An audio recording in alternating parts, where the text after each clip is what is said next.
Imagine waking up inside your favorite game, except you don't become the hero. You become the final boss that every player is destined to kill. That is exactly what happened to Chuzi. After dying unexpectedly, he opens his eyes inside the world of great rivers and lakes as the future leader of the infamous Kunlun demon sect. According to the game's story, his fate is already sealed. No matter how powerful he becomes, countless protagonists will eventually unite to hunt him down until he dies. But Chuzi knows something they don't. He remembers every hidden opportunity, every secret technique, and every future event in the game. So instead of waiting for fate to destroy him, he decides to rewrite the entire story. This time, the so-called final boss won't be defeated. He'll become the greatest legend the martial world has ever feared. A sudden, sharp gasp for air breaks the silence.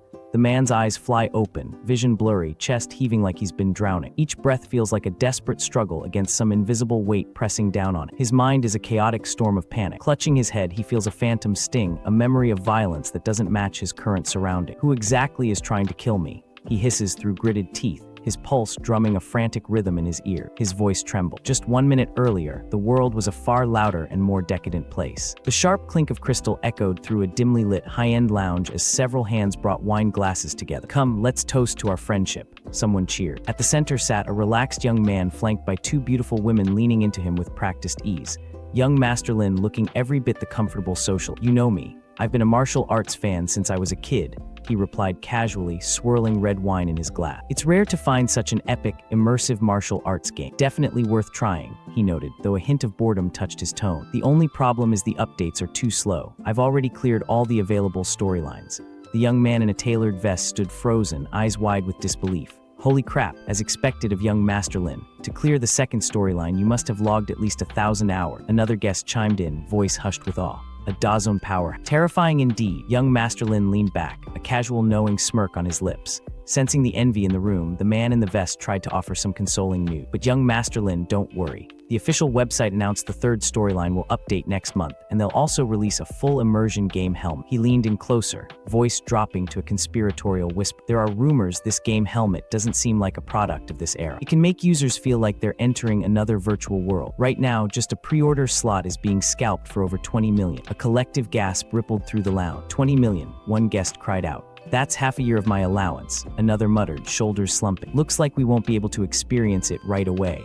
Suddenly, a sharp snap of fingers cut through the chatter. All eyes turned toward the head of the table. Young Master Lin didn't say a word, just gestured with a flick of his wrist. A maid stepped forward smoothly, carrying a heavy wooden tray. Centered on the tray was a sleek metallic device with a glowing visor technology that looked dangerously advanced. "The full immersion game helmet you're talking about. Is this it?" Lin asked, his tone impossibly casual. The room fell into stunned silence. The man in the vest pointed a shaking finger at the tray, jaw hitting the floor. This. As reality set in, the guests could only stare in shock. While they were lamenting, young Master Lin already had the future sitting on his coffee table. The crowd erupted in a frenzy of astonishment. "Isn't this the full immersion game helmet that hasn't been released yet?" Someone shouted, voice cracking with disbelief. The air grew heavy with envy as they realized the sheer scale of the Lin family's influence. As expected of the Lin family, the wealthiest in the South. "The resources you can mobilize aren't something small families can compare to," another guest exclaimed. One man, overcome with longing, sighed deep. "I'm truly envious. If I could be reborn into the Lin family in my next life, I'd have no worries at all." Young Master Lin let out a soft, knowing breath. "You're only half right about that," he countered calmly. His mind drifted to his older brothers, men trapped in the relentless cycle of corporate duty. "My older brothers are so busy with the family business, their feet barely touch the ground. Where would they have time to enjoy life?" He understood the irony of his freedom. "It's only because I'm the youngest illegitimate son with no right to compete for power that I can choose to be a useless playboy," he admitted to himself with a smirk. Shaking off the heavy thoughts, he grabbed the advanced helmet. "Enough talk, let's log in. Let me show you all the martial arts secret manual I just learned." The metallic click of the helmet locking into place echoed in the quiet room. As the visor lowered, a sinister red glow flickered across the interface. He didn't notice the malice behind the machine. He only heard the chilling thought lingering in the air. "Dear little brother, your existence is still a hidden threat after all. So I hope you can have fun in another world." Data began to stream across his vision in a whirlwind of light and code. To the onlookers, it seemed like a state-of-the-art demonstration. "Wow, look at these visual effects. They're absolutely awesome." Someone cheered, oblivious to the lethal surge of energy building within the device. Sudden violent sparks erupted from the helmet, and in a blinding flash of red and black light, the boy was consumed. When his eyes finally opened, he found himself staring at the wooden beams of an ancient ceiling. The air was heavy with the scent of old paper and incense. "I must have transmigrated," he whispered, his voice sounding foreign to his own ear. Panic and confusion warred in his chest as he slumped against the wooden railing of a balcony. Damn it, I already made myself seem so harmless, so useless. Why would my brother still want to kill me? A bitter realization took root. Could it be that from the very beginning, my decision not to compete or fight was a mistake? Chu Shio's head throbbed as a flood of unfamiliar memories surged through his mind. An elderly man cradled a wailing infant, his face etched with sorrow. "Master, something terrible has happened," a servant cried out. The old man looked down at the baby, sighing heavily. Poor child born without a mother. In this life, his name was Chu Shio, an illegitimate son of the Chu family in Tonga Prefecture, within the Wei commander of the Yan Kingdom. Though the family had 4 sons, Chu Shio was ranked second. His mother had been a mere concubine who died in childbirth, leaving him with no status or value within the clan. His predecessor had possessed a weak personality and a penchant for acting rashly. Early on, he'd unwisely chosen a side in the family succession battle, throwing his support behind the eldest brother, Chu Kai. This move directly provoked the third brother, who also harbored ambitions for the position of family head. In retaliation, the third brother schemed against him, resulting in Chu Shio being exiled to manage the family's mining district in South Mountain. Originally sentenced to remain at the grueling mining district for 3 years, a sudden shift in family politics changed everything. The Chu family decided to select a formal heir ahead of schedule, and despite his status as an illegitimate son who'd fallen from grace, he was still technically qualified to participate. Now he found himself traveling in a horse-drawn carriage, leaving the dust of the mines behind as he made his way back to the heart of the family power struggle. Chu Shio stared at the bronze mirror, his reflection shimmering under the dim light. A sense of displacement washed over him until his eyes widened in sudden, jarring recognition. "Why does this name sound so familiar?" he whispered, the syllables tasting like iron on his tongue. Then the realization struck him like a physical blow. "Wait, I think I know who I am." Before the transmigration, he'd been a witness to the unfolding lore of great rivers and lakes, a popular story whirled on the verge of a massive update. He remembered the descriptions clearly. The most pivotal element of the upcoming plot was the introduction of the final villain boss, a monster of a man destined to bathe the world in blood. He was that man, the demon lord Chu Shio. His mind raced through the established history of his new identity. Born into the Chu family of Donghua Prefecture within the Yan Kingdom, Chu Shio was not always a monster. However, after enduring crippling hardships and a devastating family crisis, his soul had fractured. His personality shifted into something cold and unrecognizable, ultimately leading him to walk the demonic path. The lore grew darker from there. According to the storyline's conclusion, Chu Shio would eventually reestablish the heavenly demon cult, a terrifying organization dormant for 1,000 years. Under his iron-fisted rule, he would lead his demon followers to dominate the martial world, his demonic flames reaching the very heavens themselves. Standing in the quiet room, the weight of his future, a path of fire, infamy, and ultimate villainy, settled over him. A bitter, hysterical edge crept into his expression. Should I cry or should I laugh? The young master sat in silence, fingers tracing the cold steel of the blade resting on the table before him. A heavy realization weighed on his mind. He was destined to become a big shot in this martial world, yet haunted by the looming shadow of a tragic end. Aren't all final villain bosses in games meant to be defeated?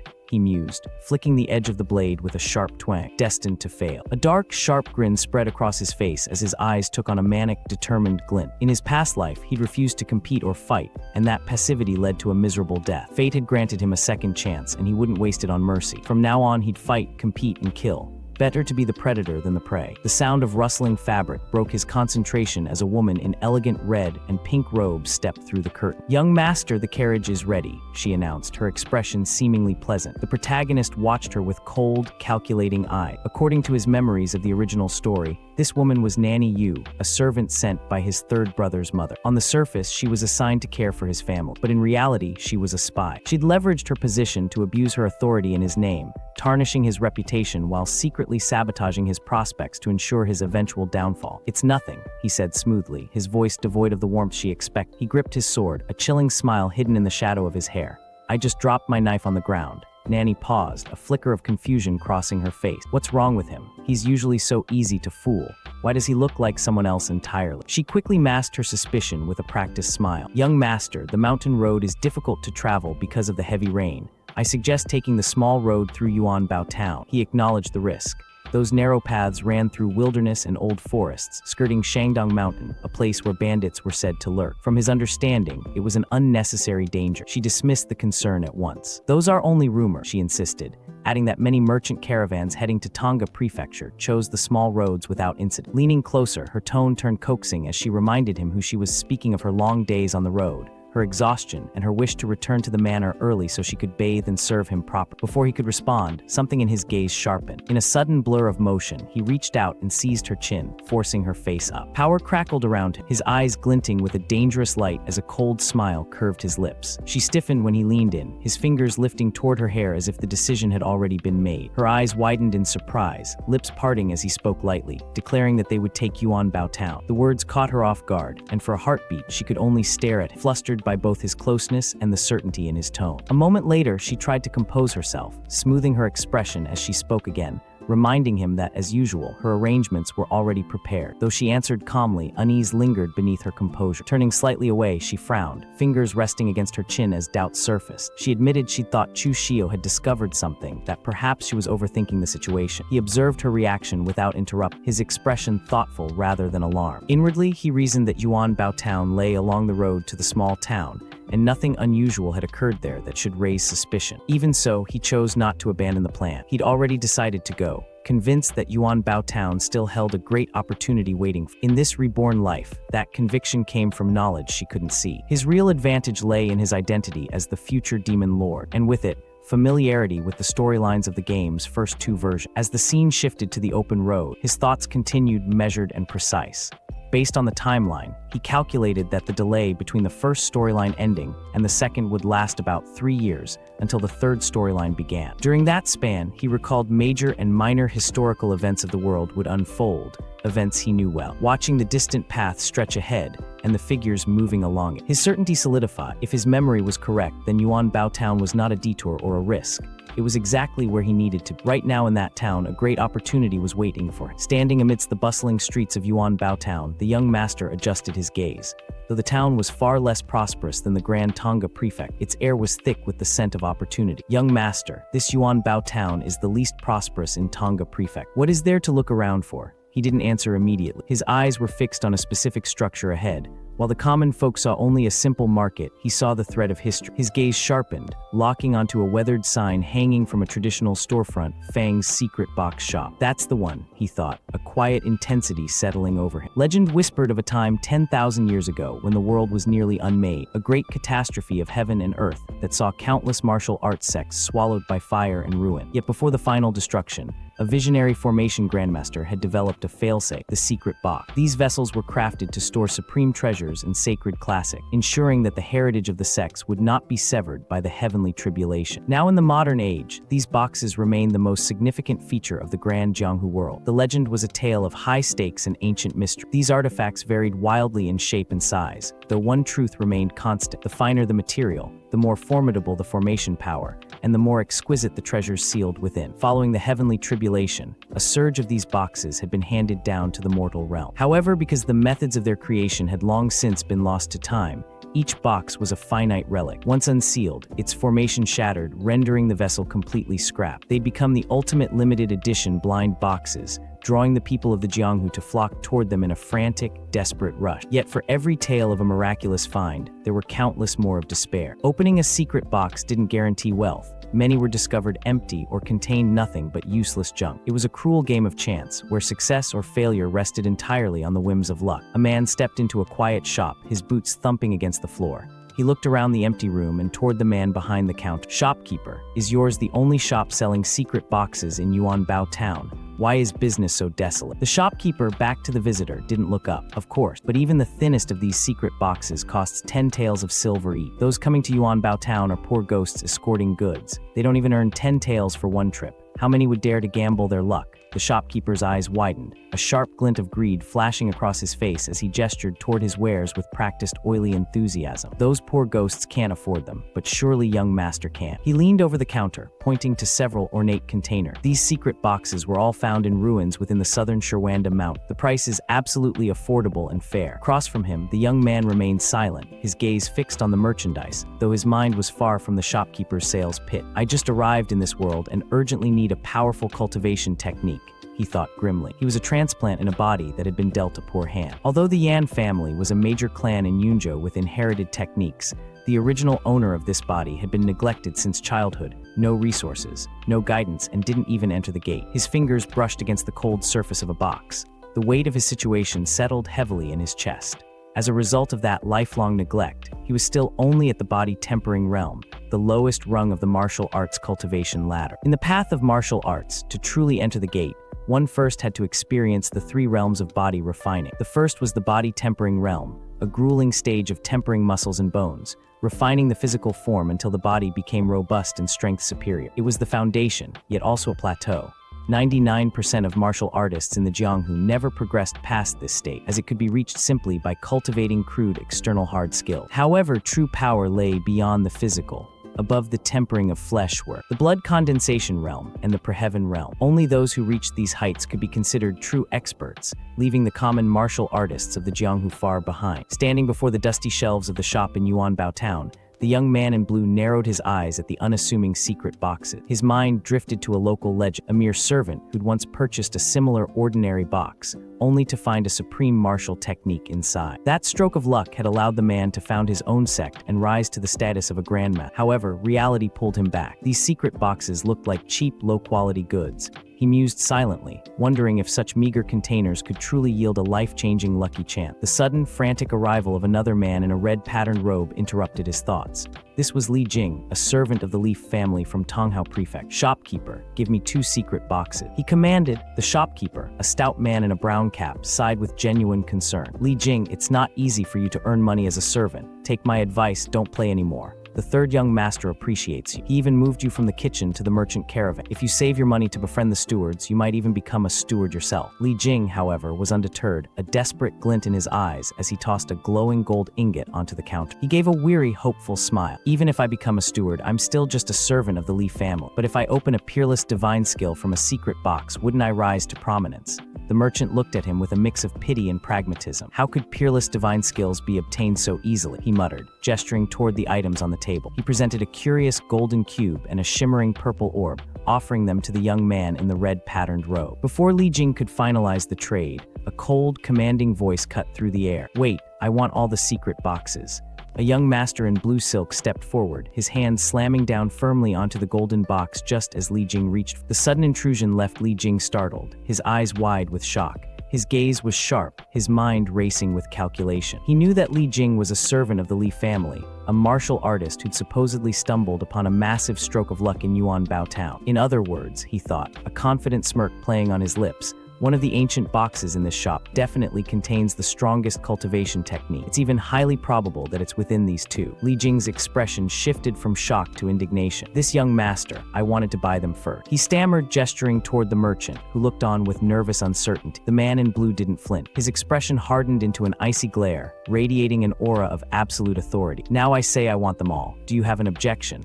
The scene unfolds with Li Jing, a servant of the prestigious Li family from Donghua Prefect, attempting to assert his authority through intimidation. Despite his lowly status, he tries to hide behind the power of his clan, demanding to know if the young master thinks he's easy to bully. The young master, however, meets this bluster with a cold, knowing smile. He points out the hypocrisy in Li Jing's words. The servant had claimed he didn't want to be a servant for a life, yet the moment he felt threatened, he immediately relied on the Li family's name to suppress others. As tension peaks, the young master's men draw their blades. The sharp metallic ring of swords leaving their scabbards cuts through Li Jing's bravado.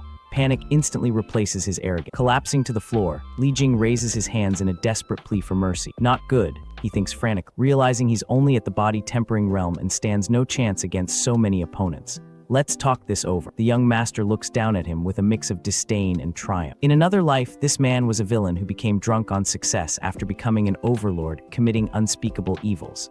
He notes that with such a cowardly temperament, it's no wonder he turned out the way he did. "You won't have the chance this time," the young master declared. Turning away from the trembling servant, he orders his men to clear the room. "Move them all away." A woman nearby watches the scene unfold, her expression a mix of concern and uncertainty as the boxes and supplies are hauled out. After his confrontation with the young master, Li Jing remains on the ground, clutching his chest as a strange, overwhelming sensation washes over him. Beyond the crushing weight of humiliation, he's struck by a profound sense of heartache, as if something vital, something that was meant for him, has been cold-bloodedly snatched away. Watching the young master's group depart, Li Jing seethes with resentment, hissing a vow of vengeance that this matter is far from over. Meanwhile, back in a more secure location, the young master focuses his attention on a rough purple stone he's acquired. As he works, a sudden surge of violet energy erupts from the stone, bathing the room in an ethereal glow. His eyes widen in realization as the stone cracks open. Nested within the purple exterior is a brilliant, glowing green treasure. This is it, he exclaims, his suspicions confirmed as the radiant object pulses with power. Chu Shio stared at the glowing green jade slip hovering before him. This was the Preheaven power, an ancient secret cultivation technique of the fourth transformation. Its value was immeasurable. It could cultivate Preheaven True Kai, cleanse the meridians, and reshape one's very foundation. He realized now why Li Jing had been able to advance with such terrifying speed in the original plot. This technique was a shortcut to reaching the peak. He reflected on the hierarchy of cultivation. In this world, the 9 transformations of mortal cultivation were standard. The first through third transformations were considered low-level, common enough that any minor family could possess them. The middle 3, the 4th through 6th, were true treasure, capable of allowing a practitioner to found their own sect. The final 3 were the stuff of legends, held only by the great sects of the Donghua. Yet as Chu Shio read further, his eyes widened. Above the 9th transformation, there existed 2 supreme levels, supreme and peerless. Even if he were handed those techniques now, his current body wouldn't be able to withstand the strain of practicing. However, this Preheaven power was different, designed to wash and refine the body regardless of age or current talent. It was in every sense custom-made for his current situation. With Preheaven power, I finally have a foundation to settle down, Chu Shio murmured, his grip tightening on the jade slip. A faint, determined smile played on his lips. I can finally navigate the internal strife of the Chu family with confidence. He looked around the room, cluttered with ancient boxes and artifacts. A sense of anticipation swelled within him. If this was just the beginning, he wondered how many more surprises were hidden away in these secret boxes, waiting for him to uncover them. In a dimly lit chamber, Li Jing approached the bed with a deep, respectful bow. "Greetings, 7th Lord," he said, his voice cautious. The 7th Lord, Li Tong, the boisterous leader of the Li family merchant caravan, sat comfortably amid silk robes in the company of a young woman. He waved a hand toward Li Jing with a hearty laugh. "It's Li Jing. Come sit down and drink. I'll ask the shopkeeper to call a girl up for you." Despite the offer, Li Jing remained tense, his expression pained. "7th Lord, just now I was robbed in town. I announced my name, but the other party actually didn't put the Li family in their eyes." Li Tong's jovial mood shifted instantly. He paused, a cup of wine midair. "Someone actually dares to rob my Li family's people. What happened?" As Li Jing explained the details of the encounter, the room fell silent. Li Tong stroked his mustache, his gaze darkening as he processed the insult to his clan's reputation. Finally, the 7th Lord pointed a finger firmly into the air, his voice low and dangerous. "Don't worry. Even a servant of my Li family is not someone those small families can afford to provoke. I'll send someone to inquire who exactly is so arrogant." Relief washed over Li Jing as he bowed once more. "Many thanks, 7th Lord." The scout rushed into the chamber, his breath coming in short gasps as he bowed before the man in green robes. "7th Lord, we found out. The other party is from the Chu family." The 7th Lord's expression shifted instantly to one of shock. He leaned back, the gravity of the news weighing heavily on it. "Li Jing, this matter is a bit troublesome. Hanging out in the world depends on background. You know it too, among the 3 major families in Tonga, the Shen family is first, the Chu family is second, and our Li family is the weakest, not to mention me, a mere leader. Even if 3rd young Master Li came personally, he couldn't help you. It's better to provoke less trouble." Li Jing's face contorted with suppressed rage, his teeth clenched as he squeezed out a single bitter word. "Yes. Wait, why would a young master of the Chu family come to this poor remote place? Which young master of the Chu family is he?" "2nd young master, Chu Shio," the scout clarified. Upon hearing the name, the 7th Lord's demeanor flipped entirely. A wide mocking grin spread across his face, and he erupted into a boisterous laugh. "Haha, Li Jing, I will take charge of this matter." Li Jing stared at him, bewildered by the sudden change in heart. "Isn't that the 2nd young master of the Chu family? He's not a steward. Can we afford to offend him?" The 7th Lord waved a hand dismissively, his confidence restored. "If it were a Chu family steward, I really wouldn't dare to provoke, but Chu Shio is an exception. In the Chu family, grandma doesn't love him and his uncle doesn't like. He's constantly afraid of trouble. His status in the Chu family is even lower than a steward." One man, clad in a patterned crimson robe, gestured toward the interior with a dismissive air. "Let's go meet this trash 2nd young master of the Chu family," he sneered, his voice dripping with condescension. But his brow furrowed in deep confusion. He recalled the 2nd young master differently, not as the trash they described, but as the figure that now haunted his mind's eye. Cowardly and fearful of trouble, he wondered, a cold sweat breaking across his skin. That person was obviously domineering and ruthless. Are these two really the same person? Inside the quiet of his own space, the second young master Chu ignored the whispers of the outside world. He moved with sudden fluid grace, his body a blur as he practiced a new technique. Vibrant ethereal green energy swirled around him, trailing from his fingertips like dragon fire as he pivoted through the air. He came to a halt, looking down at the small blade held tightly in his grip. His eyes narrowed as he analyzed the skill he'd just unlocked. Blade technique, blue dragon hide the blade, he mewed. The concept was elegant. The blade's edge remained hidden within the sleeve, its intent suppressed until the very last second. When it finally struck, it was meant to be as sudden and overwhelming as a blue dragon leaping from the depths of the sea. The level is at least second transformation, Chu whispered to himself, a small, satisfied smile playing on his lip. I didn't expect to open this kind of martial skill. It's truly an unexpected surprise. Chu Shio's quiet contemplation was shattered by a booming roar that echoed through the building. Where is Chu Shio? A voice demanded, dripping with hostility. The intruder's shout continued to escalate, accusing him of bold theft. You dare to rob my Li family people's stuff. Come out and admit your crime. Chu Shio remained silent, his expression unreadable as he glanced toward the source of the commotion, still clutching the small blade in his hand. The peace of the inn was completely dismantled as a group of men burst into the lower floor, overturning furniture and sending patrons scrambling. The man in a patterned red robe pointed a trembling finger upward, confirming his identity to the other. That person upstairs is Chu Shio, he cried out. The leader mocked Chu Shio's calm demeanor. Chu Shio, what an imposing air you have. You dare to rob my Li family's thing. Hand over the secret box you robbed from Li Jing and apologize. Otherwise, you know the consequences. Chu Shio didn't move from his vantage point, his presence casting a long shadow over the men below. He looked down at them with cool indifference, his voice steady as. He issued a simple, provocative challenge. What if I don't hand it over? The tall, dark-haired man stood with his back turned, his silence a stark contrast to the sneering arrogance of the thugs before him. The lead antagonist gestured aggressively, his face twisted in a mocking grin. Seventh Lord, asking you to hand over the things and apologize is giving you face. Otherwise, with just these few people of yours, don't dream of leaving Yuan Bao Town alive today. A low, cold chuckle vibrated in the man's chest. He tilted his head slightly, eyes shadowed. Make me unable to walk out of Yuan Bao Town, he murmured. Heh. In a flash of movement too fast for the naked eye to follow, the atmosphere shifted. Green ethereal energy erupted from his silhouette, swirling with the intensity of a hurricane. The air crackled as he invoked a hidden power, blue dragon inside the sleeve. From the depths of his flowing robes, a massive spectral dragon forged of emerald light surged forward. Its glowing eyes narrowed. Its maw opened in a silent, terrifying roar that filled the space between them. The thug's bravado vanished instantly, their eyes widened, faces pale and glistening with sweat as the sheer pressure of the technique pinned them where they stood. They could only stare in paralyzed shock as the dragon's head loomed over them. Before the light could even fade, the man stepped forward, his expression cold and indifferent. He moved like a shadow through the dissipating energy, a simple dagger in his hand, its blade gleaming with dangerous silver light. He looked at the trembling men with eyes that promised no mercy. I hate being threatened the most, he said, his voice dropping to a deadly whisper. He raised the blade, the tip pointed directly at his remaining opposition. Who else? A young woman peered from behind a pillar, her hands trembling as she gripped the wood for support. Her eyes were wide with shock.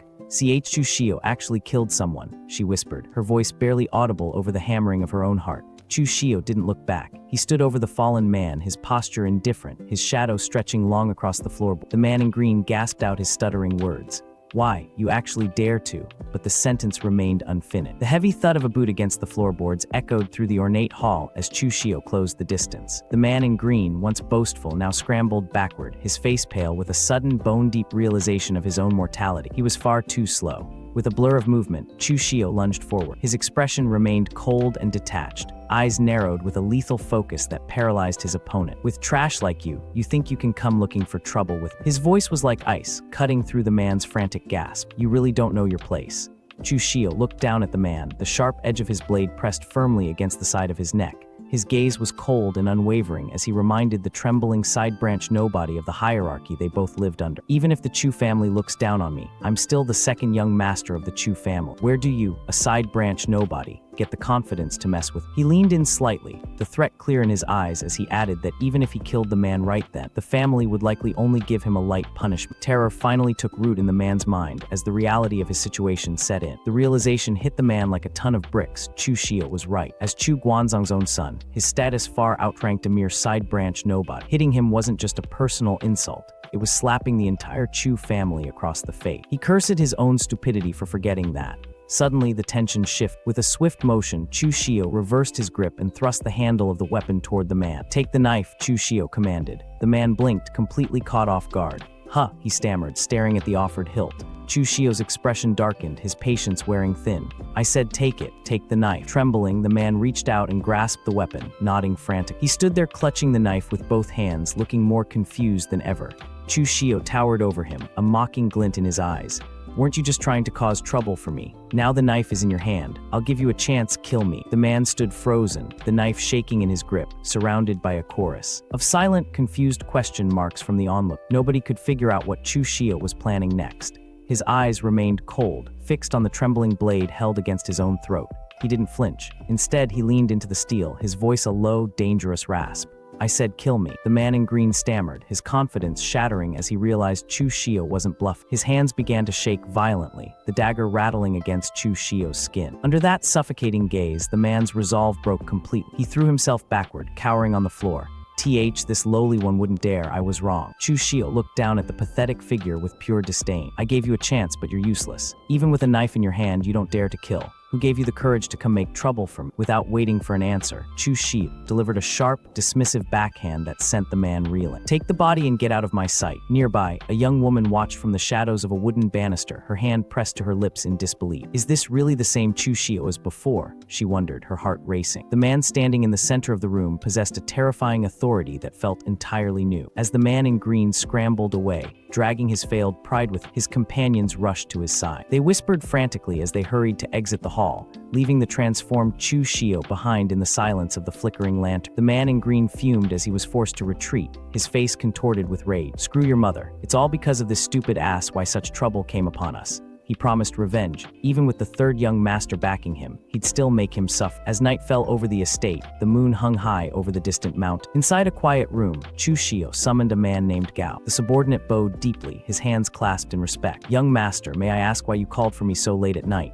Chu Shio observed him with a calculating gaze, recalling what he knew of the man. Gao Bei had joined the Chu family as a teenager and had spent years performing obscure menial tasks. Despite nearly 10 years of practice, his martial arts talent was mediocre, having only just reached the body-tempering state. However, Chu Shio valued his honesty. "Gao Bei, I was framed and sent down to the Nanshan mine, and you were dragged into it and assigned here with. Do you have any complaints?" Gao Bei didn't hesitate. "Young master, I've never thought that way. Being able to serve as second young master's guard already makes me very happy." Chu Shio pressed further, testing the man's resolve. He pointed out that despite 10 years of hard work, Gao Bei remained a mere servant, earning only 2 taels of silver a month, while others who started with him had risen to become stewards or shopkeepers. "Do you feel unwilling?" Gao Bei looked down, his expression humble.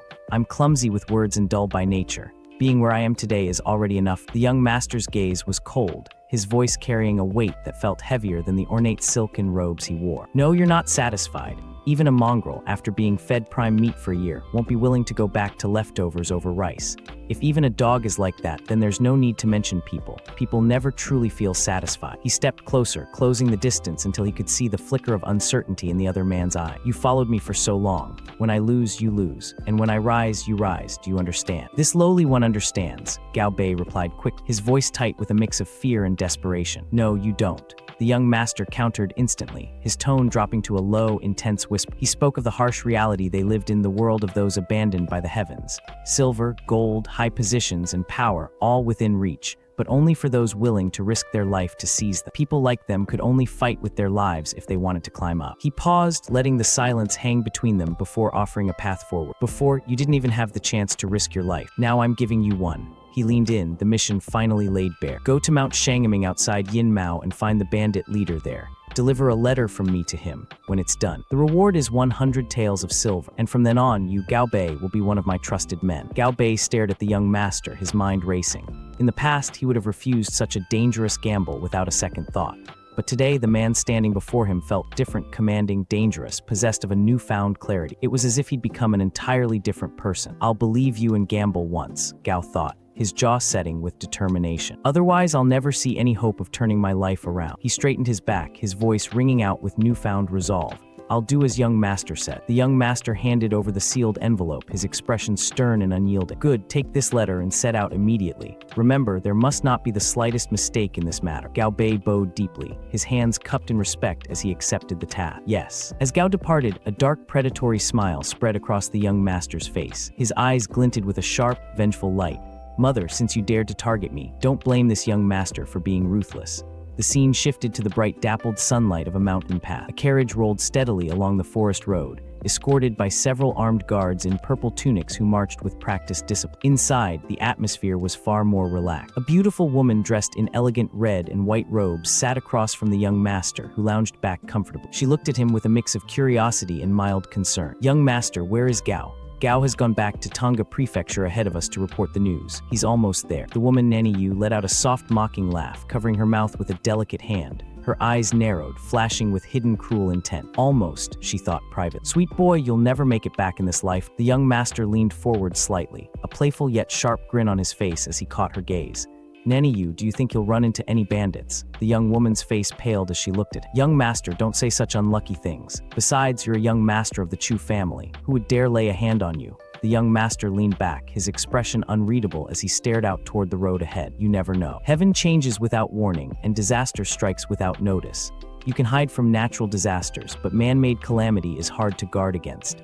The woman forced a small, nervous laugh, trying to brush off his grim outlook. Young master, you're joking again. Suddenly, a booming voice cut through the air, shattering the peace of the journey. Stop right there. The young master didn't look surprised. Instead, he pulled back the carriage curtain with a calm, almost knowing smirk. He glanced back at the startled woman. See, the man-made calamity is here. Outside, the path was blocked by a group of rugged men. At their head stood a massive scarred warrior leaning on a heavy broadsword. He looked up at the carriage with a predatory grin. Hurry up and get down here now. The young master stepped out of the carriage, his movements fluid and relaxed despite the blades pointed his way. He looked at the leader and spoke with a tone of polite negotiation. Heroes, if you're here for money, I have a few thousand taels of silver. You can take it all. As for anything else, we're not a trade caravan. We don't have much of value. The bandit leader's grin widened, revealing a jagged line of teeth. He wasn't moved by the offer of silver. A few thousand taels is quite a bit, but your life is worth more than that. He leaned in closer, his voice dropping to a low, menacing growl. Your life. The young master maintained his composure, a sharp, knowing smile playing on his lips. Lives can be bought with money. Since someone paid to take my life, I can also pay to buy it back. You know who I am.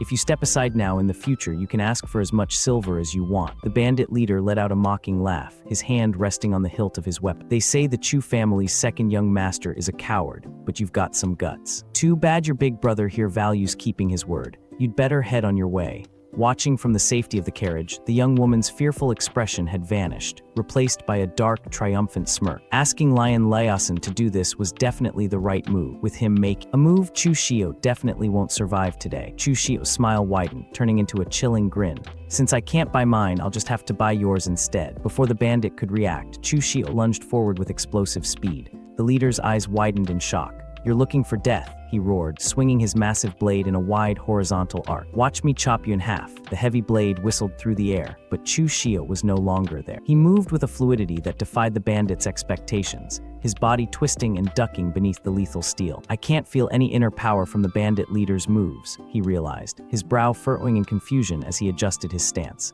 Lion Laosin is all raw brute strength. He swung again, a powerful vertical strike. But Chu Shio parried the blow with his forearm, the impact ringing out like a hammer on an anvil. The bandit grunted, his shock turning into frustration. He unleashed a flurry of strikes, his blade a blur of silver. But Chu Shio continued to evade and block with uncanny precision. From the sidelines, the other bandits laughed and jeered, watching the lopsided struggle. Look at that useless young master quaking and cowering, one of them mocked. Lion Laosin's aura really flustered, another added, haha, trash will always be trash. Their laughter echoed through the forest as they waited for the inevitable end. The red-haired man gritted his teeth, sweat beading on his brow as he watched his opponent move with frustrating ease. Damn, this brat is really hard to hit.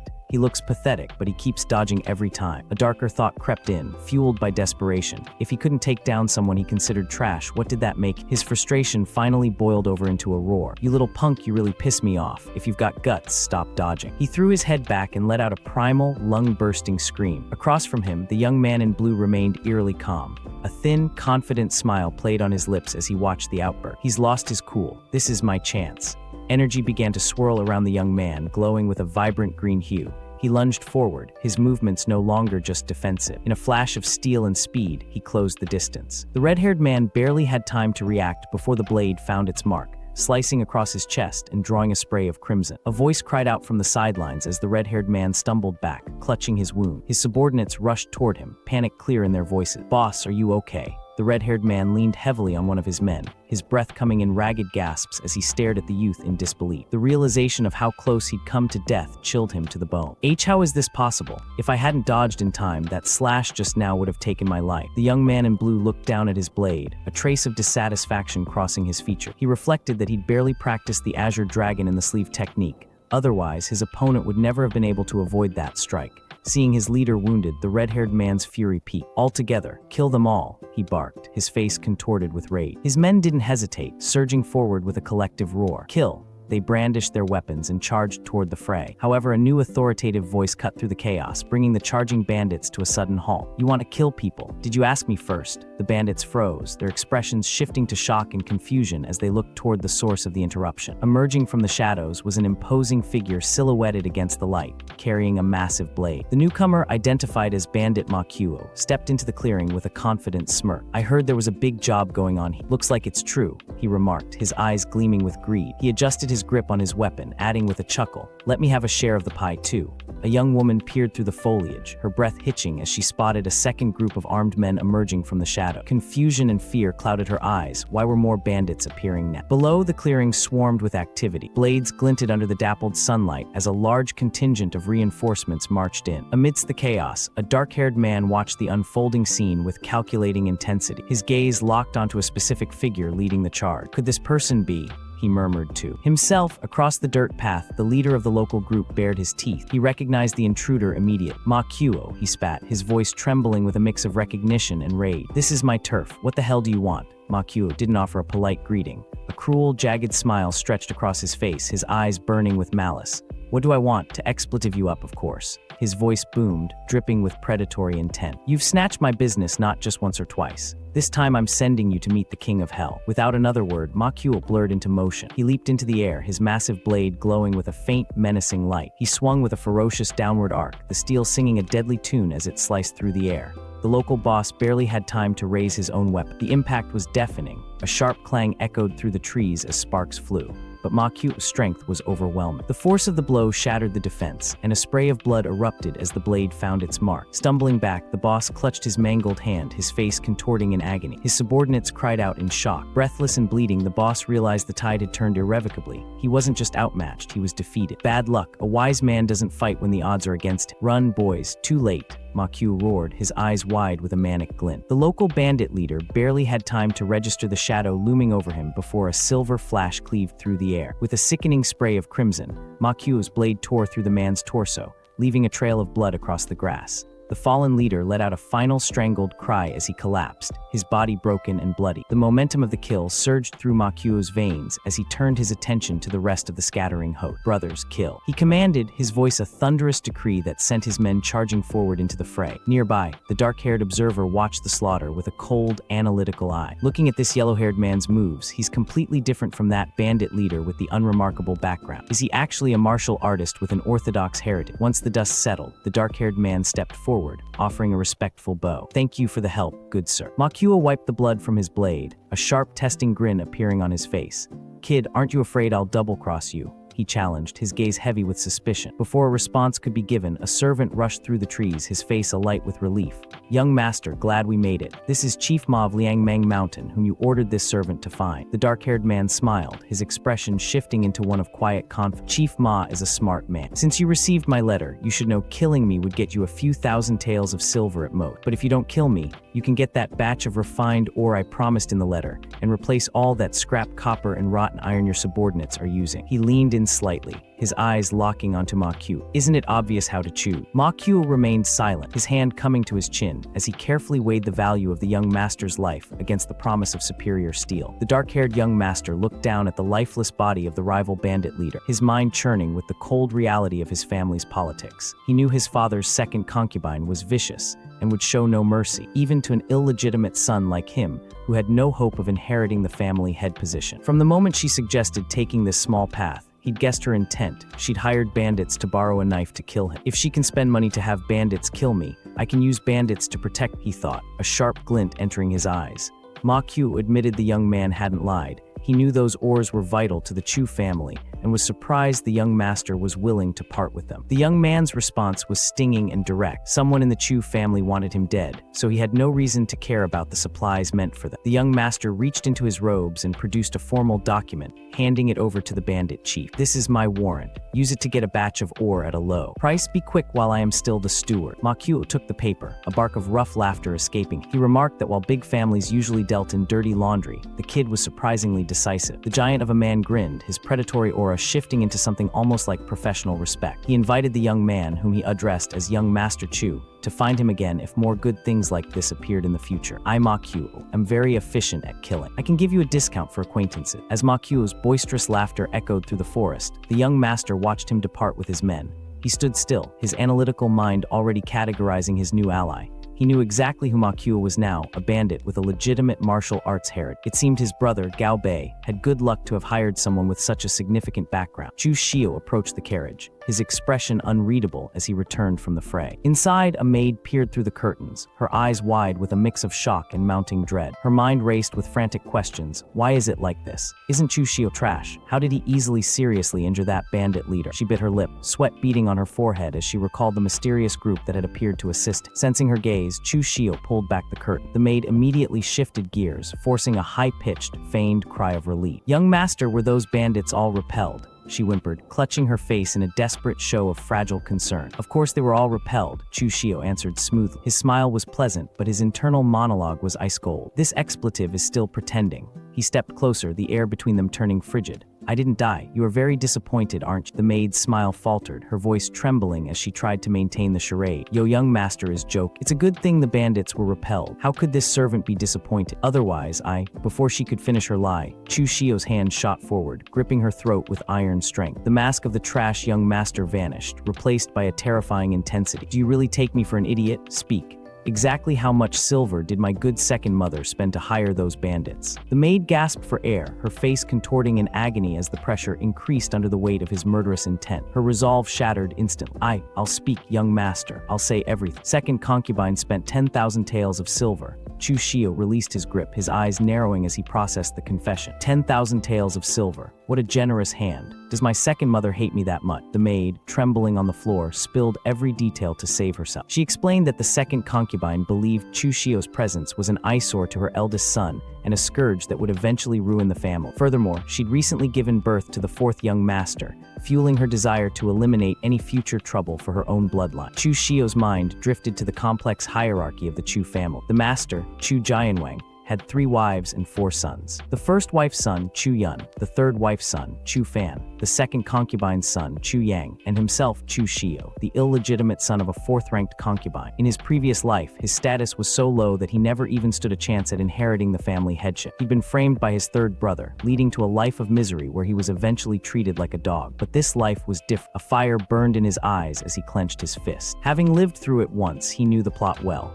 He would no longer be a victim. He intended to fight for the position of family head, using the family's vast resources to reach the peak of power. He turned his attention back to the trembling servant. Do you have any evidence of her colluding with the bandits? The maid shook her head frantically. Second concubine sent a confidant strictly to find the bandits. The bandits took the money and did the job without asking much, so no evidence was left. Desperate, she grabbed his robes. Young master, I've said everything. Can you spare my life? Don't worry, Chu Xiu said, his voice deceptively gentle. I don't kill women. The maid's eyes closed in a moment of pure relief, whispering a quiet thank you for the mercy. Chu Xiu's hand moved with lethal precision, snapping her neck before she could even scream. As her lifeless body slumped to the floor, Chu Xiu looked down at her with a chilling, shadowed expression. I lied. You actually believe that. You're so naive, yet you try to learn from others to be a spy. The Chu mansion stood imposing and grand, a sprawling complex that signaled the family's status within the Yangzhou prefect. Waiting for him was Liang Chuansha, the eldest daughter of the Liang family. As the daughter of a master of martial arts and a prominent figure in her own right, She stood with a cold, regal air, flanked by her attendants. "Greetings, second mother," Chu Shio called out, his tone carrying a hint of practiced charm. "I haven't seen you for a year. You have become even younger." Liang Chuensha narrowed her eyes, her expression taut with a mixture of suspicion and disdain. "How did you come back alive? That stupid girl, did she not find you down that hangtan great pit?" Her gaze grew even colder as she looked past him. "Where is your maid, Ewer?" Chu Shio let out a casual, almost bored sigh. "Ewer's body was too weak. I accidentally played her to death. Why doesn't second mother gift me another one?" Liang Chuensha remained silent, her mind racing. "Ewer died. Does he know about her appearing earlier to kill Chu Shio?" She studied him closely, sensing a disturbing shift in his demeanor. "Besides, this kid seems like a different person than a year ago. He shouldn't speak like this." Despite her inner turmoil, she maintained her icy composure. "Since you're back, then go in. The master and the others are all waiting." Chu Shio entered the great hall and offered a respectful bow to the gathered assembly, acknowledging his father, uncles, and his three mothers. At the far end sat Chu Jianwang, the family head, a man who'd built the Chu family from the ground up. In just 20 years, he'd transformed them into one of the three major families of Yangzhou Prefecture, surpassing even the long-established Li family. "You're back," Chu Jian remarked, his voice steady. He looked remarkably young for someone over 50, hardly older than 40, due to his reached stage of bone transformation and blood condensation. Despite his impressive vitality, it was a known pity among the family that his martial arts realm hadn't advanced a single step in 2 decades, largely because he remained distant from family affairs, focusing solely on secluded cultivation. "Sit." As Chu Shio took his place, his father continued, noting that the younger generation of the Chu family had grown up. "It is time to decide the position of the family heir." The room grew tense at the mention of succession. The first wife was the first to speak, her voice sharp. "Decide what? Yuner is the mother's eldest child. He is fairly and squarely the successor. It should be him." Liang Chuensha, the second mother, leaned back with a mocking smile. "Big sister, what you said isn't right. We aren't royalty where the eldest son must inherit. Naturally, the ablest should be the position of the heir. Don't you agree?" The third wife, watching the exchange with a quiet, observant air, demurred. "This servant is just a woman and doesn't understand anything. Naturally, whatever the master says, go." Chu Jianwang's gaze remained cold and calculating. "Enough, I have my own plans for the heir position. The one who can win over the Liang and Li families will hold 50% of the family business. In 1 year's time, whoever makes the greatest progress, the heir position will be there. Do you all agree?" Chu Shio surveyed the grand hall, his gaze sweeping over the assembled Chu family. At the head of the room sat the Chu family elder. Though they were technically mere servants, their arrogance was palpable. They bore the title of elder with a pride that bordered on defiance, often daring to challenge Chu Jianwang's very will. His attention shifted to the first wife and her son. Both exuded a chilling arrogance, looking down on everyone with blatant disdain. They were the type to openly contradict Chu Jianwang's decision, a trait that only served to make them more detestable in his eye. Nearby, the second wife stood with calculated poise. She was ruthless and scheming, her eyes constantly fixed on the position of heir for her son. However, her son lacked her subtlety. His clumsiness was poorly hidden, making his ambition seem almost pathetic. In contrast, the third wife appeared to be the smartest of the group. On the surface, she remained peaceful, avoiding conflict and competition. Yet it was this very facade that had earned her Chu Jianwang's favor. Her son, Chu Shang, the fourth son of the family, was clearly the patriarch's favorite as well. Then there was Chu Jianwang himself, the strangest of them all. Though he constantly insisted he was choosing an heir, he acted with a bizarre indifference, appearing as though he didn't care about the outcome at all. "I disagree." A voice cut through the air. "My Chu family is a martial family. The heir to the family head must naturally rely on strength. Chu Yue, don't you agree?" Chu Shao watched the proceedings with a cold, calculating eye. As long as he disagrees, it will be 2 against 2. Even if Chu Jianwang favors Chu Shang, he can't be too blatant about it. The tension in the hall reached a boiling point as Chu Shio stepped forward, his expression unreadable. He offered a respectful cupped fist salute, his voice calm yet firm. "Father naturally has his reasons for doing this. This child has no objection." Shock rippled through the room. Chu Shao stared at him, her eyes wide with disbelief. "He actually dares to defy me." She thought, her anger simmering beneath the surface.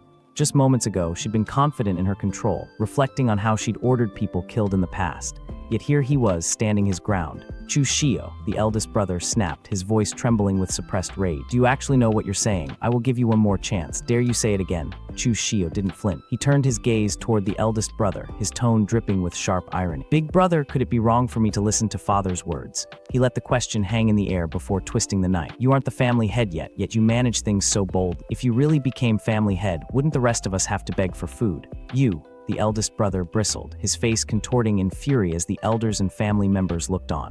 Before the argument could escalate further, Chu Jianwang's authoritative voice cut through the chaos. "Enough. I'm not dead yet. This matter is settled." No one is allowed to argue anymore. Chu Shio bowed slightly, but he wasn't finished. Since father has set the rules, shouldn't you share some of the family business with me as well? He gestured toward the room, his eyes meeting his father. The Nanshan mining area I'm in charge of is only so big.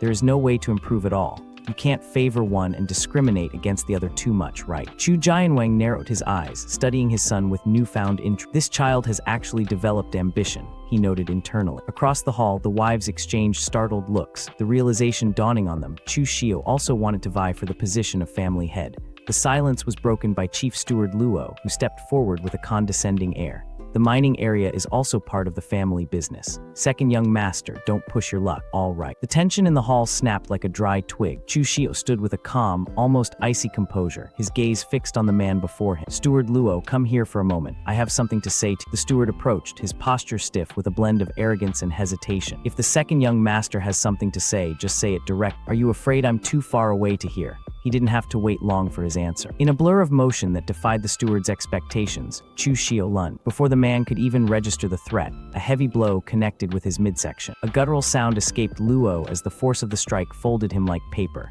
He crashed into the floor, his eyes rolling back into his head, consciousness fleeing before he even settled against the wood.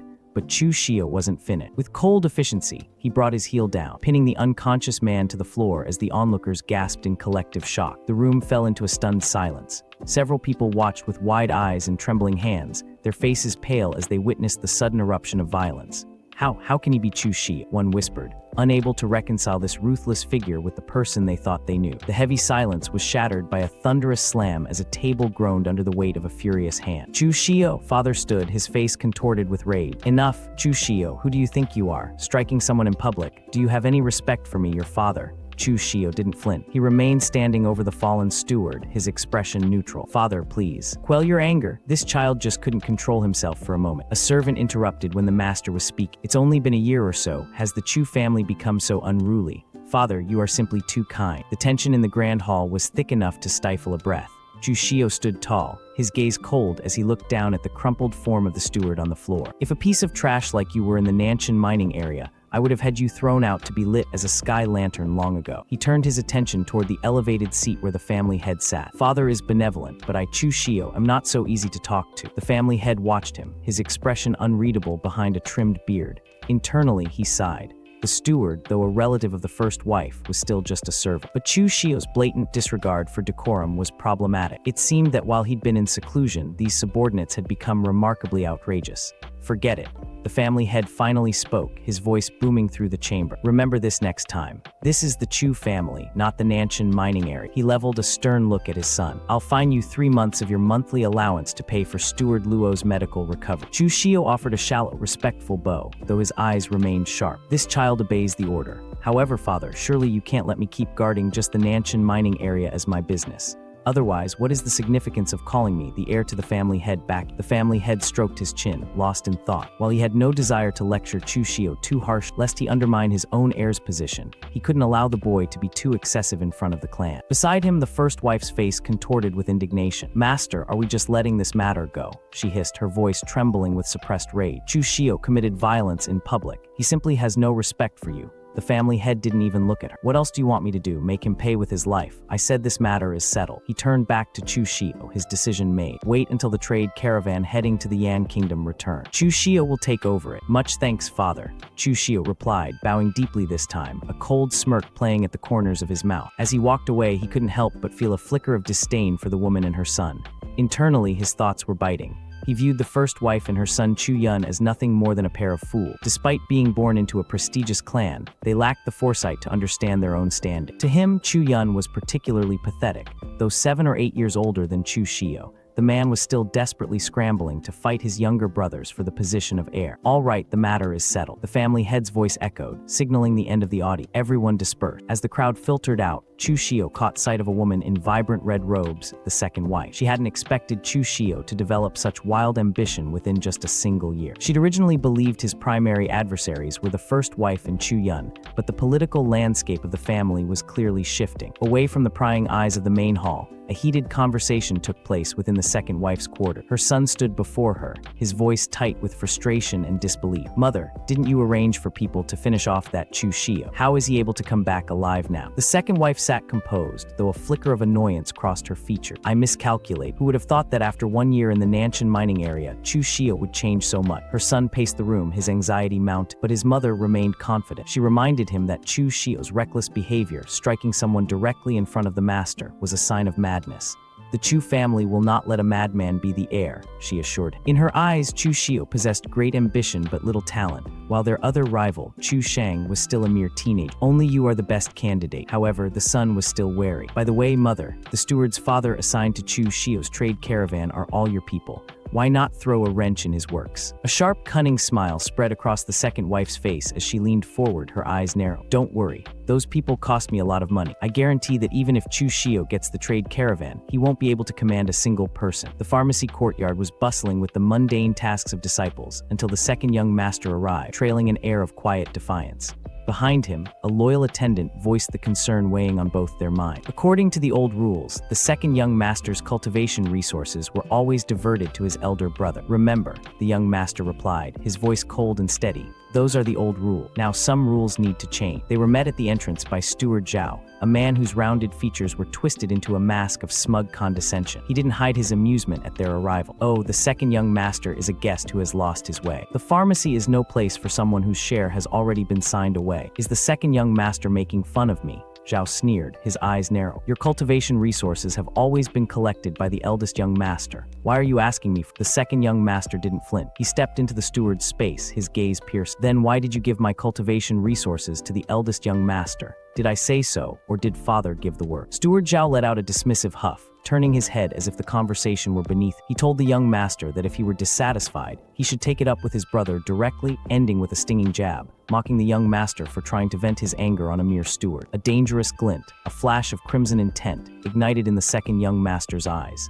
Very good. Before Zhao could register the shift in the atmosphere, a blur of motion cut through the air. A sharp, resounding crack echoed across the courtyard as a powerful slap sent the steward spiraling toward the ground. Zhao clutched his swollen face, gasping in pure shock. He looked up not at the young master, but at the man who had delivered the blow on his master's behalf. Audacious, the attendant barked, pointing a finger at the fallen man. You dare speak to the second young master like that? Is there no respect for seniority anymore? Steward Zhao could only stutter in disbelief. His authority shattered in a single violent instant. Before he could utter another word of protest, a sharp command cut him off. Shut up. There is no place for you to speak here. The chief steward stepped forward, his expression severe as he silenced his subordinate. Turning to the second young master with a respectful bow, the chief steward's demeanor shifted entirely. My subordinate was senseless. Second young master, please forgive him. The cultivation resources are all stored here, not a bit missing. Seeking to further appease the young man, he added that he'd also prepared a bottle of excellent blood condensation pills to be delivered immediately. The second young master accepted the peace offering with a cold, singular warning. Let this not happen again. With that, he and his attendant turned their backs on the pharmacy, their footsteps echoing as they departed. The chief steward watched them go, letting out a heavy sigh of relief once they were out of sight. Finally gone. Behind him, Steward Zhao nursed his bruised face, his confusion turning to resentment. Chief Steward, why did you hit me just now? And you were so polite to that Chu Shio. The chief steward's eyes remained fixed on the gateway where the young master had vanished. That was for your own good. Otherwise, you would have been in big trouble. He revealed the source of his caution, a rumor that Chu Shio had recently beaten another high-ranking servant, Chief Steward Luo, half to death. Remember, from now on, be even more polite to the second young master than the other young master. He is not the same second young master he once was. The sun hung high over Chu Shio's estate, casting a serene glow over the traditional tiled roofs and neatly paved court. Inside, the atmosphere was thick with a different kind of weight, the weight of calculation. Young master, you were truly imposing just now, his attendant remarked, pouring tea with genuine awe.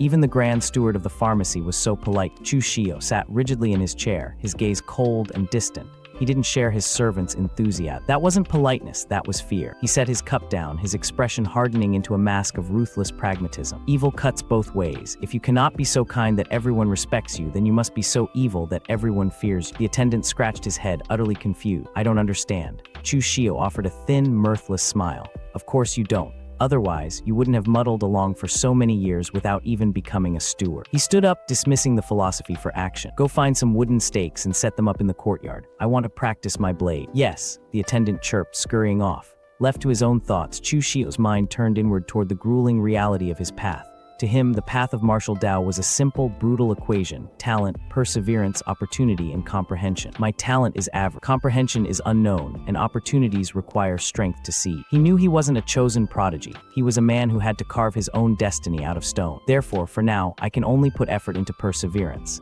As he prepared for training, he calculated the resources he'd managed to squeeze from his surroundings. The Grand Steward had been thorough: 2 packs of body powder per month, 30 pieces of silver, and 3 blood condensation pills per year. Chu Shio gripped his sleeve, resolve tightened. The steward knew how to handle things, but Chu Shio knew how to use them. In this world, fear was a better currency than kindness, and he intended to spend it well. Chu Shio lifted the small cup to his lips, the scent of medicinal herbs rising in the steam. The body powder was simple to collect, yet its effects were indispensable. It could replenish Kai and strengthen the physical frame, aiding his cultivation significantly. For his current goals, it was the perfect catalyst for cultivating the Jinghe Gong. He settled into a cross-legged position on his meditation platform. As he closed his eyes, a faint ethereal blue light began to emanate from his body, flickering like cold flames in the dim room. Taoist cultivation methods were moderate and peaceful by nature. The more one cultivated, the more abundant their energy became. In this regard, it far surpassed other more volatile cultivation methods. By the next day, the blue aura around him had grown more stable and vibrant. Chu Shio opened his eyes, feeling newfound clarity surging through his limbs.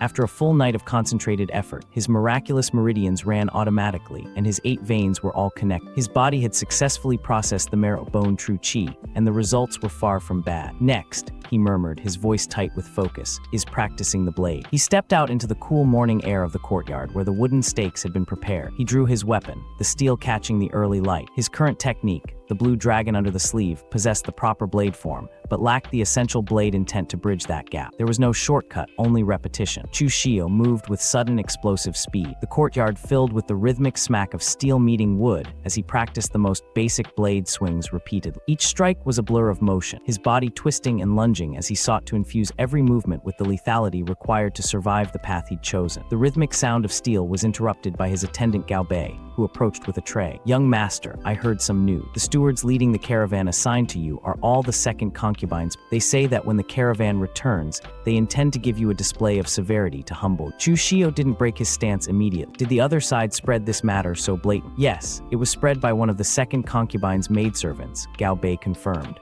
A cold, mocking smile touched Chu Shio's lips. That mother and son really don't take me seriously. It's a pity you all judged wrong with. People who do not listen are no different from dead people. He turned to his attendant, his eyes glinted. With a dangerous light, Gao Bei, come with me to Sha Mang Mountain tomorrow morning. We are going to find that bandit leader Ma. Gao Bei flinched, nearly dropping his tray.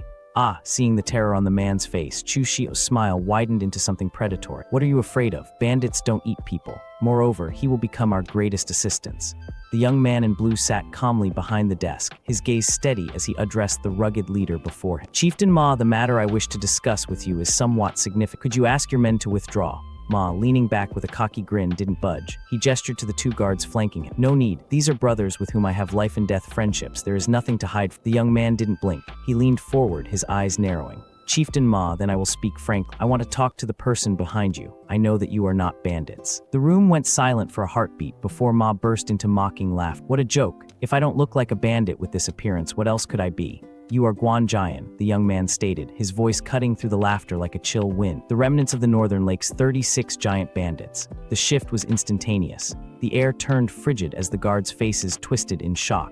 Before the words could even settle, the bandit lunged. A massive broadsword whistled through the air, aimed directly at the young man's head. With fluid, practiced grace, the man in blue didn't retreat, he surged forward. He closed the distance before the heavy blade could complete its arc, his movements a blur of calculated precision. In a flash, he was inside Ma's guard. The 2 men stood locked in a test of strength, the sheer force of the encounter kicking up a gust of wind that ruffled their hair. Chieftain Ma, tell them not to be restless. The young man warned, his face inches from the other. If I really wanted to make an enemy of you, even if the fight happened in Northern Lake once, you would have been dead long ago. Ma stared at him, sweat beading on his brow as he realized his strength was being completely neutralized. How did you know our background? He hissed. The young man in blue maintained his poise, his hands still firmly keeping the chieftain's blade at bay. I guessed. Chieftain Ma's kung fu is orthodox and the troops' discipline is strict. Added to that, you mentioned the word Guan. Therefore, aside from the Chilean Iron Cavalry among the Northern Lake's 36 giant bandits, I really can't think of anything else. A look of begrudging respect crossed the bandit leader's face. He lowered his weapon, the murderous tension evaporating into a rough, sheepish laugh. Damn it. Turns out it was me who didn't watch my mouth. Ma muttered, acknowledging the slip that had revealed their true identity. As the immediate threat subsided, the young man's mind drifted to the history that truly allowed him to confirm their origin. Decades ago, the Northern Yen was a land of chaos. Out of that turmoil emerged the 36 giant bandits, a force so bold they dared to plunder the Northern Yen imperial line. Their reign of defiance, however, met a brutal end when Northern Yen rose again, joining forces with the major martial arts sects to crush the bandits in a single decisive sweep. The various leaders were either killed or crippled, and the group was thought to have vanished from history, never to become a significant force again. Yet standing before him was proof that the remnants survived. Bringing his focus back to the present, the young man addressed the chieftain once more. "Our chieftain Ma should know my sincerity, right?"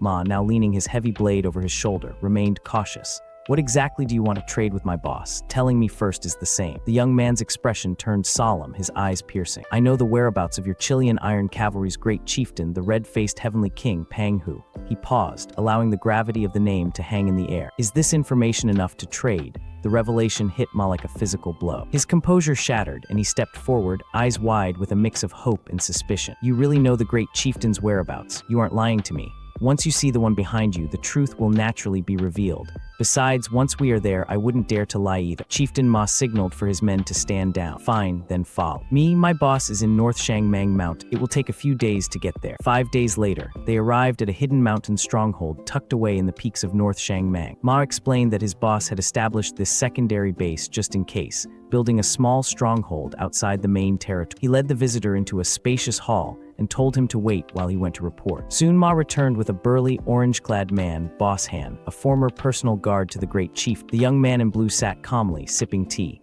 "Is it you who says you know the great chieftain's whereabouts?" Han asked, his voice booming. He noted silently that Boss Han's cultivation seemed even stronger than Ma's. "Correct," the young man replied without looking up.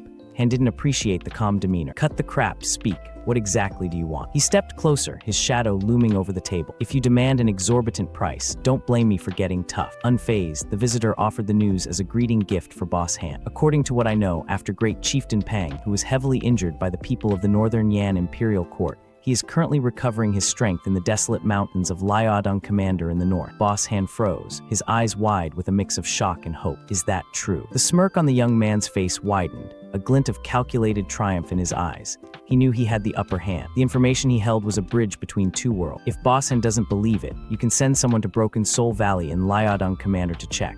There are secret codes left by great chieftain Pang." Internally, he couldn't help but marvel at his own luck. Those small details from the game settings were proving to be a huge help. Hanbao, a massive man with a presence as heavy as the stone walls of his stronghold, didn't hesitate. He gestured toward a seat, his initial skepticism replaced by burning curiosity. "Sit, I will send someone. If we can really find the great chieftain, I, Hanbao, owe you this favor. Speak. What do you want?" As the young man settled in, he watched the boss pace before him. The atmosphere in the room shifted from a tense interrogation to a formal negotiation. "After finding great chieftain Panghu, what does boss him plan to do?" the young man asked, testing the water. Hanbao lowered himself onto his throne, his muscles rippling under his vest. "Naturally, take the men of the stronghold to seek refuge with the great chief." The young man shook his head, his expression turning grave. "That is incorrect. Great chieftain Pang is currently resting and recuperating. Not only would that be useless, but it would also increase the risk of exposure." He leaned forward, emphasizing his point. "He wouldn't let you go either. What you should do is accumulate money, provisions, and cultivation resources to prepare for his ride." Han Bao's eyes narrowed, his brow furrowing as he processed the advice. The logic was sound, yet he remained focused on his immediate priority. "These matters will be decided once the great chieftain is found. Speak. What is your intention?" The young man didn't blink. He met the chieftain's gaze with sharp, business-like focus. "I want to cooperate with you guys to make money." A slow, predatory grin spread across Han Bao's face. The prospect of wealth was a language he understood perfectly. "Such a good thing. Explain it in detail." The young man leaned forward, his voice dropping to a conspiratorial tone. "There are many bandits in Shangmang Mountain who frequently rob caravans and kill for money. Therefore, more and more caravans are switching to the time-consuming and laborious main roads or arranging large numbers of guards. Your business is getting scarcer, right?"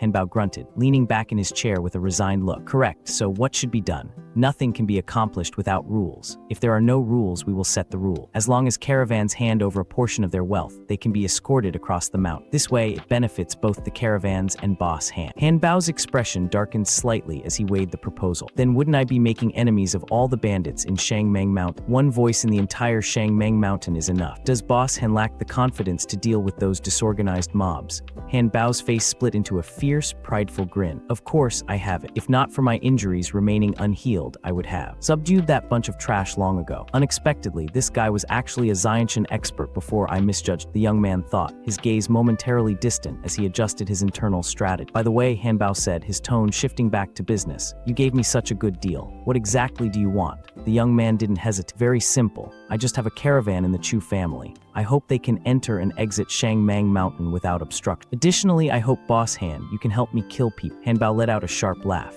The first condition is no problem, but for the second one, wanting me, Han Bao, to be a hired thug, just this piece of news isn't enough. The young man's smile remained unwavering. Of course, what I can give Boss Han is more than just this. I will tell you the information about passing caravans in advance. This way, you won't have to worry about a wasted trip. Han Bao nodded, his tension finally easing as he rested his chin on his hand. That does sound pretty good.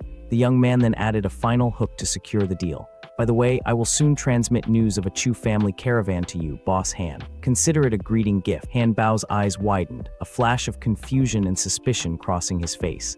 Rob your own caravan. What is the meaning of this? The young man narrowed his eyes, his expression cold and detached as he placed a hand over his heart. That is the Chu family's caravan, not my caravan. The muscular, red-haired man smirked, his expression dripping with a mix of disdain and calculation. When it comes to deviousness, he can't compare to those disciples of aristocratic family. They are actually so ruthless as to harm their own people. He leaned back, satisfied with the deal struck.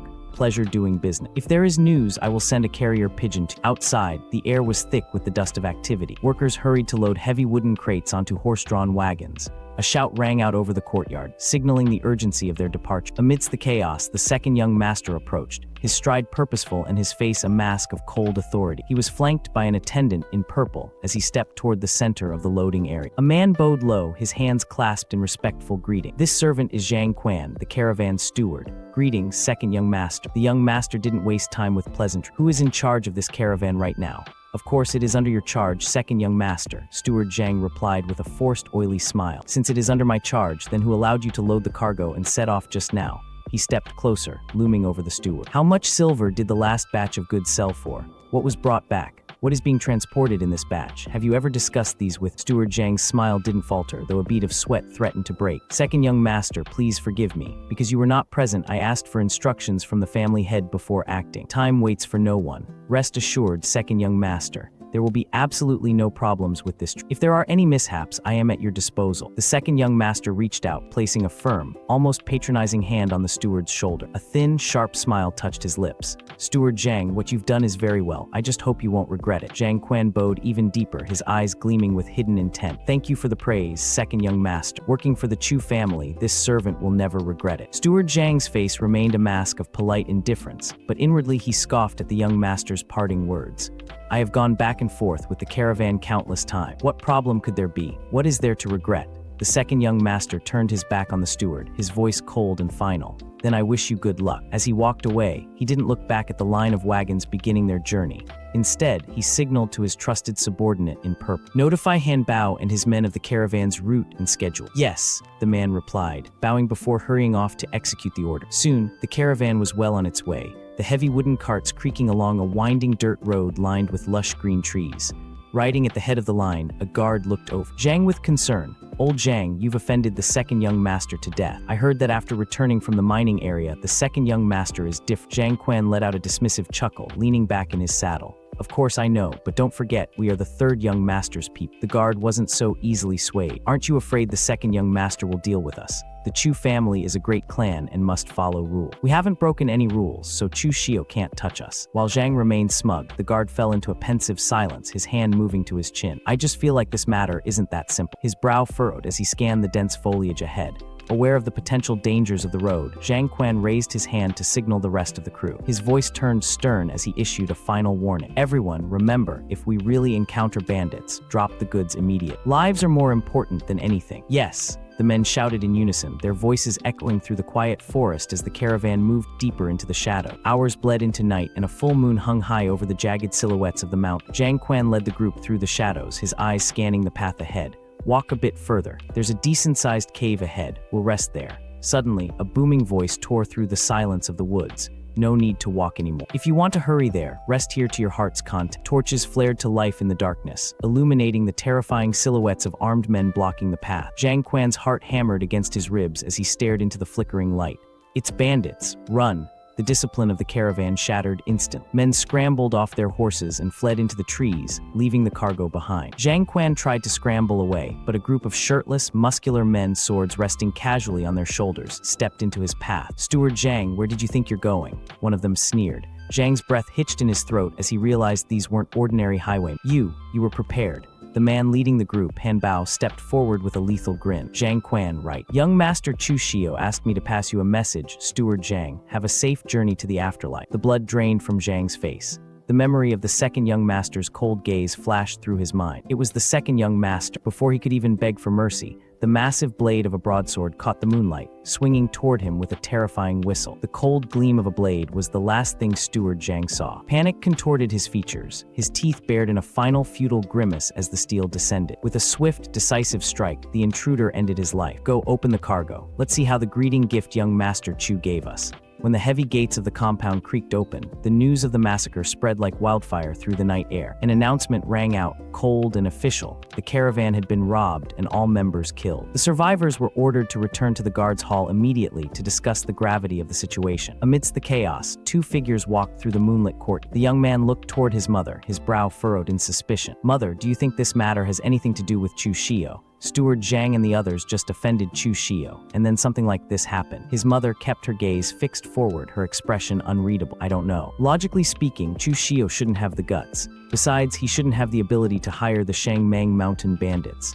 She paused, her eyes narrowing as they approached the main hall. "Before we have evidence, don't speak carelessly. Otherwise, it will make the master unhappy." Yes, they entered the grand hall where the atmosphere was thick with tension. At the far end, seated upon a high throne, the master of the house looked down upon his subjects. The room was filled with murmurs and the hushed rustle of robes as the survivors recounted the horror. "That is the situation. They killed everyone on sight. We don't know anything else." The master remained silent for a long moment, his presence looming over the room like a dark cloud. Finally, he spoke, his voice echoing with chilling finality. "Since that's the case, dismissed. Remember this lesson, be more careful next time. I'm going back into seclusion." As the master rose to leave, young man in blue robes stepped forward, his back to the room but his resolve clear. "Father, right now the caravan has no leader. I am willing to lead the caravan through Shangmang Mountain once again." A ripple of shock passed through the hall as Chu Shio's declaration hung in the air.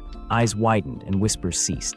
The idea of the family's young master taking on such a perilous task was unthinkable. The master turned, his gaze sharpening as he looked at his son. "Caravan transport has always been the most dangerous. Family disciples have never led the team before. What kind of trouble are you adding? You have no experience at all. Do you want to die?" Chu Shio didn't flinch. He bowed deeply, his hands clasped in utmost respect. "Right now, the caravan is in a state of panic. If there isn't someone of sufficient weight to lead, it will be difficult to set out, especially the pharmacy goods. They cannot be delayed. As a direct descendant of the Chu family, I should lead the charge and boost morale. I ask Father for permission." The master fell silent, his hand going to his chin as he weighed the request.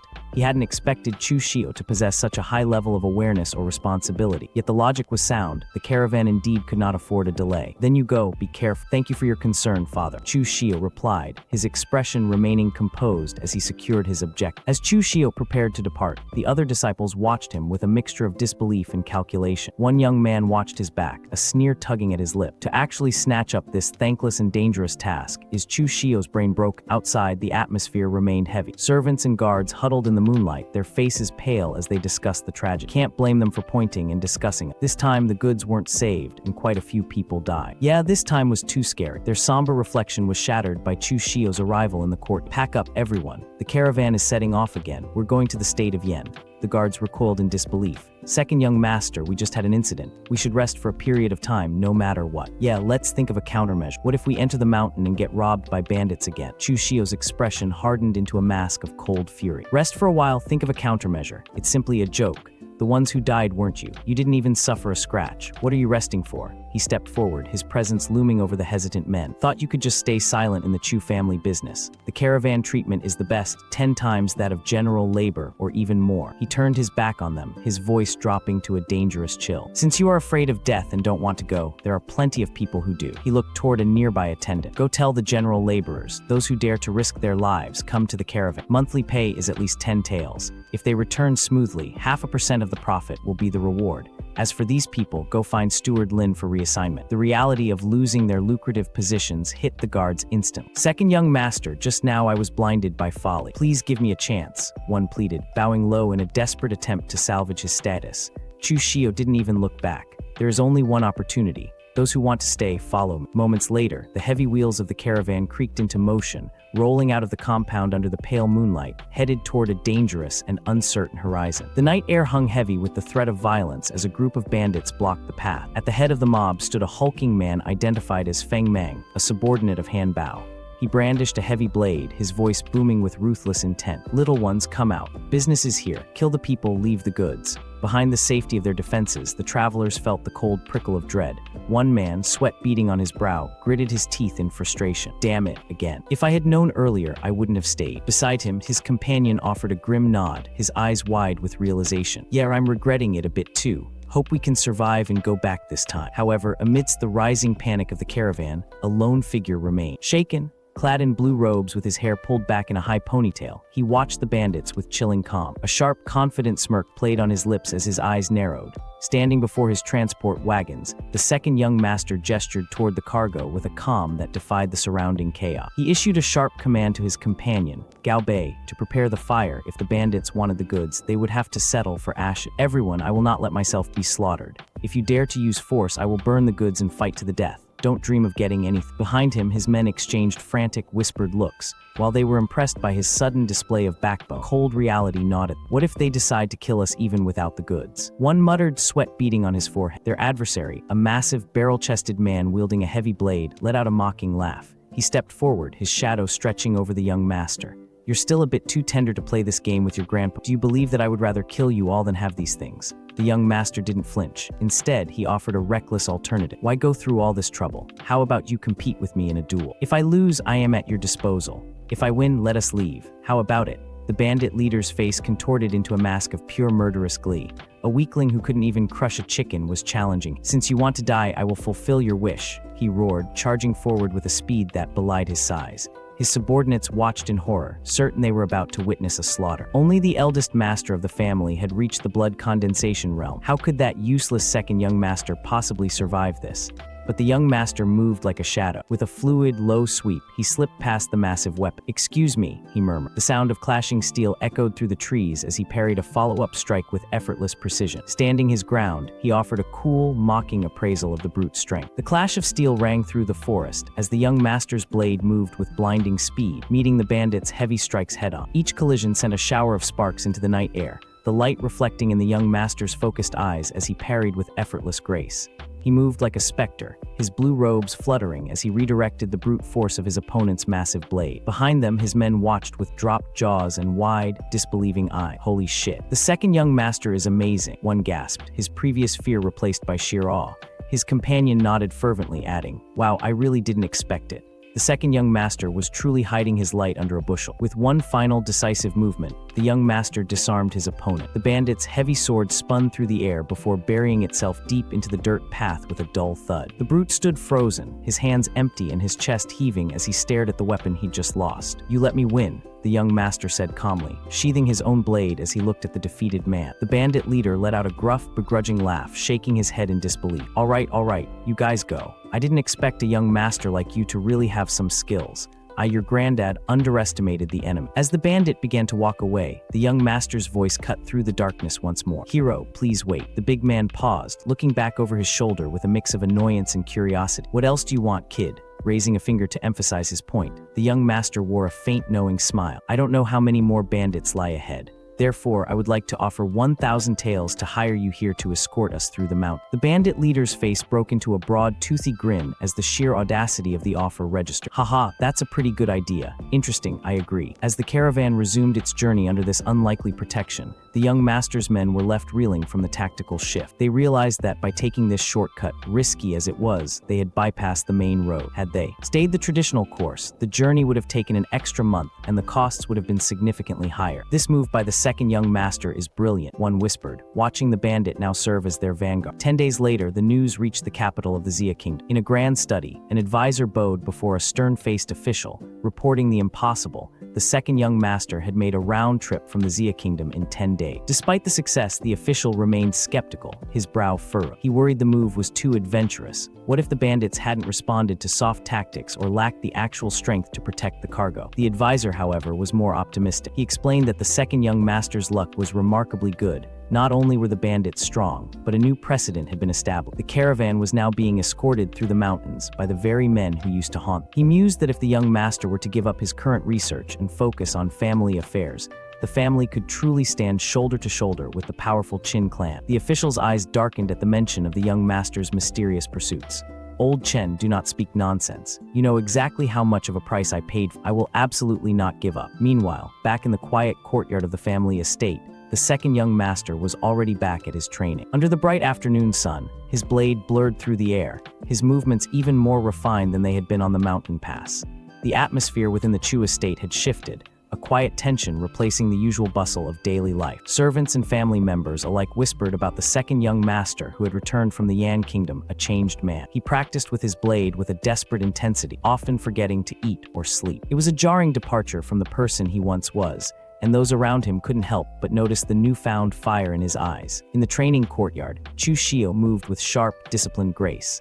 According to the original plot, he recalled, a catastrophic family incident would eventually force him to flee Tonga Prefect and enter the Jianghu, a transition that would harden his temperament drastically. However, the nature of that looming disaster remained a mystery. He knew he couldn't wait for the storm to hit.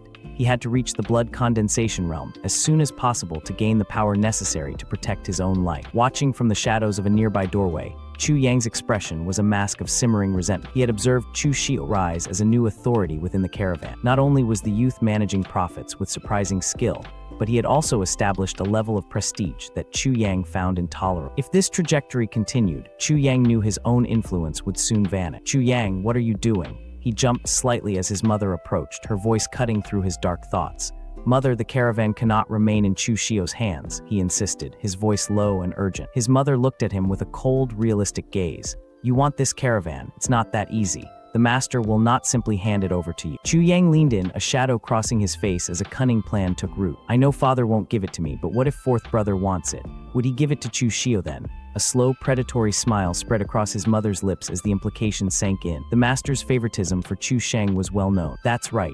The one the master spoils most nowadays is Chu Shang. That is actually quite possible. I will go try. The midday sun beat down on the high walls of the third wife's estate, where the air inside the receiving hall remained heavy with the scent of expensive incense. The second concubine, striking in her vibrant red and gold silks, stood at the center of the room. Her presence was a bold statement, her sharp gaze fixed on her host. Sister came to my place today. Why didn't you say something in advance? The third wife didn't miss the underlying jab. Well, Shanger's shops don't have much silver, but Shanger didn't plan to fight for the inheritance anyway, so this little money is just right. She reached out, taking the second concubine's hand in a gesture that looked sisterly, but felt like a tactical maneuver. Sister has misunderstood. I know Shanger doesn't want to fight for the position of family master, but it's still better to have some business with large return. The second concubine countered, her smile never quite reaching her eye. The third wife's son shifted slightly. He knew the Chu family's business was a finite pie. The shops had already been divided. To ask for more now would be a dangerous display of ingratitude, but the second concubine wasn't finished. Don't ask for more, but we can swap. Right now, the profits of Chu Shio's caravan have more than doubled. More than doubled.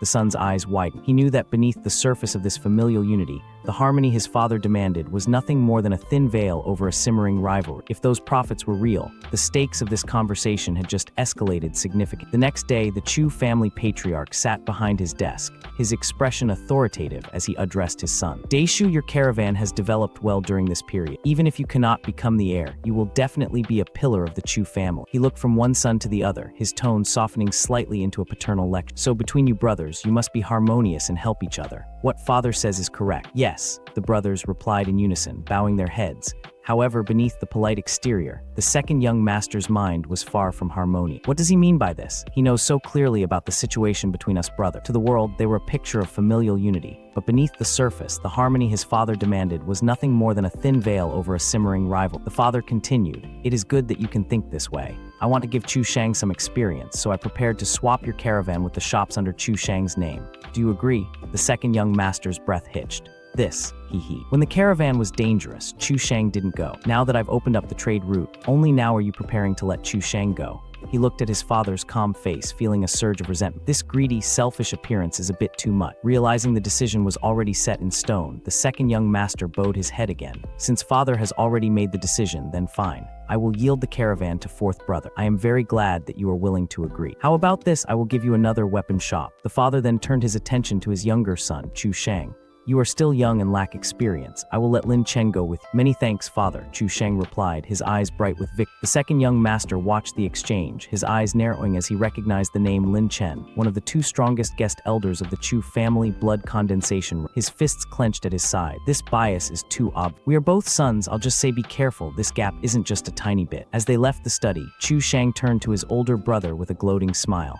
Many thanks, second brother. It's nothing, however the trade route is rugged. Fourth brother, you had better be careful. He watched Chu Shang walk away, his gaze icy. You asked for this. I hate it when people grab my things the most. Outside in the caravan courtyard, the news spread quickly among the work. Brotherly, I heard that our caravan will be under the fourth young master's management from now on. What do you think? One man asked, his face etched with worry. His companion sighed, looking toward the main house. Don't ask what shouldn't be asked. The second young master is good to us, but can we go against the fourth young master? The following day, the air in the caravan courtyard was thick with apprehension as the workers gathered to face their new master. The fourth young master, Chu Shang, descended the stone steps with a swagger, his eyes sweeping over the assembled men. Is everyone from the caravan here? A subordinate stepped forward, bowing deeply. Answering fourth young master, everyone is here. Good, tell everyone to pack up. We will prepare to depart tomorrow, Chu Shang commanded, his voice ringing with unearned authority. The courtyard fell into a stunned silence before one of the senior caravan members spoke up, his hands clasped in a nervous salute. Fourth young master, we only came back yesterday. According to the rules, we rest for 3 days before leaving again. Chu Shang's expression soured instantly. Resting every time delays things too much. We could have made another trip to the Yan Kingdom. Listen to my orders, depart tomorrow. The worker tried once more, his voice desperate. But fourth young master, the trade route beyond Shangmeng Mountain is difficult to travel. Without rest, we really can't hold up. The second young master, shut up, mention his management again and you're finished. By the way, did you members stay behind? I will arrange for new people. As Chu Shang turned away, the veteran caravan workers exchanged weary, defeated looks. One man's face paled as he muttered to himself, his spirit crushed by the arrogance of their new leader. This fourth young master's way of doing things is too domineering, he thought, realizing the dangerous path ahead. The next morning, under a wide cloud-streaked sky, the second young master was busy loading his own belongings. He held a heavy wooden crate, his face a mask of calm determination. Second brother, what are you going to do? Chu Shang asked, sitting atop his horse as his caravan prepared to move out. Moving to a restaurant to live. Second brother is really capable. I wonder, do you have any experience to pass on to? The second young master finally looked up, a faint knowing smile playing on his lips. The trade route is rugged. Be careful of those bandits. Once out of Yongo Prefecture, the Chu family's face isn't very useful. Chu Shang let out a sharp, arrogant laugh and turned his horse toward the gates. With Uncle Lin by my side, am I afraid of those petty thieves? He thought, his confidence bolstered by the presence of the powerful elder. As the dust from the departing caravan settled, the second young master turned to a loyal attendant standing nearby. The sunlight caught the sharpness in his eyes, revealing a man who was far from defeated. Come with me to Shangmeng Mountain later. Okay, the attendant replied, nodding firmly. Under a full moon so bright it looked like a render setting, Shangmeng Mountain Camp sat there looking all ominous and fortress-like. Torches flickered on the lookout tower, throwing long, dramatic shadows everywhere like a budget Game of Thrones set. Inside the main hall, Boss Han was doing his best final boss of the first arc impression, lounging on his throne. He gestured at our guy Chu Shio like they were old drinking buddies. Kid, your idea slapped. Shangmeng Mountain is basically mine now, and profits are up tenfold. Let's get absolutely hammered. Chu Shio, draped in deep blue robes and radiating main character energy, didn't even blink. Hold that thought, Boss Han, I came here for a favor. Boss Han's grin turned feral. Oh, who's getting the rob and murder special today? My fourth brother, Chu Shan. The silence that followed was deaf. Boss Han's smirk froze mid-snarl. This kid is cold, he thought, a bead of sweat betraying. Twice he's had me gut his own people, and now he's sending me after his biological brother. That's not just ruthless, that's a whole new tier of touch grass, my guy. Recovering his composure, Boss Hand crossed his arm. Same deal, kill the leader, spare the rest. Chu Shio's eyes went frosty, the temperature in the room dropping a few degrees. Kill all the leader. There's a blood condensation realm martial artist in the mix. You'll need to handle that personally. He paused and his voice got that chilling, specific tone that makes you want to check your back. Oh, and my fourth brother. Can't kill him. He's family after all. Boss Hand squinted, genuinely baffled. He's your blood brother and you want me to rob him blind and leave him a broken mess. Chu Shio's smirk was pure venom. He makes me unhappy, just cripple him. Damn, that's brutal. The bandit leader looked almost impressed in a horrified kind of way.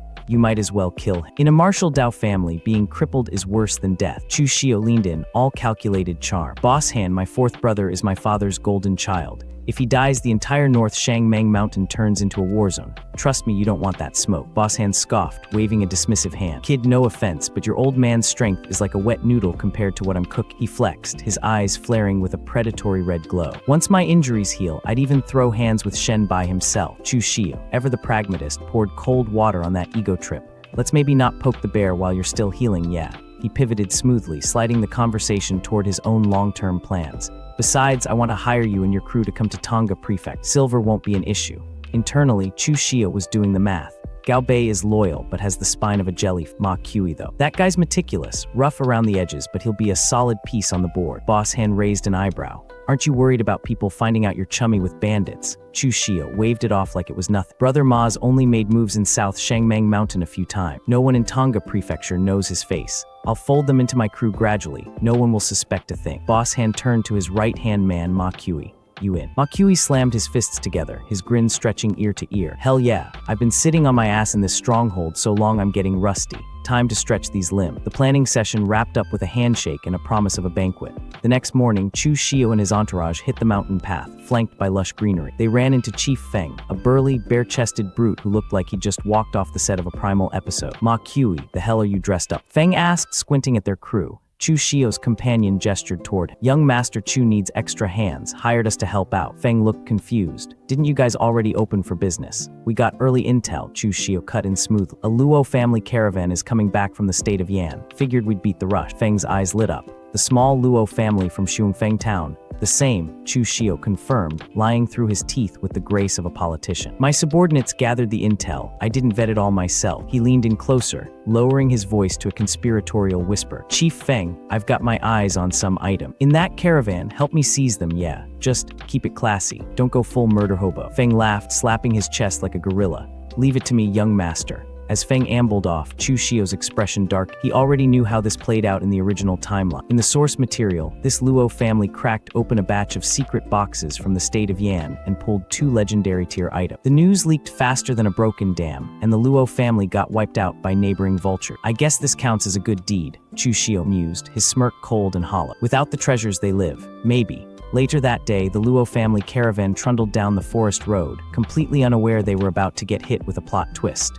Move it, the leader barked. We rest after we clear Shangmang Mountain and hit Tonga Prefecture. Suddenly, Chief Feng and his boys burst from the trees like they were in a Naruto filler episode. Halt! Oh no, it's bandits. A merchant shrieked, scrambling. The Luo family steward rushed forward, clutching a heavy pouch of silver like a holy relic. Heroes of Shangmang Mountain, here's a 10% toll. Please take it for drinks. Feng's eyes went wide with mock fury, and he drew a massive blade that glinted ominously in the sunlight. 10%. You think that's enough to make me wait all morning? Leave everything behind. The steward stammered, trembling like a leaf. Heroes, what? You got a problem with that? Feng roared. The caravan scattered like roaches, abandoning their wagons and horses in a full-blown panic. Chief Feng turned to Chu Shio with a satisfied grin. Young master, take whatever you want. Chu Shio stepped forward, his gaze locked on the wooden container. I only want those secret boxes. The rest is yours. He could practically hear the gacha pull sounds in his head.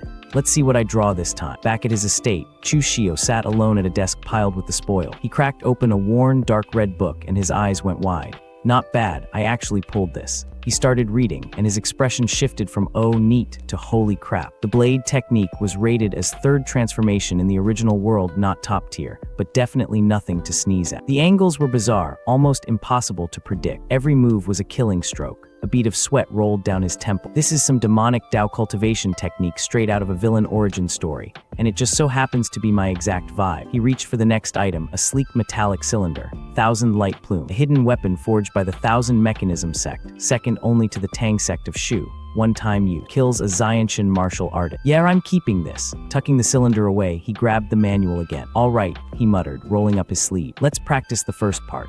10 days later, North Shangmeng Mount, a different caravan rolled along the pass, led by a smug, self-satisfied fourth brother, Chu Shan. He'd convinced his father to swap out Chu Shio's caravan for his own, and he was riding that high like it was a personal victory. His celebration was cut short by a familiar voice. Cough, cough. Chief Feng and his bandits were back, blocking the road like an unpaid toll booth. A nervous servant scurried forward, bowing deep. Chief Feng, here's 400 taels. Please let us pass. Feng took the silver, looked at it, and scoffed. Only 400, that's it, boys, search the wagons. The caravan guard stepped forward, trying to keep things diplomatic. Chief Feng, the Chu family knows the rules. The toll fee won't be short. Feng's eyes glowed with predatory hunger.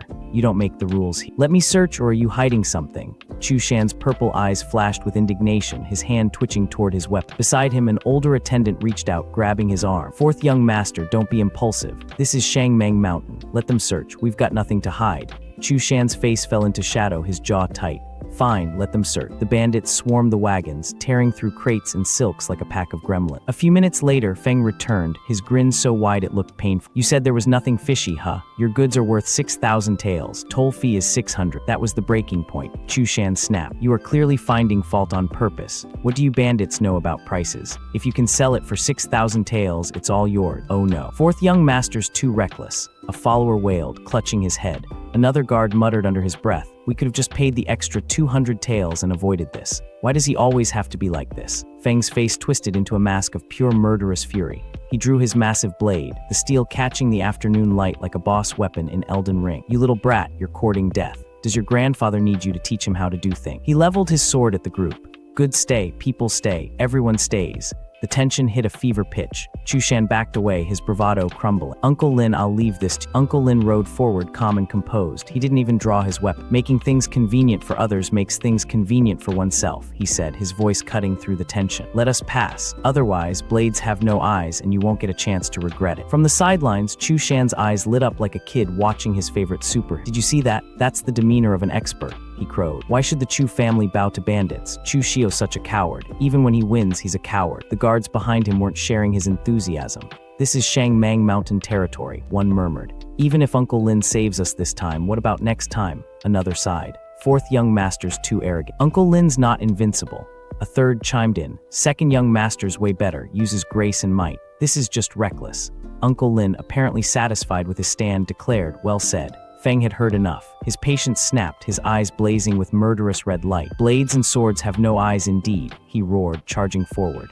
If you die here today, don't blame me for being ruthless. The battle erupted in a blur of steel and fury. Uncle Lin was good, really good, but Feng was a blood condensation realm monster with military combat skill. The clash was brutal, a symphony of screeching metal and grunting effort. Then with a sickening squelch, Feng's blade found its mark. Uncle Lin collapsed, his lifeblood staining the dirt.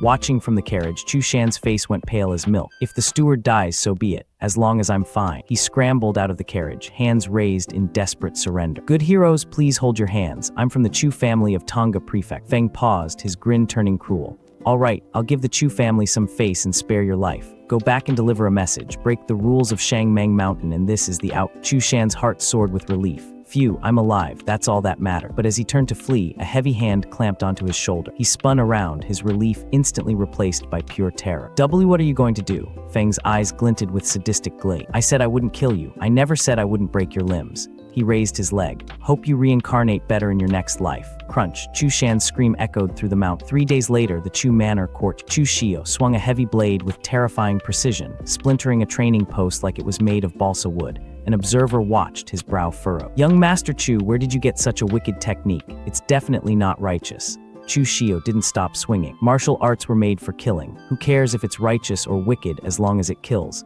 The observer's internal thoughts were a mix of awe and dread. Chu Shio's strength has skyrocketed. The first time I saw him, he could barely wound Lin Lao. Now, I'm no match, truly terrifying. Inside the main hall, the atmosphere was thick with grief and tension. A messenger knelt before the family head. Young Master, the fourth young master has been carried back, completely crippled. Lin Kaian and several stewards are dead. Chu Shio walked in, his expression cold and distant. My dear father must be heartbroken right now. Let's see the show. The fourth young master lay on a stretcher, his limbs twisted at unnatural angles, blood staining his robe. The family physician bowed low, his voice trembling. Family head, your noble son's limbs are shattered. With the delay, I'm afraid he'll be bedridden for life. Damn it, the family head roared, his fist tightening on the armrest.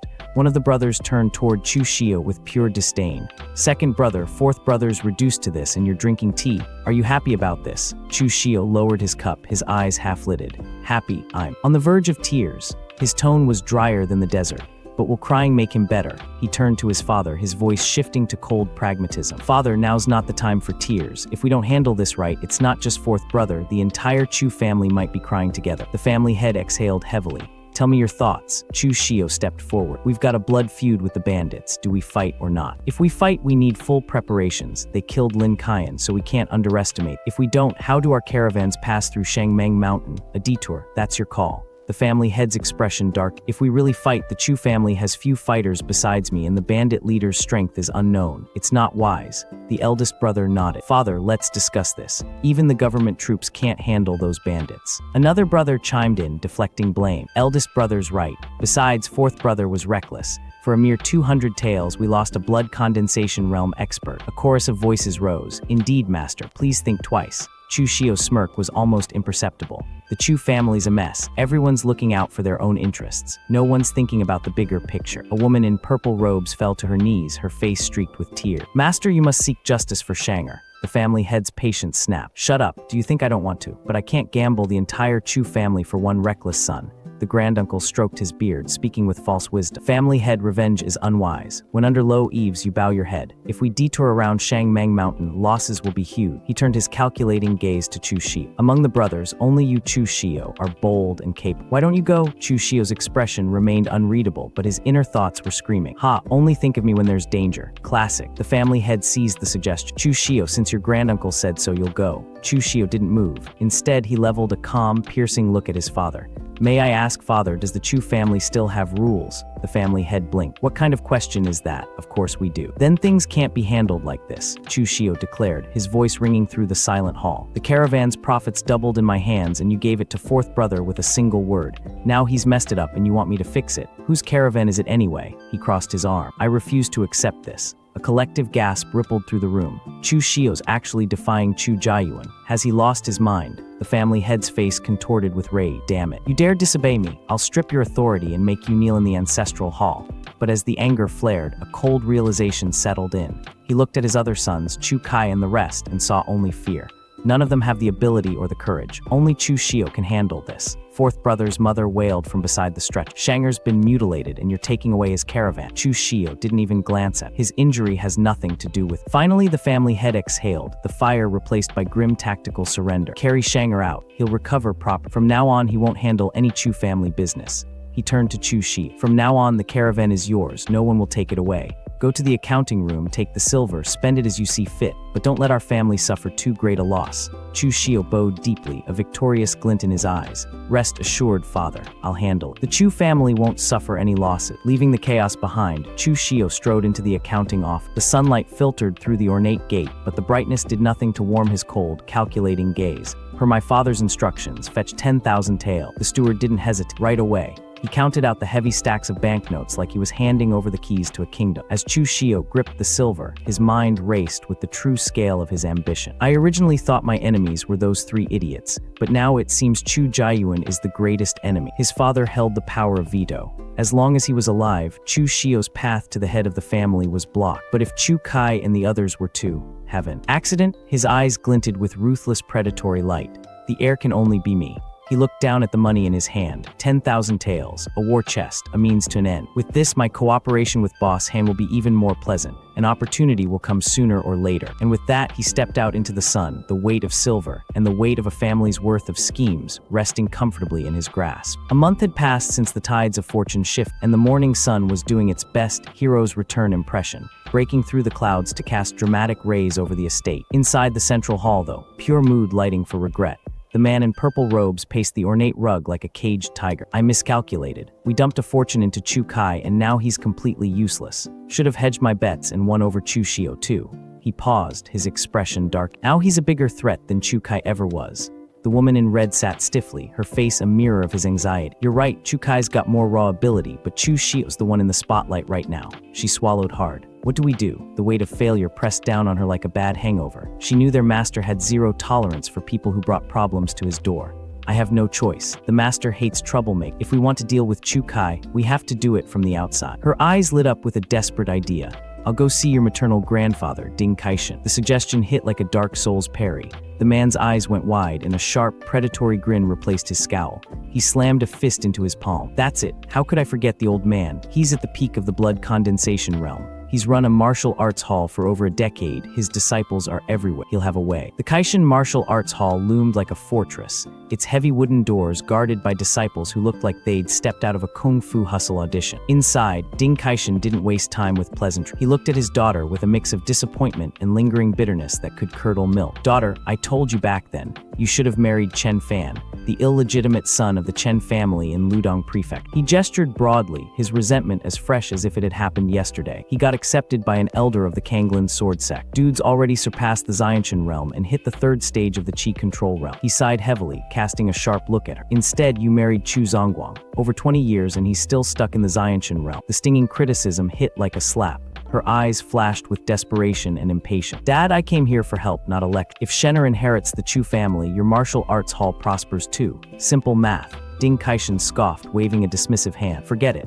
Chu Zong was only in his 50s. I won't live to see that day. He paused, his expression shifting from annoyance to cold calculation. But I did hear something interesting. A wealthy merchant from the state of Yan wants to make a major deal with the Chu family caravan, buying ore from the Nanshan mine. They've already paid a deposit. The news hit her like a truck, or in this world, a spiritual beast stampede. Her brow furrowed in a dark scowl, her teeth grinding with envy. Damn it. How does Chu Shio get all the good breaks? Seeing her frustration, Ding Kaishan stroked his beard, a slow, cunning smile spreading across his face like a cat who just spotted a canary. This might not be a bad thing. If Chu Shio can't produce the ore, the caravan's reputation tanks and Shenner gets his opening. The woman's hand went to her chin, considering the logistics. The Nanshan mining area is under my control right now, but if I suppress it and don't hand it over and it affects the family business, Chu Zongwu definitely won't let me off. Ding Kaishan turned to her, spreading his arms like he was about to reveal the secret to infinite wealth. Daughter, stop staring at the Chu family's little plot of land. Broaden your horizons. Who said anything about suppressing? Sell it to someone else first, best of both worlds.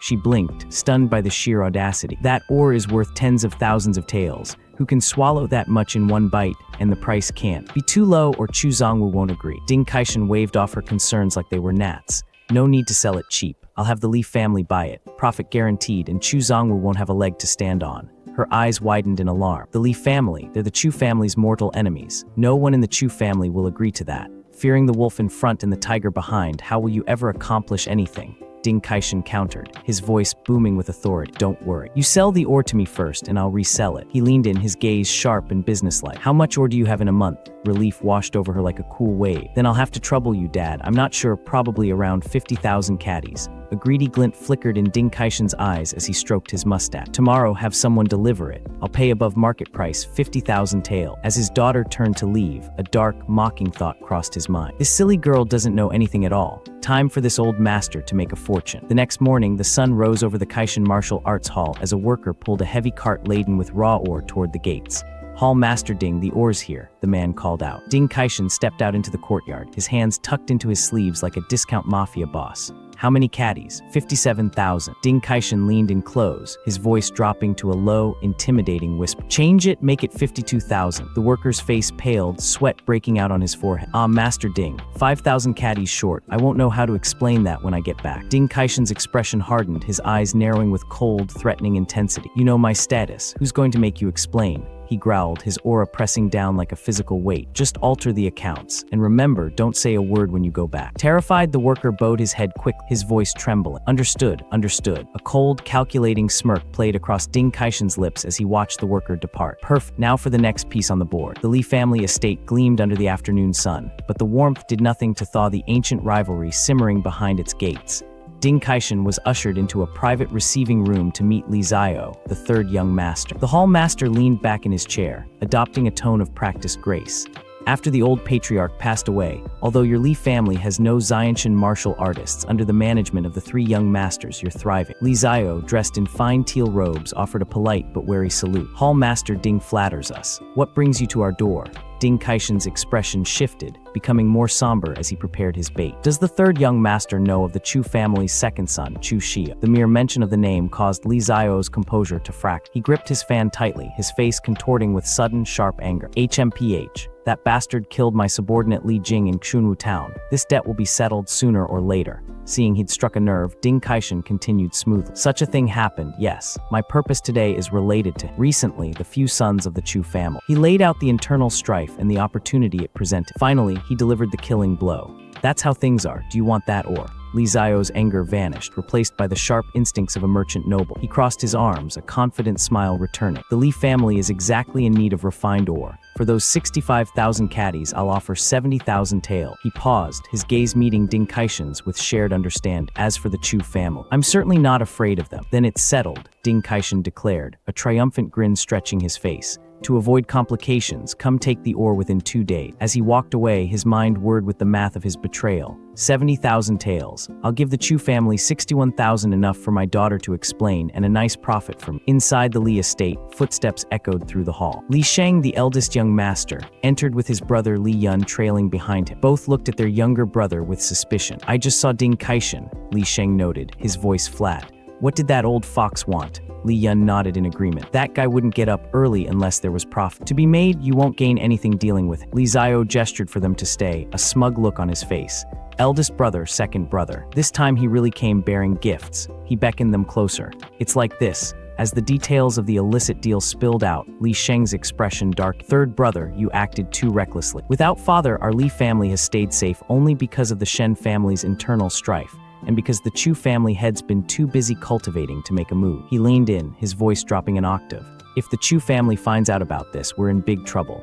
Li Xiao shrugged, his confidence unshaken. Don't worry. Old man Ding's doing this to help his grandson seize power. Someone on the Chu family's side is covering for us. Li Sheng sighed, realizing his brother was blinded by the potential gain. Better to be careful, he conceded reluctant. Tomorrow, lead a team to deliver the ore to Qinyuan town and forge weapons there. As his brothers turned to leave, Li Xiao watched them go, a dismissive smirk playing on his lips. Eldest brothers being overly cautious. What could possibly go wrong? The next day, a subordinate hurried toward the second young master, his face etched with worry. The ore for which a deposit had already been paid was suddenly seized by a member of the family. Chu Xia looked up from his training, his expression calm. What are you panicking for? Be specific, the servant explained. The ore had been sold out from under them by the second madam to her father, Ding Kaishan. Without it, the caravan's trade in Qinyuan town was dead in the water. Worse, Ding Kaishan had already used half the ore to settle a debt with the Li family, who were currently hauling the goods away. Sharp, knowing smile crossed Chu Xiao's face.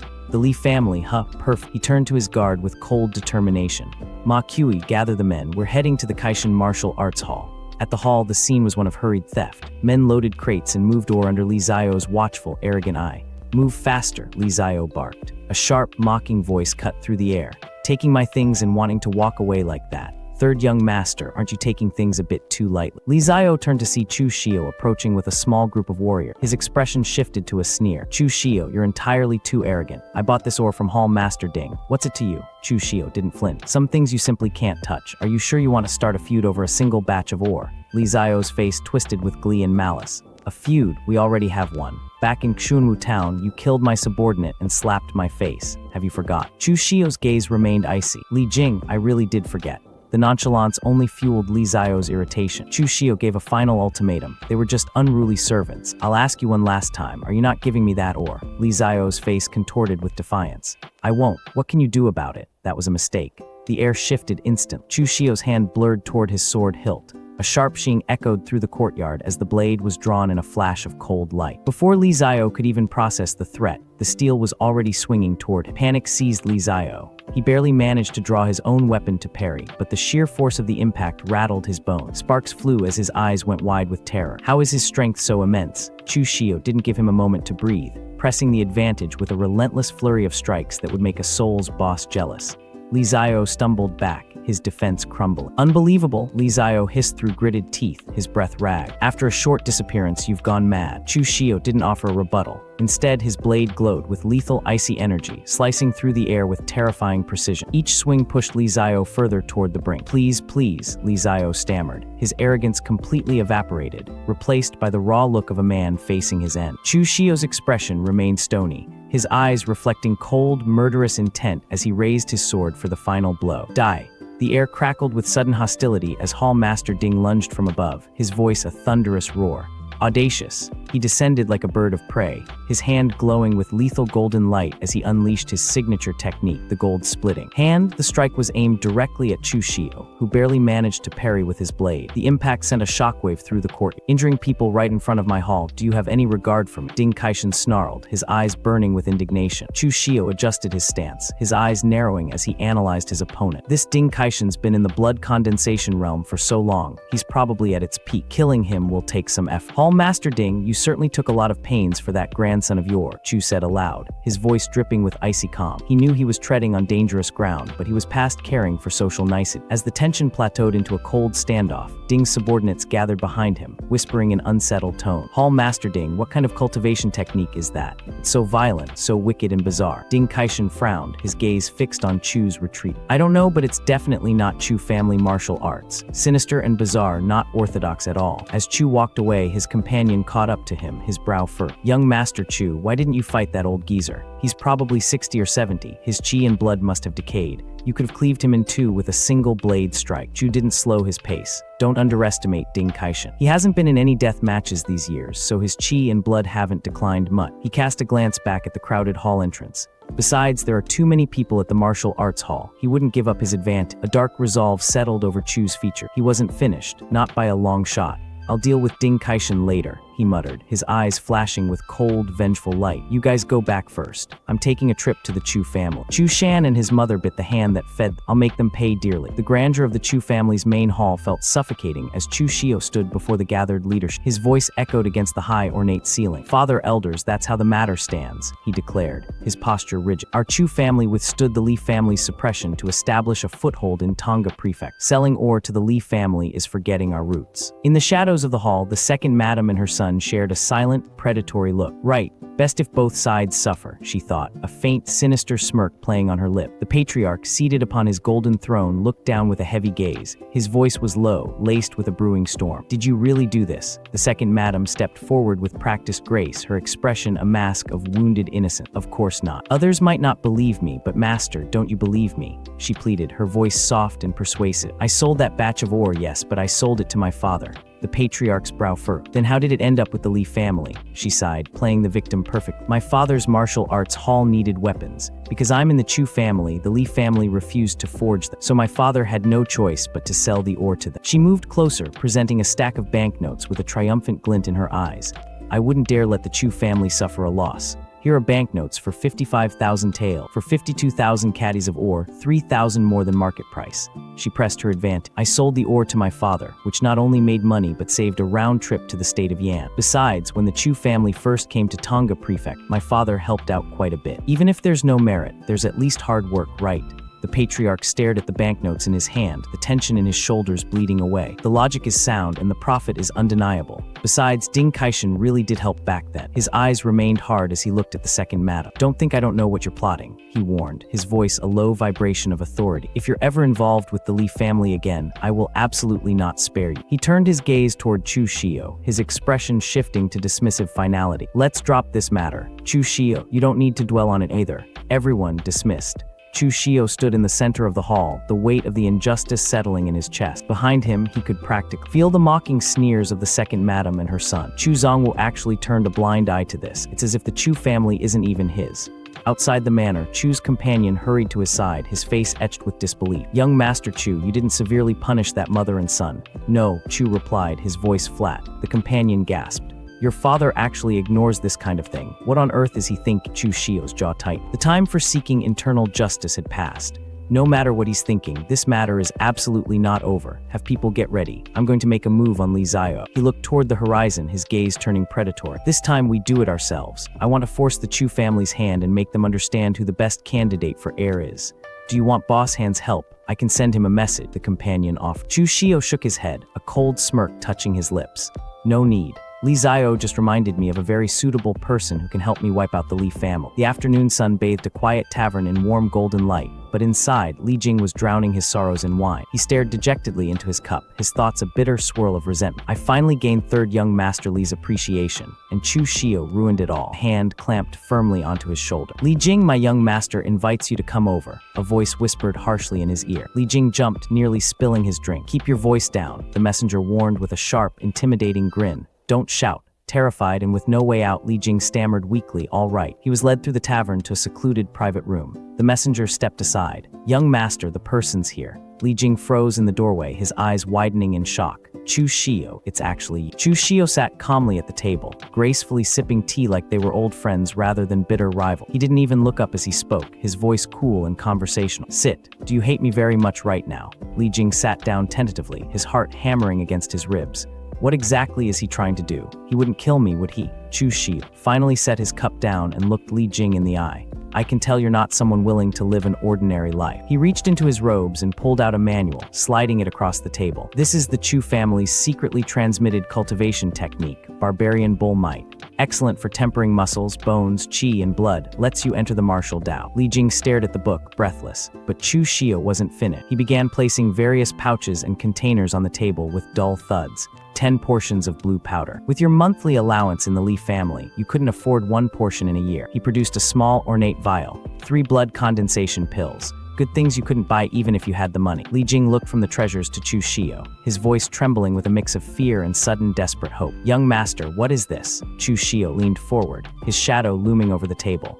The warmth of the tavern's tea provided no comfort against the cold steel in his voice. I want Li Zio's route the next time he travels for business, and the strength of his team. The more detailed, the better. Tell me the day before he sets off. Li Jing's face drained of color, sweat beading on his forehead. Are you? No buts, Chu Shio interrupted, his hand slamming his blade onto the table with a sharp clack that made Li Jing flint. There's only one chance. You only have one opportunity to choose. Left with the choice between subservience and the dangerous path to power, Li Jing clutched the bag to his chest, his eyes darting around the room in panic. He eventually scurried out, the weight of the bribes heavy in his arm. Watching him disappear, Chu Shio's companion stepped out from the shadows, his brow furrowed with doubt. Young Master Chu, how do you know he'll comply? What if he leaks this to the Li family? Chu Shio stood up, his expression unreadable as he stared at the doorway. Human ambition is a terrifying thing. Li Jing is absolutely not the type to subordinate himself to others. I merely gave him a reason to betray the Li family. The companion sighed, a bitter smile touching his lips as they walked out into the bright afternoon sun. The human heart is truly complex. I was just a cowherd boy back then.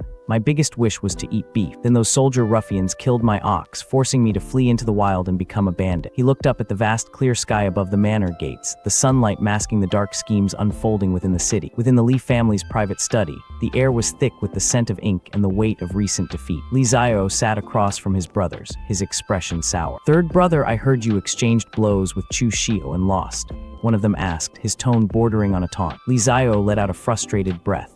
Yeah, that Chu Shio's a bit bizarre. He's only at the peak of the body tempering realm, but his strength is frighteningly high. His blade technique is incredibly weird, fierce, ruthless, and I feel like he hasn't even used his full strength. His eldest brother narrowed his eyes, sensing a genuine threat. When you set off for the state of Yan tomorrow, have Uncle Jiang go with you. He's close to great completion in the blood condensation realm, more secure. Li Zio frowned, hesitant to appear weak. There's no need, right? Shangmang Mountain already has rules now. What do we need, Uncle Jiang? Listen to me, his brother replied, his voice brooking no further argument. Just to be safe. The next day, a small caravan wound its way through the dense, sun-dappled woods of the mountain path. Leading the group was Li Zio, accompanied by a towering bald man with a massive blade strapped to his back, Uncle Jiang. Rest assured, third young master, Jiang rumbled, his presence solid as a mountain. With me here, nothing will happen. Many thanks, Uncle Jiang, Li Zio replied, feeling a measure of his confidence return. The peace of the forest was abruptly shattered. A group of men stepped out from the shadows of the trees, blocking the path. At their head stood Chu Shio, his hand resting casually on the hilt of his sword. Third young Master Lei, planning to just leave after taking my thing, Chu Shio called out, a mocking glint in his eye. Li Zio's heart skipped a beat as he recognized the man in blue.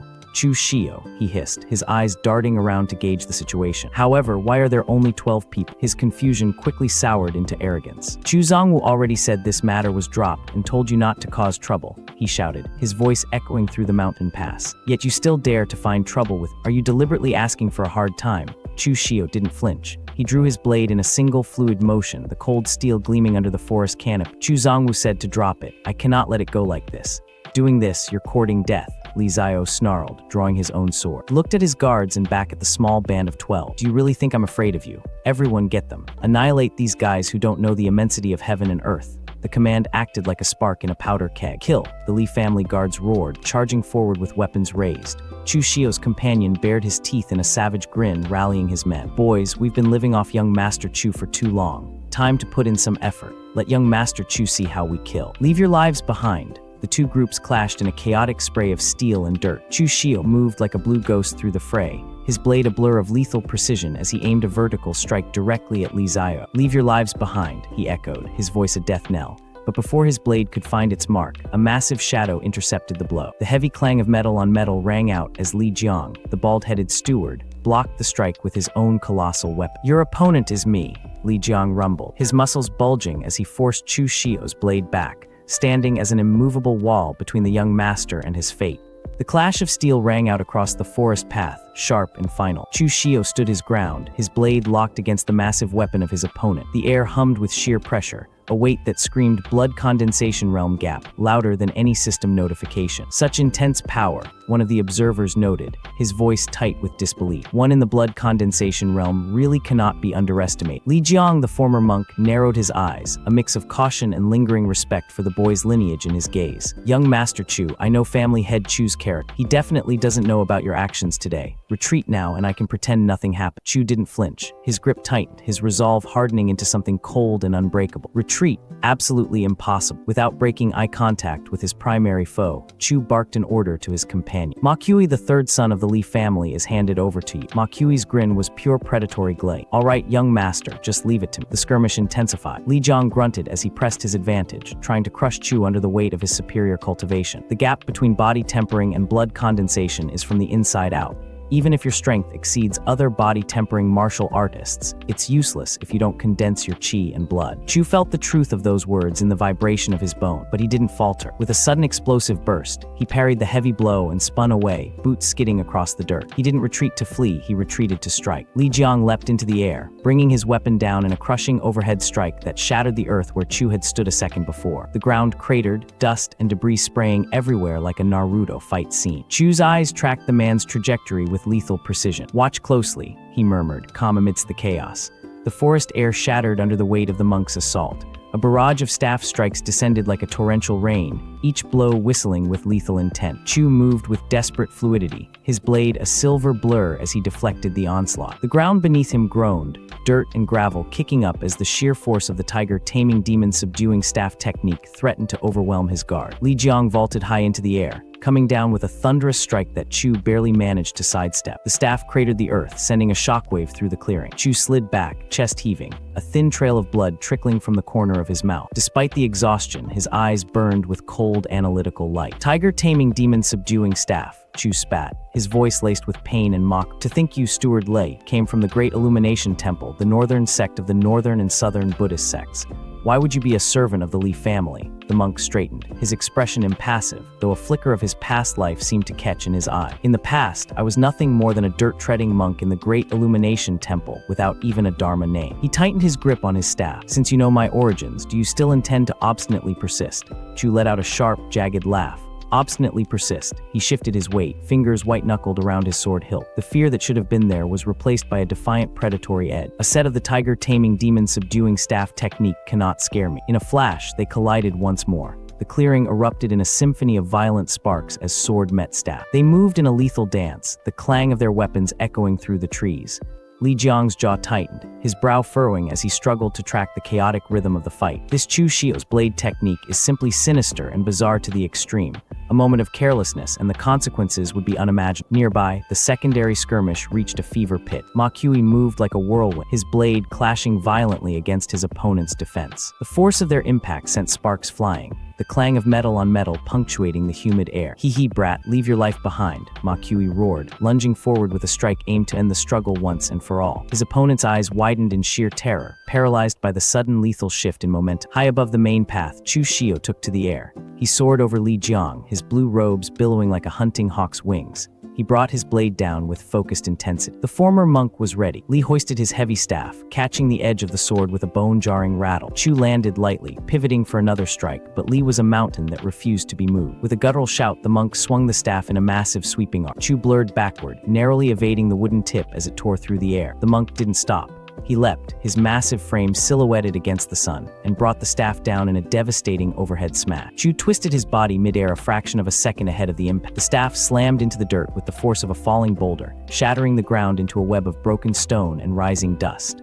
Fragments of earth sprayed in every direction. While Li Jiang was still recovering from the weight of his own massive strike, Chu's blade hissed through the air, aimed directly at the monk's vulnerable hand. Li's eyes widened as the silver arc sliced through the space between his fingers and the staff. The precision was terrifying. Forced to choose between losing his fingers or his weapon, the monk instinctively loosened his grip, his hands recoiling as the cold steel grazed path. Chu Shio didn't waste the opening. He lunged forward, his body a streak of blue, and delivered a powerful concentrated palm strike directly into the monk's chest. The impact was surgical. Li Jiang's breath left him in a ragged gasp as he was sent reeling back. Before he could find his footing, a thin, ethereal line of light, a manifestation of Chu's lethal intent, traced a path across the monk's throat. Li Jiang froze, his eyes fixed in a stare of pure shock. As the world tilted, he collapsed heavily onto the dirt path, his body finally failing. Chu stood over the fallen man, his sword lowered, his breathing heavy. He let out a long, weary exhale. "Phew," he muttered, the tension finally bleeding out of his shoulders as he looked down at the defeated master of the blood condensation realm. The impossible gamble had paid off.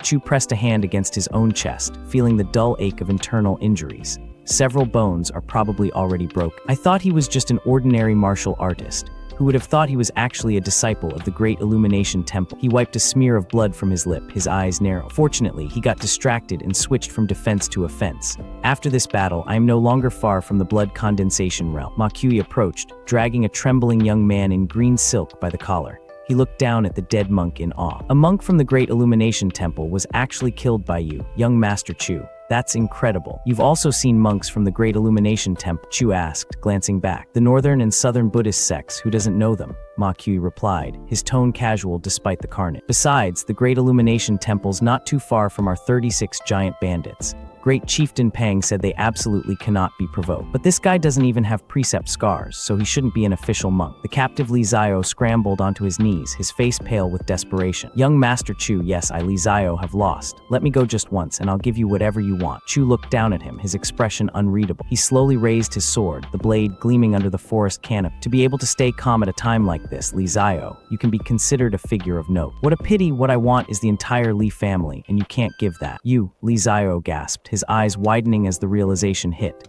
"A single thought's difference and all is lost. Third young Master Li, have a safe journey." With a swift, clean stroke, Chu ended the conversation. He turned away immediately, sheathing his weapon as he began to walk down the path. "Take all the goods, prepare to return to the city." Ma Kui looked at the bodies left in the dirt. "What about these corpses? Don't we need to process and disguise them?" Chu paused, his gaze lingering on the carnage behind them. A cold, calculating light remained in his eyes as he clutched his chest, nursing the broken ribs he'd sustained. "No need. I intended for these bodies to be seen by others." The news of the slaughter reached the Li family compound like a lightning strike. Inside the main hall, the air was thick with grief and brewing fury. Two bodies lay beneath white shrouds, the stillness broken only by sharp, panicked questions. "Who is it? Who exactly is it?" a man demanded, his voice trembling with sorrow and disbelief. "It's Chu Shio. Someone saw Chu Shio returning with a lot of goods, and those carts had my family's mark on." A younger man knelt by the bodies, tears streaming down his face as he stared at the remains of their protector. But Uncle Jiang was clearly there, and he's a martial artist from the Great Illumination Temple. Fury finally overcame the second brother. With a sob of rage, he drew his sword and lunged toward the door. "Where are you going?" his sibling shouted, grabbing his shoulder. "To the Chu family, of course, to demand justice," he roared, his eyes bloodshot. "Second brother, calm down." The other pleaded, his voice cracking under the weight of the situation. "What justice are you demanding? Would Chu Zongwu really kill his own son? Besides, without Uncle Jiang, I'm more worried that the Li family's enemies will make a move against us."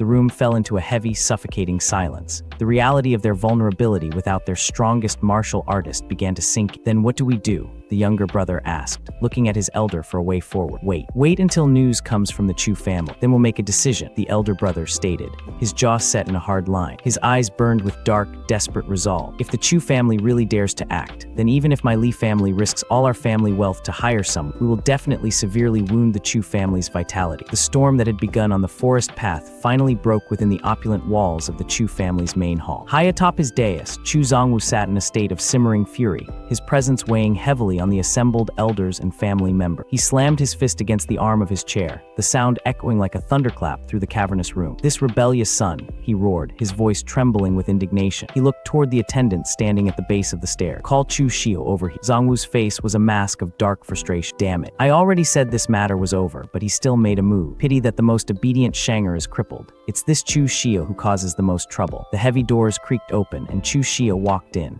He moved with a calm, measured pace that only seemed to further irritate his father. As he approached the dais, Zongwu's voice dropped to a dangerous low growl. Chu Shio, do you still have any respect for me as your father? What did I tell you back then? Chu stopped, bowing with a practiced elegance that betrayed none of the physical pain from his broken ribs. Father, please forgive me. Opportunity waits for no one, so I wasn't able to report it. Before his father could erupt again, Chu straightened and gestured toward the courtyard where the spoils of his raid were being inventoried. However, this time I not only took back the Li family's ore, but also seized a large batch of goods, all of which I am willing to hand over to the family. The tension in the room shifted instantly. Beside the dais, two elders stroked their beards, their initial disapproval melting into calculating interest. The sheer volume of wealth Chu had brought back was undeniable. The way Chu Shio handled this matter was actually quite proper. One whispered to the other, their eyes gleaming with the pragmatic greed that fueled the family's power. By framing his rebellion as a massive financial gain for the clan, Chu had turned a potential execution into a diplomatic victory. Chu's elder brother stepped forward, his expression tight with feigned concern. Second brother, I don't mean to criticize you, but Tonga Prefecture is only so big, and our Chu family isn't the strongest. Failing a single move affects the whole body. You are a bit too capable of causing trouble. Chu didn't blink. He turned his gaze toward his brother, his voice cool and challenging. Then, according to eldest brother's meaning, do you want me to return the things or prepare to pay for Li Zio's life with my own? The silence that followed was sharp. The eldest brother stammered, his face flushing with irritation. Enough, shut up. Chu Zongwu's voice echoed from the dais. He looked down at Chu, the anger in his eyes replaced by weary pragmatism. This time will be an exception, but you absolutely must report to me or Steward Chen in the future. I will respectfully obey father's teaching, Chu replied, bowing low. Zongwu leaned forward, his eyes narrowing as he scrutinized his son. The Li family's Li Jiang was killed by you. How exactly did you kill him? Chu stood straight, his expression neutral. Although that Li Jiang was at the blood condensation realm, he was already old. Because my subordinate launched a sneak attack and captured Li Zio, it affected his state of mind, and only then was he slain by me. Zongwu signaled the end of the inquiry with a wave of his hand. All right, let's leave this matter at that for now. Everyone dismiss. But Chu wasn't finished. As the others began to filter out, he spoke up again. Father, I feel that with Li Jiang dead, the Li family's morale is unstable, which makes it a good opportunity to attack. Just hand over all the family elders to me, and I guarantee I'll take down the Li family within 3 days. The elders paused, their eyes gleaming with greed as they looked toward the patriarch. I think this matter is indeed feasible. Family head, this is a once-in-a-lifetime opportunity. Zongwu's face dark. Stop always thinking about stirring up trouble. Annihilating a family is not that simple. Without my permission, you are not allowed to make a move against the Li family. Everyone dismiss. Once the hall was empty, Steward Chen approached the patriarch. Zongwu's gaze was distant, his jaw set. Old Chen, I know what you mean. If I wanted to annihilate the Li family, I could have made a move long ago. However, the research on that thing has reached a crucial moment, and I don't want any accidents. Outside the hall, Ma Kui caught up with Chu as he walked through the stone court. Young master, you've returned. For those 57,000 caddies of ore, should we conduct the transaction first and then split the money with the Chu family? Chu stopped in his tracks, his head snapping toward Ma Kui. Wait, how much ore did you say there was in total? 57,000 caddy, Ma Kui repeated, confused by the sudden intensity in the young master's voice.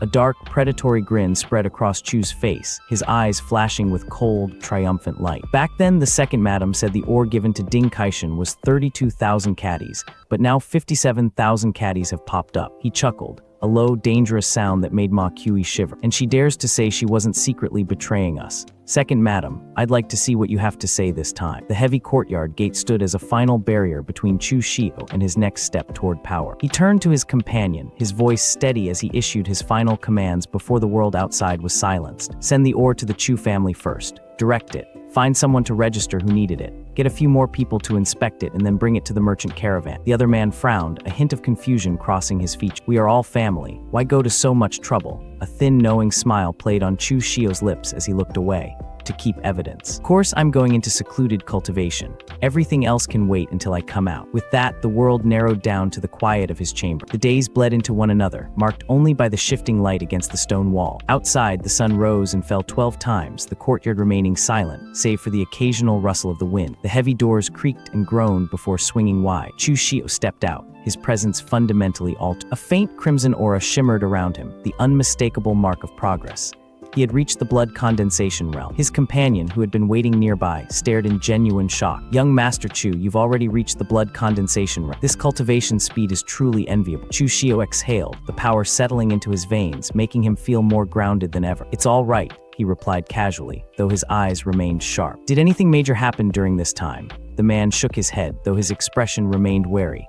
"Major, even with people dead, the Li family didn't jump out to cause trouble. What else could be considered major?" Chu Shio looked toward the horizon where the sun broke through the clouds in brilliant shafts of light. He wasn't fooled by the temporary peace. "It's not that the Li family doesn't want to cause trouble. Just don't dare. However, they probably won't just let this matter drop." Inside the dimly lit hall of the Li family estate, the air was thick with unspoken tension. The two eldest brothers sat in the shadows, their faces grim as they discussed the death of their kin. "Eldest brother, third brother is dead. Are we just going to leave it at that?" the second brother said, his voice tight with a mix of grief and suppressed rage. The eldest brother remained still, his gaze fixed on the table before them. "Of course not, but we need to think carefully about what to do next. It's already very fortunate that the Chu family didn't take the opportunity to attack us." Their grim conversation was interrupted as Lian, the fourth son of the Li family, stepped into the hall. He bowed deeply, his expression one of earnest determination. "Eldest brother, second brother, third brother is gone, and the family is lacking manpower. I want to step up and work to lead the merchant caravan to the state of Yan once." A heavy silence followed his request. The eldest brother didn't even look up as he delivered a dismissive blow. "And you are still young right now. You can only help us by raising your cultivation." He waved a hand toward the door, his tone final. "Go back and cultivate. Don't worry, the Li family won't collapse." Li En's shoulders slumped slightly, his eyes downcast. "Eldest brother, second brother, I will take my lead." As he walked away, his heart felt like lead. Back then, didn't third brother Li Zio also lead the merchant caravan at 18 or 19? Is it because I was born of a concubine while they share the same mother that I am ostracized by? Inside the hall, the door had barely closed before the second brother let out a sharp, mocking laugh. What the hell does he think he can do? Replace third brother just because third brother is dead? He leaned forward, his eyes flashing with disdain. "Among the three tigers of the Li family, there will never be a place for him." "Don't talk nonsense," the eldest brother chided weakly, though there was no real conviction in his voice. "Whatever you say and is still our fourth brother. I don't acknowledge him as my fourth brother," the second brother snapped, his voice rising. "Third brother just died and he jumps out demanding power. He really thinks too highly of himself." "Enough," the eldest brother sighed, cutting him off. "Say a few words less. What are your thoughts on avenging third brother and Uncle Jiang?" The second brother's face contorted with a mixture of fury and helplessness.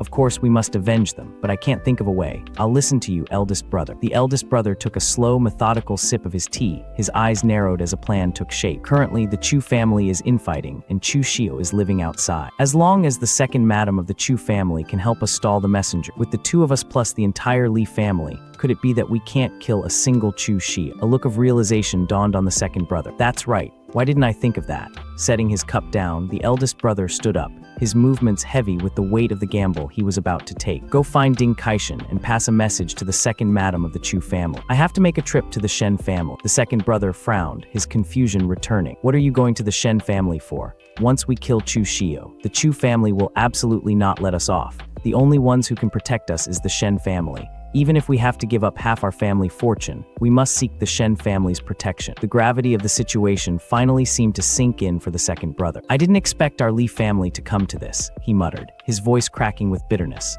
"All right," the eldest brother replied, heading for the exit. "Undue delay may bring trouble. Let's move." As the two high-ranking members of the Li family hurried down the stone steps of the estate to set their scheme in motion, they were unaware of a shadow lingering near the corner of the gate. Lian watched them go, his face partially obscured by the afternoon sun. The hurt in his eyes had hardened into something much colder, So you don't treat me as family. Ha, then just you wait. That's a dangerous grudge. The afternoon sun hung high over the bustling town, casting long shadows across the upper balcony of a quiet tavern. Inside, Chu Shio sat at a round table, seemingly without a care in the world. He calmly sipped his tea while his companion sat across from him, tearing into a meal with gusto. "This chicken tastes amazing," the man exclaimed, grease shining on his chin. The peaceful atmosphere was shattered by a frantic shout. Lian burst into the room, his breath coming in ragged hitches as he held out a hand as if to stop Chu Shio from taking another sip. "Young Master Chu, you still are in the mood to eat and drink. Do you know that imminent disaster is about to strike?" Chu Shio didn't even flint. He slowly lowered his teacup, his gaze cold and piercing. Being mysteriously deceptive without the strength to back it up is just courting death, he thought, though his expression remained an unreadable mask.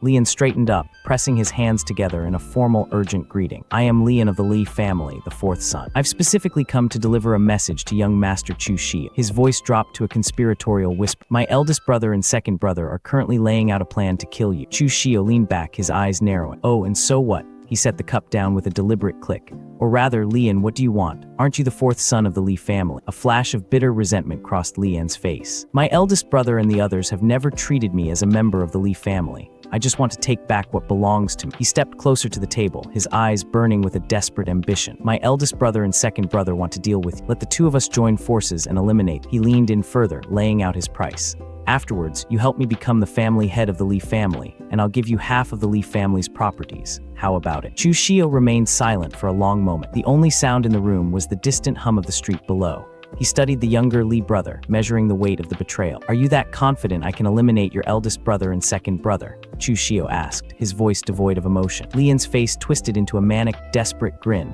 a purple aura of raw ambition seemingly radiating from his very presence. "I'm not trusting you. I'm trusting myself. I've been waiting for this day." Across the table, Chu Shio remained the picture of absolute composure. He stared at the younger Lei, a small dark smile finally touching his lips.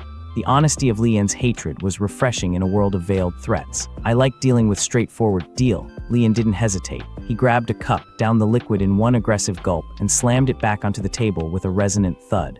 The pact was sealed in tea and spite. He turned to leave, his stride purposeful and heavy. "Young Master Chu Shio, when it's time to make a move, you'll realize that your decision this time was very wise." Chu Shio watched him go, his eyes gleaming with a predatory light.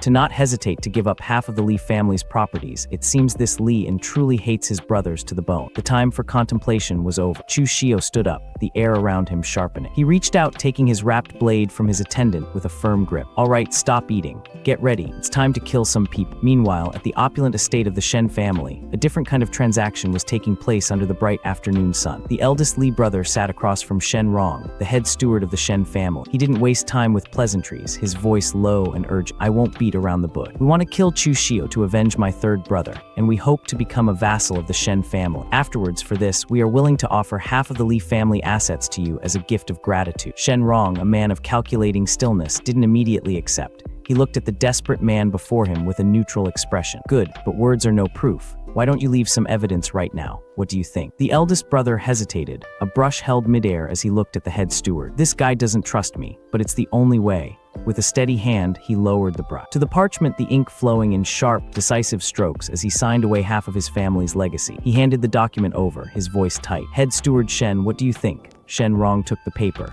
a satisfied thin smile creeping across his face as he inspected the signature. "Rest assured, go ahead and kill him boldly. No matter how much Chu Zongwu hates it, he wouldn't dare touch someone my Shen family wants to protect." The eldest brother's eyes flashed with a predatory savage glee as he gripped the edge of the table. "Chu Shio, tonight is your doom." As night fell, the moon hung full and bright over the quiet courtyard where Chu Shio waited. His companion stood nearby, testing the tension of a bow. "So weak and flimsy. It's far inferior to the bows of my Guanrong cavalry." Chu Shio remained calm, his gaze fixed on the shadow. "Be content. Crossbows are things only the imperial court uses frequently. Very few people in the Jianghu use them." A sudden shift in the air signaled their arrival. Chu Shio's expression sharpened, his voice a low, steady command. "They're here, get ready to move." Outside the gates, a small militia of Li family disciples had gathered under the cover of darkness. The eldest brother stood at the front, flanked by his second brother. He gestured toward the entrance with cold indifference. "You guys go in and test the water," he ordered his men. The second brother watched them approach the door, his confidence bordering on arrogance. "Test what? They only have a few dozen people. Could they possibly turn the sky upside down?" The heavy gates of the courtyard creaked open, but it wasn't a panicked servant who met the Li family's advance. Instead, Chu Shio stepped calmly into the moonlight, flanked by his loyal attendant. His presence was so composed, it halted the Li disciples in their tracks. Second young master Li makes sense. If we're killing, just kill them cleanly and efficient. What's there to test? The second brother bristled, drawing his sword and pointing it squarely at Chu Shio's chest. Chu Shio, my third brother, merely moved a batch of your ore.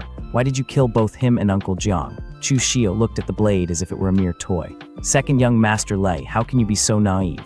Originally, my plan was to take the opportunity to wipe out your Li family, but it was blocked by my father. The eldest brother stepped forward, his face a mask of cold fury. What a pity. The Li family is still here, but you Chu Shio are going to die. He gestured to the empty surrounding. Don't you find it strange? With such a big commotion, not a single person from your Chu family has noticed. I'd like to hear the details, Chu Shio replied, showing no sign of alarm. The eldest brother's grin widened into something sinister. Family infighting, brothers at each other's throats. Naturally, the Chu family deserves credit for your death. Chu Shio's expression shifted, his eyes narrowing as a dark violet aura began to swirl around. It wasn't fear that touched his face, but a predatory amusement. Family infighting, brothers at each other's throats. I don't know if I'll die or not, but your Li family is definitely going to lose someone first. The confidence in Chu Shio's voice sent a sudden chill through the Li brother. The second brother's bravado wavered. What do you mean? He stammered, looking around frantic. The eldest brother's eyes widened as the realization hit him too late. The silence of the courtyard suddenly felt like a trap. Not good, he hissed, his hand tightening on his weapon as the shadows around them seemed to deepen. A sudden, sharp twang tore through the night air, followed by a sickening thud.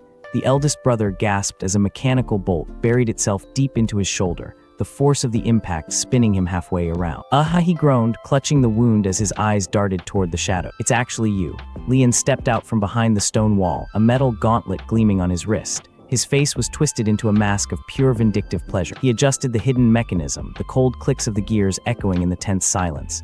You, the eldest brother roared, his shock quickly turning to white-hot rage. Why have you actually joined forces with Chu Shio? Even though you are born of a concubine, you are still a direct descendant of my Li family. Direct descendant, Lian echoed, his voice dripping with venomous sarcasm. When did you three brothers ever treat me as a member of the Li family? He raised his arm, tapping the steel casing of his weapon. Still remember this, the Tang sect hidden weapon, soul-snatching nail. Father bought 3 back then, 1 for each of you, and only I didn't get 1. The eldest brother's face paled, his teeth bared in a snarl of desperation. Good, really very good. Since that's the case, I will execute you on behalf of our deceased father. Me. Lian's laugh was high and jagged. Right now, you should worry about yourself. I added the sap of poisonous vines from the southern barbarians onto the soul-snatching nail. Below the innate realm, contact with blood means certain death. The eldest brother's eyes went wide with terror, the color draining from his face as he felt the cold numbness of the poison begin to spread through his veins. Beside him, the second brother stood frozen, paralyzed by the sudden, brutal betrayal of his own flesh and blood. Watching from the center of the courtyard, Chu Shio remained perfectly still,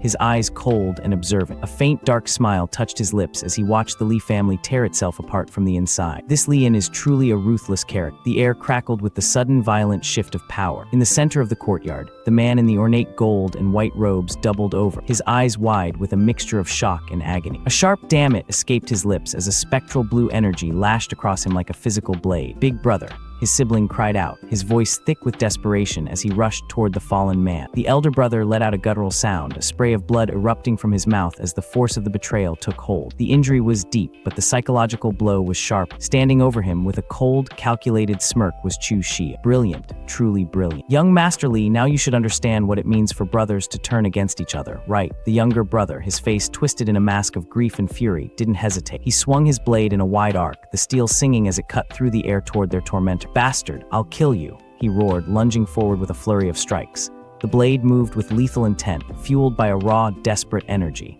But Chu Shio didn't flinch. He stood his ground, flanked by his men, his expression one of utter boredom. You can't kill me, he stated flatly, as if observing a simple law of nature. The tension reached a breaking point. With a cold, commanding gesture, Chu Shio raised his hand, his eyes narrowing as he signaled his follower. The singular word tore through the courtyard with the finality of a death sentence. Kill. Chaos erupted instantly from the high wall. A line of archers in dark blue robes unleashed a coordinated volley. Their bows snapped in unison, sending a rain of arrows whistling through the night air. The men in the courtyard below had no time to react. Sharp cries of awe and awe filled the space as the shafts found their marks, tearing through flesh and pinning bodies to the stone floor. Those who weren't struck by the initial barrage scrambled in a panic. but there was nowhere to hide. Amidst the slaughter, a dark figure moved like a ghost through the shadow. A chilling low laugh echoed through the court, followed by a cold promise. "Since you've come, then all of you can stay." With a fluid, devastating sweep of his blade, he cut down the remaining survivors, leaving a trail of bodies in his wake. Further off, another confrontation reached its boiling point. Chu Shio stood his ground, his silhouette dark against the moonlight tiles, facing down his opponent. The tension between them was a physical weight, broken only by the sharp call of his name. Chu Shio. His adversary didn't wait for a reply. "Go to hell." The man screamed, lunging forward with a desperate, all-out attack. Chu Shio met the charge with an explosion of radiant azure energy. The ground beneath them seemed to shatter as he unleashed a massive shockwave, the brilliant light blindingly bright as it radiated outward. He moved through the center of the blast, a force of nature draped in blue, as the power of his strike tore through the very air. The clash of steel rang out across the courtyard as the duel intensified. Chu Shio's opponent struggled to keep pace, his breath coming in ragged gasps as he parried a relentless stream of strike. Confusion clouded the man's mind. This Chu Shio has clearly just stepped into the blood condensation realm. Why is his strength so powerful? He wondered, his arms trembling under the sheer weight of each blow. The exchange became a blur of motion. Blades locked and slid against one another with high-pitched shrieks of metal. Chu Shio moved with a terrifying cold efficiency, his blue robes fluttering as he drove his adversary back. Panic began to set in for the man in teal. Gritting his teeth, he realized the dire nature of his situation. "No, if this fight continues, even I might end up staying." Sensing the man's hesitation, Chu Shio tightened his grip on his sword. "Today you won't escape," he declared, his voice devoid of emotion. He lunged, his blade trailing a crescent of azure light. The opponent's eyes widened in realization as he saw the incoming strike. "Not good," he gasped, throwing his weapon up in a desperate attempt to block. But it was too late. With a deafening crack, the force of Chu Shio's power overwhelmed the defense. The man's guard shattered, and the sheer momentum of the impact sent him reeling back. He slammed into the stone tiles, his body bouncing off the hard ground as he lay defeated and broken at Chu Shio's feet. Standing over him, Chu Shio remained a silent, lethal silhouette under the moonlight. The tide of battle had turned into a slaughter. "Run, run quick," panicked voices cried out as the remaining men scrambled to flee the court. Their terrified screams echoed against the stone wall. But there was no escape from the calculated trap. Watching the chaos with a manic grin, Lian couldn't contain his triumph. "Haha, so what if you all look down on me?" he gloated, his eyes bright with a long-awaited vengeance. He stood tall, relishing the sight of his enemies scattered and broke. "In the end, the one who wins is still me." Chu Shio approached him, his blue robes swaying in the night breeze. "You're very happy?" he asked, his voice disturbingly calm amidst the surrounding carnage. Lian turned to him, beaming with pride. "From now on, the Li family will be mine. Of course, I'm happy." He looked at Chu Shio with newfound respect, or so he thought. "Young Master Chu Shio, I told you before, cooperating with me was a wise decision." "Well, I wasn't wrong, right?" Thin, predatory smile played on Chu Shio's lips. "That's right, it was indeed a very wise decision." Before Lian could process the shift in tone, Chu Shio's hand moved with lightning speed, stabbing Lian in the chest. The triumph in Lian's eyes vanished, replaced by a paralyzing terror. Why is this?" he gasped. Chu Shio leaned in close, his voice a chilling murmur against Lian's ear.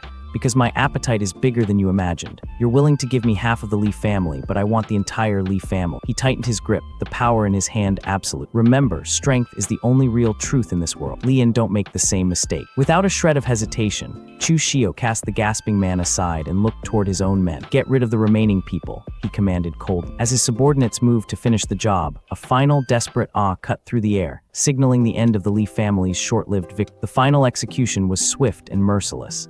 A bright arcing blade light cut through the air, silencing any remaining resistance with a series of wet, heavy thuds. The courtyard grew still, the ground now a grim mosaic of fallen bodies. One of Chu Shio's subordinates jogged toward him, stepping over the corpses. "What about all these corpses?" he asked, wiping sweat from his brow. Chu Shio didn't even look back. "Don't worry about it. Head straight to Kaishan Martial Arts Hall," he ordered, his gaze fixed on the path ahead.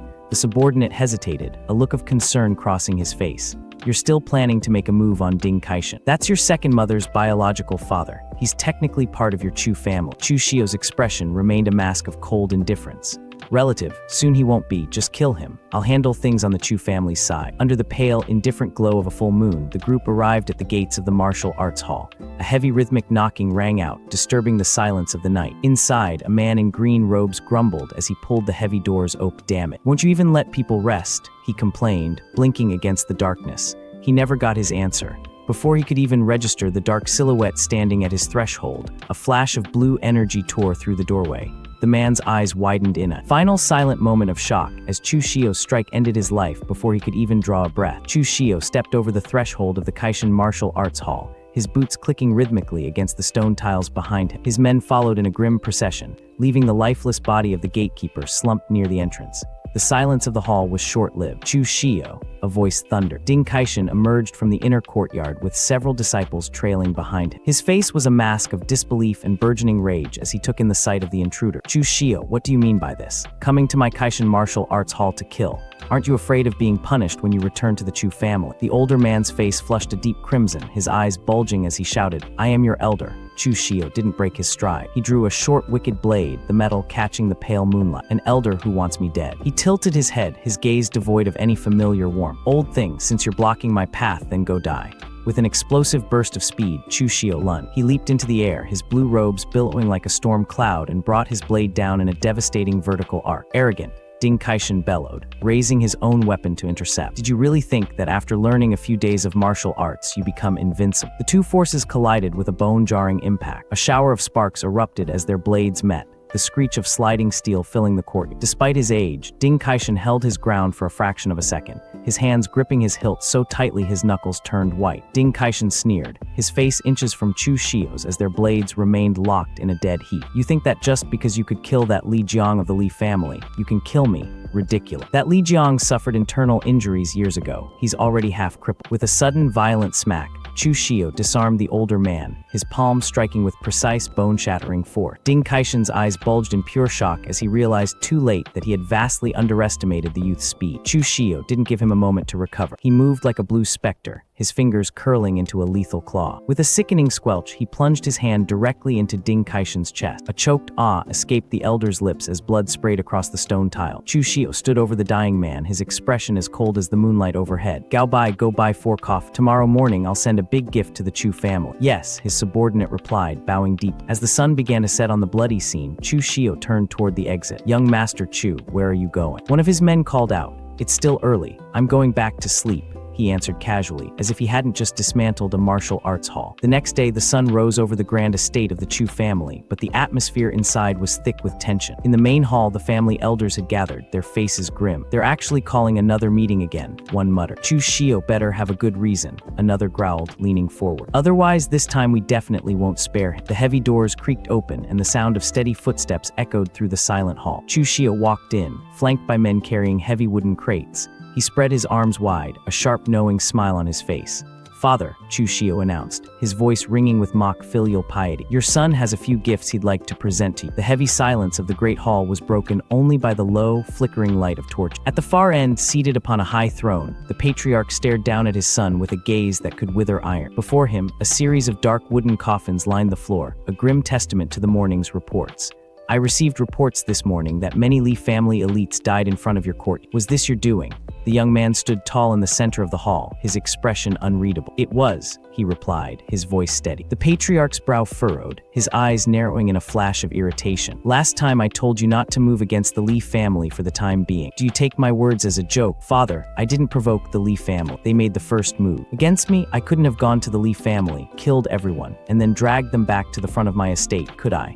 The patriarch leaned back, his anger momentarily replaced by a calculating stillness. "Rest assured regarding this matter. I will make the Li family give you an explanation." A faint, sharp smile touched the son's lips. "There's no need to trouble you, father, because I've already taken that explanation." He raised his hands and delivered 3 sharp claps. At the signal, several attendants stepped forward, their muscles straining as they heaved the heavy lids off the remaining coffin. The wood groaned against the floor. Inside lay the silent, still forms of high-ranking men, the leadership of their rival. "These are the 3 brothers, Li Cheng, Li Yun, and Li Zio. I've already sent my men to take over the Li family's businesses. From now on, there are only 2 great families in Qing Prefect." Shock and awe rippled through the assembled elders. Behind the patriarch, the family leadership exchanged stunned glances, their faces pale as they processed the magnitude of the young man's ruthlessness. "That's a power move." The son stepped forward, pressing his palms together in a respectful salute toward the throne. "Father, elders, I am willing to hand over 2/3 of the Li family's assets to the clan's management," he declared, his voice cutting through the tension. The atmosphere in the hall shifted instantly from trepidation to avarice. The elders' eyes lit up, their previous hesitation vanishing. "Excellent. This is a grand occasion," one elder exclaimed, his face breaking into a wide, toothy grin. "Indeed," another added, nodding vigorously to his peer.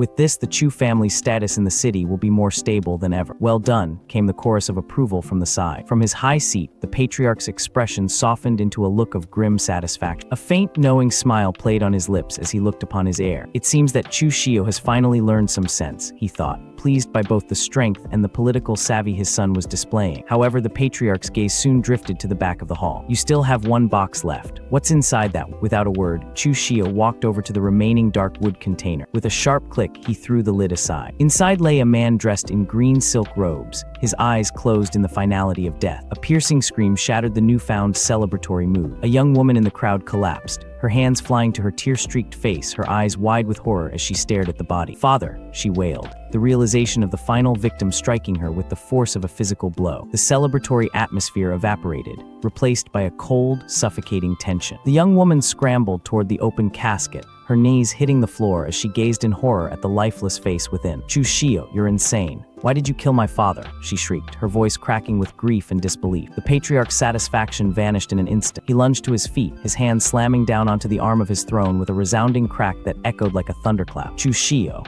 he roared, his face contorted with rage. "Just what exactly are you trying to do?" Chu Shio didn't flint. He stood his ground, his gaze meeting his father's fury with ice-cold logic. "Father, Ding Kaishan was related to our Chu family by marriage, yet he bit the hand that fed him and conspired with the Li family. Does he not deserve death?" The woman turned to the patriarch, clutching at his sleeve with trembling hands. "Master, even if my father had no great achievements, he worked hard for the Chu family for years. You must give me justice." Chu Shio's eyes narrowed as he looked at her, his voice dropping to a dangerous edge. "I won't say much about why no one from the Chu family came when I was being cornered by the Li family. But last time, Ding Kaishan took 37,000 caddies of ore from our mines and claimed it was only 22,000. For embezzling that much, does he not deserve death?" "You're lying," the woman sobbed, her head shaking in frantic denial. "How could my father ever do such a thing?" Chu Shio remained unmoved by her tears. He gestured toward the administrative wing of the estate. "If you don't believe me, you can check the Chu family's ledger. Furthermore, the managers who delivered the ore can testify." The patriarch's face dark, his eyes burning with a renewed, cold fury. The evidence was no longer just of bodies, it was a breach of his own authority. "Bring them in," he commanded, his voice low and vibrating with menace.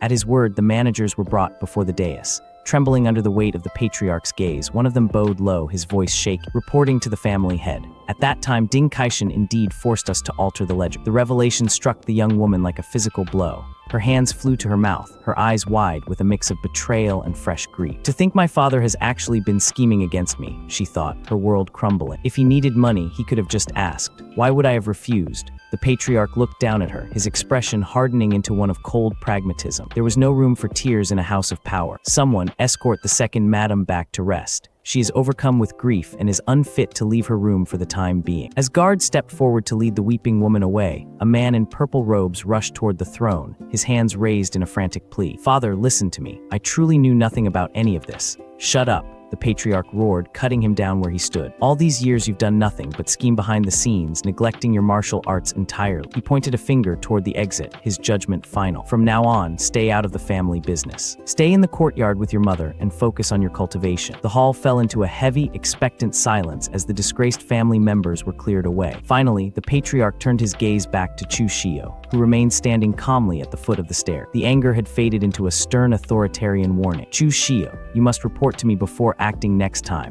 Otherwise, you'll be sent to the ancestral hall for reflection as well." Chu Shio bowed deeply, his hands clasped before him in a sign of total submission. "Understood, father."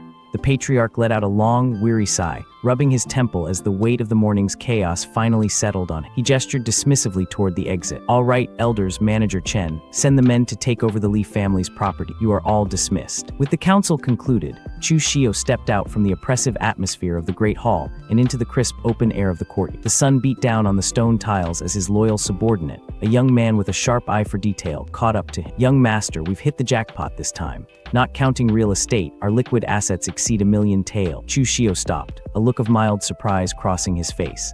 A family as large as the Li family only had that. Subordinate nodded quick. "Young master, that's already plenty. After the old Li family head passed away, their people lost their unity. It wasn't easy for them to even last this long." Chu Shio hummed in thought, glancing at the man. "Fine, you'll be in charge of managing my 1/3 share of the Li family assets. The subordinate's face lit up with gratitude. "Thank you, young master. Oh, right. I found 3 bottles of pills hidden very securely among the Lee family's resources. I've brought." He reached into his robes and produced 3 small, elegant porcelain vials. Chu Shio took one of the vials, pulling the stopper to inspect the contents. A faint ethereal glow emanated from the bottle, and the air around him seemed to hum with concentrated energy.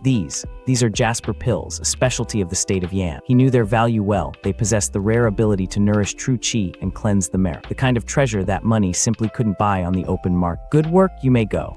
As the man bowed and hurried off to begin his new duties, Chu Shio remained in the courtyard, the spoils of a fallen house now firmly in his grasp.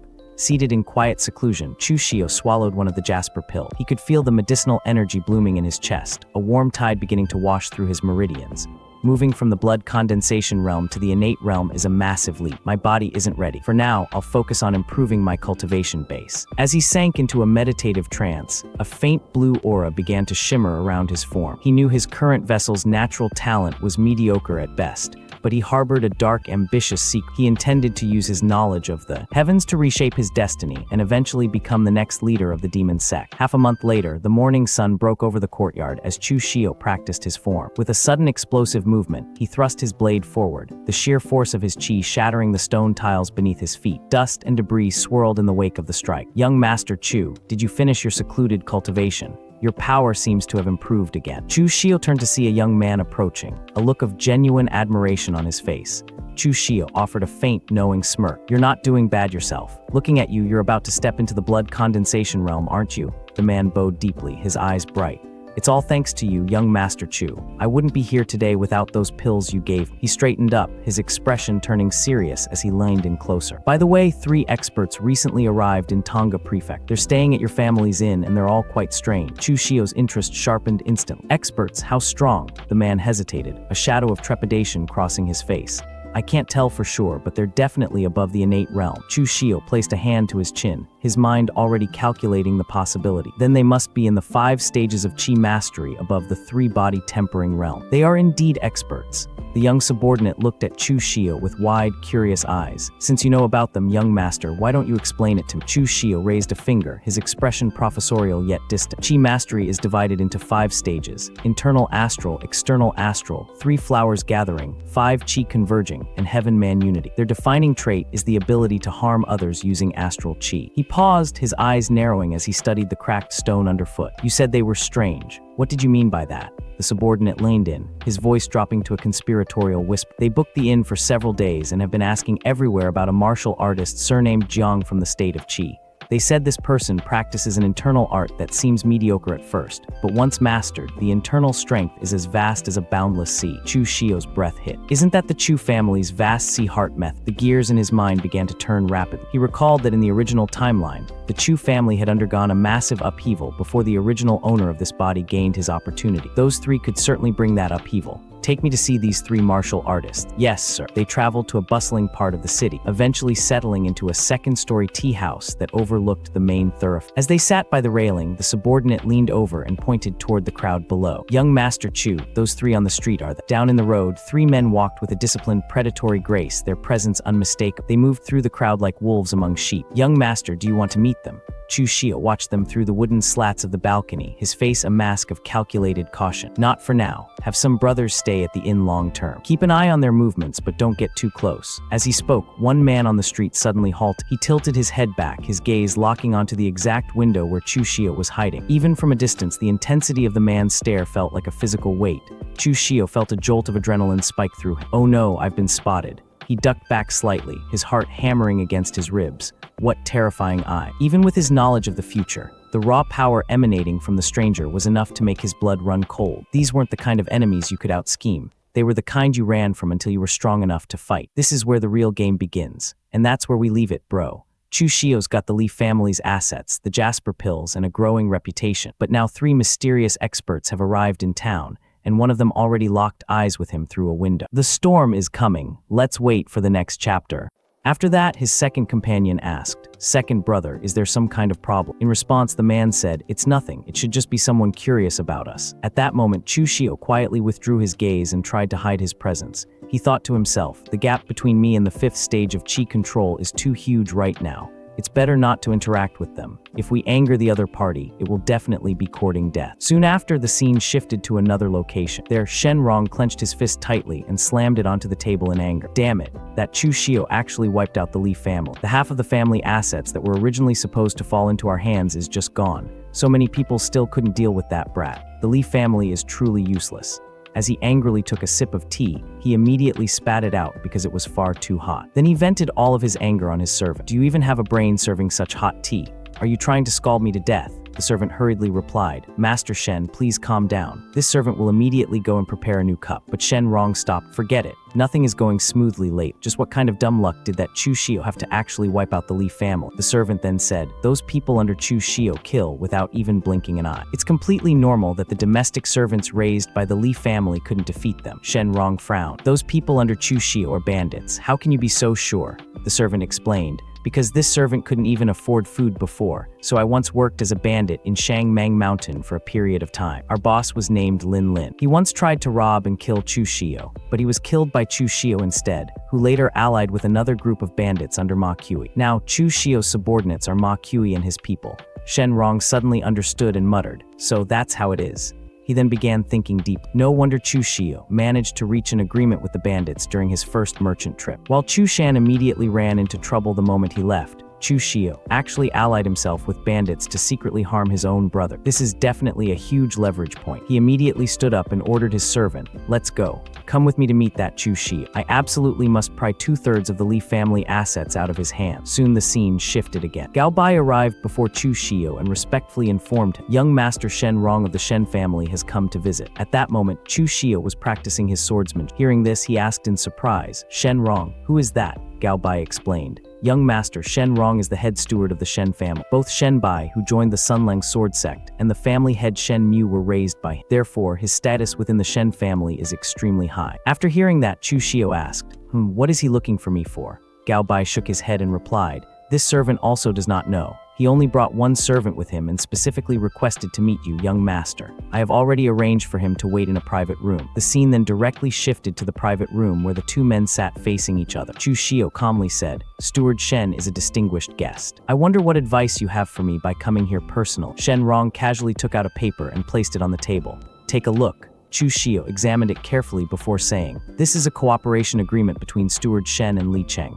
What do you mean by showing this to? Shenrong smiled faintly and answered, my meaning is very simple. The half of the family assets promised by the Li family were ruined because of you. Therefore, you need to compensate. But not just half, 2/3. Chu Shio immediately laughed coldly. Steward Shen, have you gone senile with age? You helped the Li family try to kill me, and now you still dare to demand things on what grounds? However, Shenrong simply gave him a strange smile and replied, on what grounds? On the grounds that I know your secret. You colluded with the bandits of North and South Shangmang Mountain to rob and kill merchant caravan. You even robbed and slaughtered the Chu family's own caravan and crippled your younger brother, Chu Shan. Hearing this accusation, Chu Shio's expression instantly darkened. He stood up and coldly said, Steward Shen, you can eat carelessly, but you cannot speak carelessly. I'm not insane. How could I possibly do something so mad? Shenrong then gestured toward his servant and said, Wanner, it seems young Master Chu Shio has no impression of you anymore. Say a few words and help young Master Chu Shio properly recall things. The servant immediately stepped forward and said, Young Master Chu Shio, do you still remember the incident where you severely injured Lin Linhan with a single blade strike? At those words, Chu Shio suddenly realized something. This person could actually be one of the surviving bandits.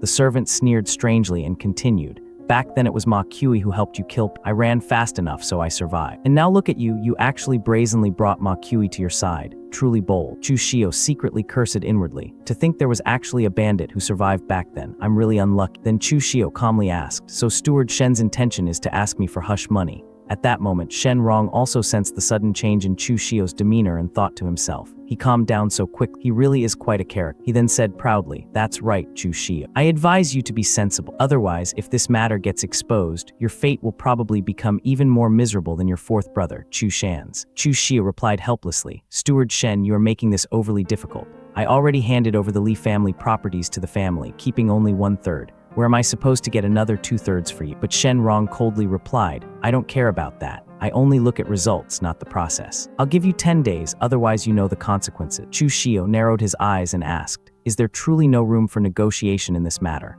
Shen Rong then placed his hand on Chu Shio's shoulder and said arrogantly, "Others may negotiate, but you, Chu Shio, are the only one without the qualifications to negotiate. Don't forget, your leverage is now in my hand." At that very moment, Chu Shio's hand slowly moved toward the hilt of his sword. In the next instant, with a single flash of steel, the sword pierced directly through Shen Rong's chest. Shen Rong didn't even have the chance to react before the blade had already stabbed through him. Blood poured out from his chest as his eyes widened in disbelief. I am the steward of the Shen family, and you actually dare to kill me." Even while dying, he still tried to use the Shen family's name to intimidate Chu Shio. But Chu Shio remained completely unmoved. Shen Rong's body collapsed onto the floor, his eyes still wide open in death. On the other side, when the servant saw that Chu Shio had killed his master, his mouth fell wide open in terror. Before he could even scream, Chu Shio's sword had already reached his neck. With a single strike, his life also came to an end, and his body dropped lifelessly onto the ground. Afterward, Chu Shio calmly sheathed his sword and thought to himself, "Human greed is limitless, so this Shen Rong had to die."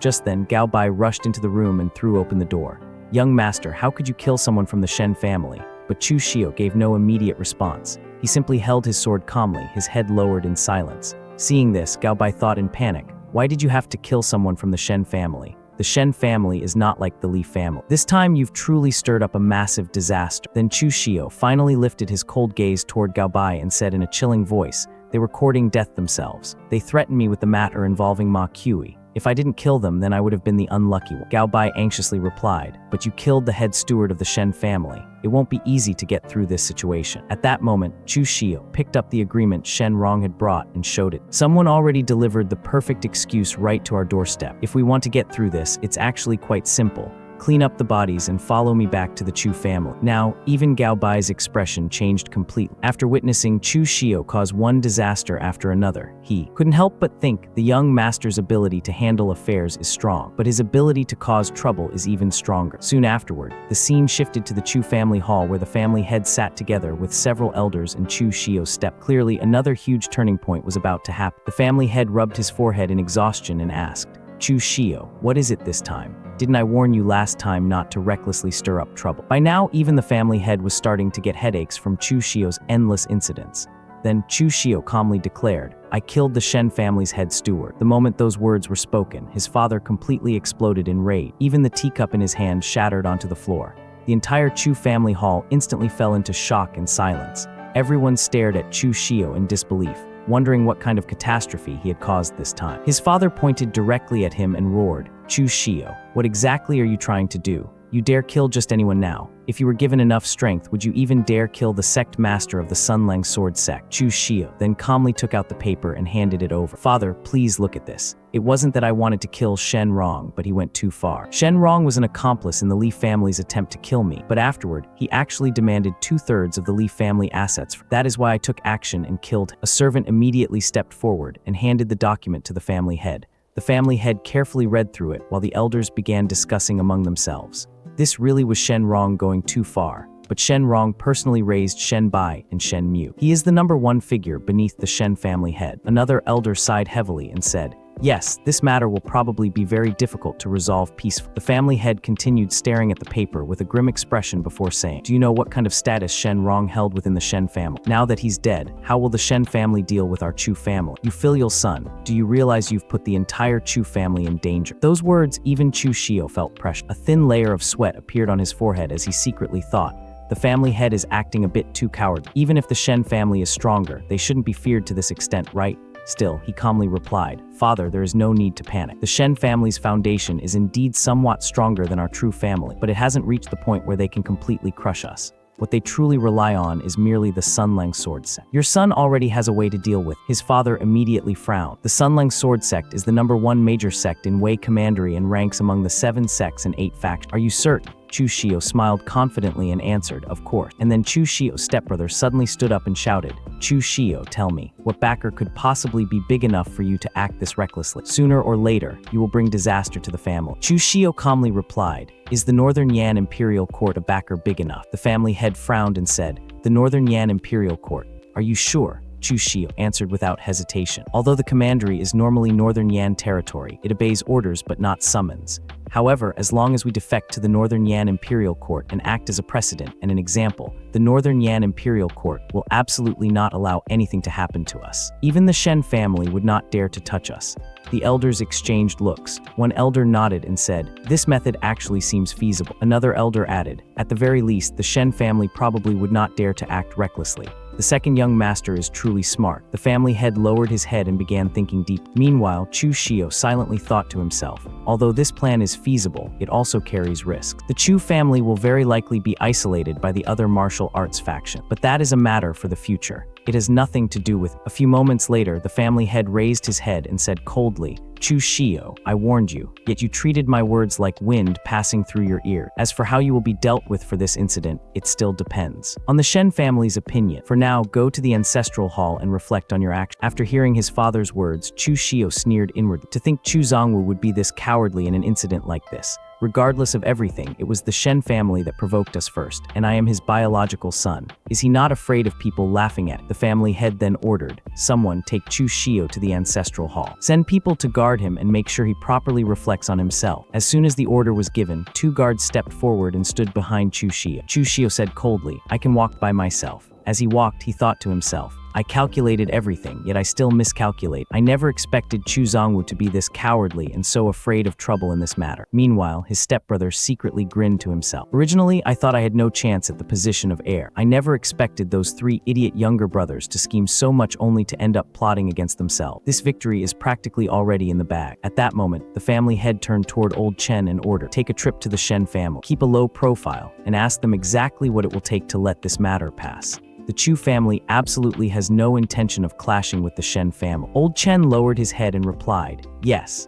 The scene then shifted to the Shen family mansion. Inside, Shen Mu, the family head, was in an extremely foul mood. He angrily shouted at one of his servants, "You know very well that I have been staying in seclusion, wanting to join the Sunlang sword sect and become an inner sect disciple, so I won't embarrass my elder brother, the sect master's closed-door disciple. So you better truly have something urgent." The servant nervously lowered his head and said, reporting to the family head, "Young Master Shen Rong has been killed by Chu Shio." The moment Shen Mu heard those words, his expression changed completely. He immediately roared, "What did you just say? Has the Chu family gone mad?" The servant quickly replied, "Family head, people from the Chu family are waiting outside. They said it was an accident, and that they absolutely have no intention of clashing with our Shen family." Shen Mu coldly said, "Let the Chu family people in." A few moments later, old Chen entered and respectfully said, "Family head, my Chu family." But before he could finish, Shen Mu immediately interrupted, "Save your breath. Chu Shio will cripple his martial arts and teach him a lesson." The moment old Chen heard this, his entire expression changed. Crippling his martial arts, that is even worse than killing. Shen Mu clenched his teeth and coldly declared,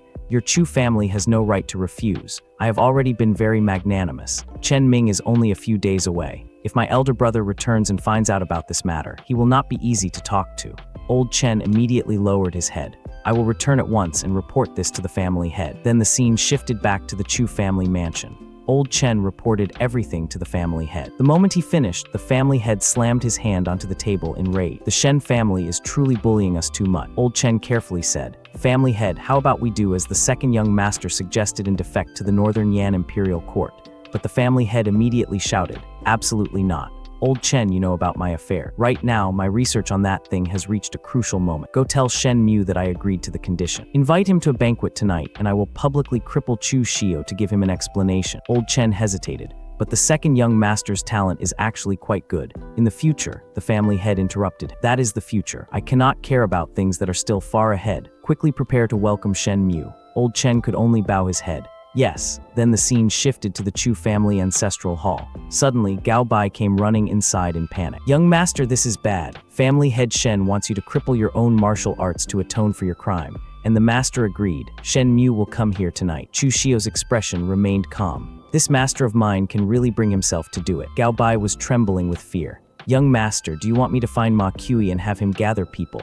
Chu Shio calmly shook his head. "It's useless. Shangmang Mountain is too far from here. There is no time at all." Then he suddenly picked up a brush and began writing something on a piece of paper. After finishing, he handed it to Gao Bai and ordered, "Go give this piece of paper to Ma Kui. Have him deliver it to those 3 bearded men. Once they get the item, they are to immediately return to Shangmang Mountain. After giving this letter to Ma Kui, you should also immediately take a caravan to Qinyuan Town and never come back." Gao Bai instantly understood. Understood. Afterward, Chu Shio calmly sat down and began eating dinner as if nothing had happened. Inside his mind, he quietly thought, "Plans can never keep up with changes.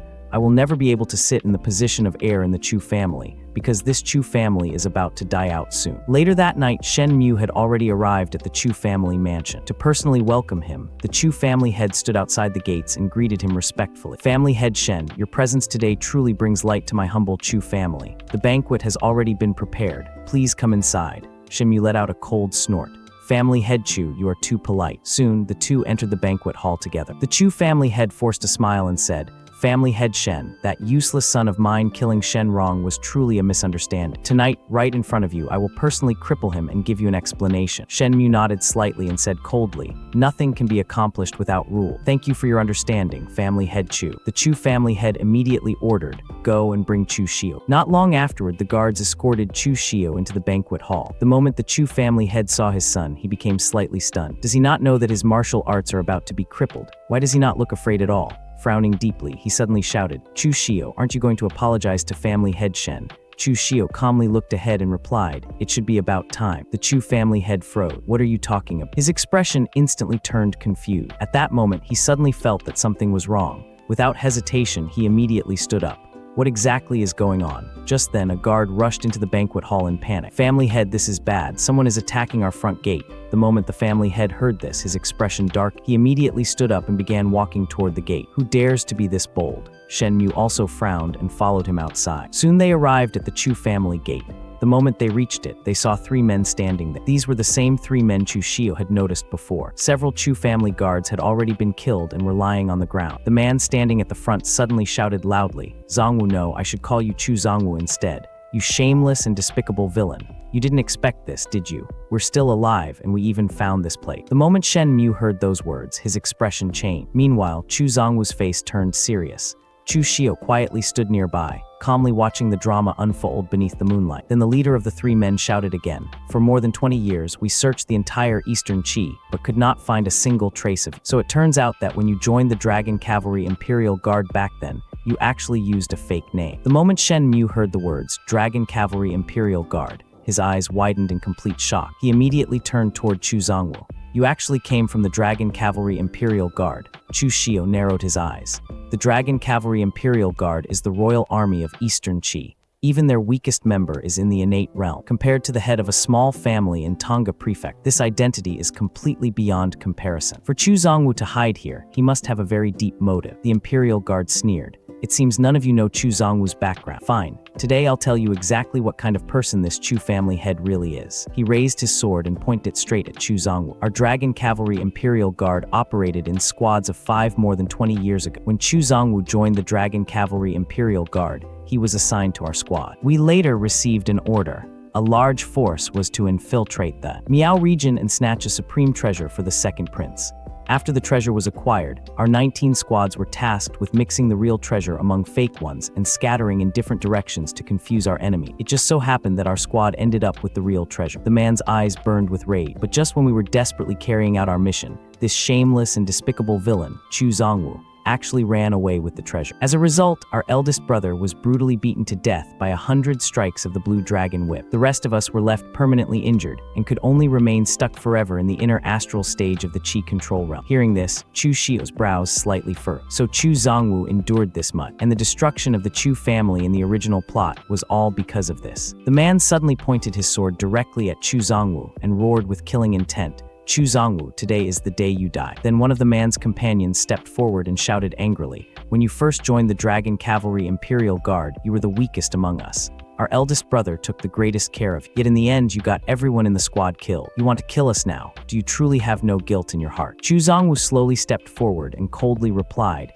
every man for himself, heaven and earth destroy those who hesitate. A treasure that allows one to reach the heavens in a single leap was right in front of me. If it were you, would you not also have been tempted? The leader's eyes instantly filled with rage. You betrayed us back then, but do you know who sent us the message that allowed us to find you? Chu Zongwu clenched his teeth and furiously asked, who was it? At that exact moment, taking advantage of the perfect opportunity, Chu Shio slowly stepped forward. It was me. The moment Chu Zongwu realized that the person who betrayed him was actually his own son, his anger exploded even further. He pointed at Chu Shio and roared, you ungrateful bastard. Do you even know what you have done? Doing this will destroy the entire Chu family. But Chu Shio remained calm. You forced my hand. His expression turned ice cold. Do you know what crippling martial arts means to a martial artist? I do not want a life worse than death. Since someone has to die, it can only be all of you. The leader of the three men suddenly burst into loud laughter. Chu Zongwu, you betrayed us back then, and now you have been betrayed by your own son. He laughed, mocking. This is karma. And there it was, the family's darkest secret, laid bare under the moonlight. Chu Shio had played the long game, and he just checkmated everyone at the table. The Chu family was about to burn, but he wasn't going down with it. Chu Zongwu's expression immediately changed. I was wrong that day, he hurriedly said.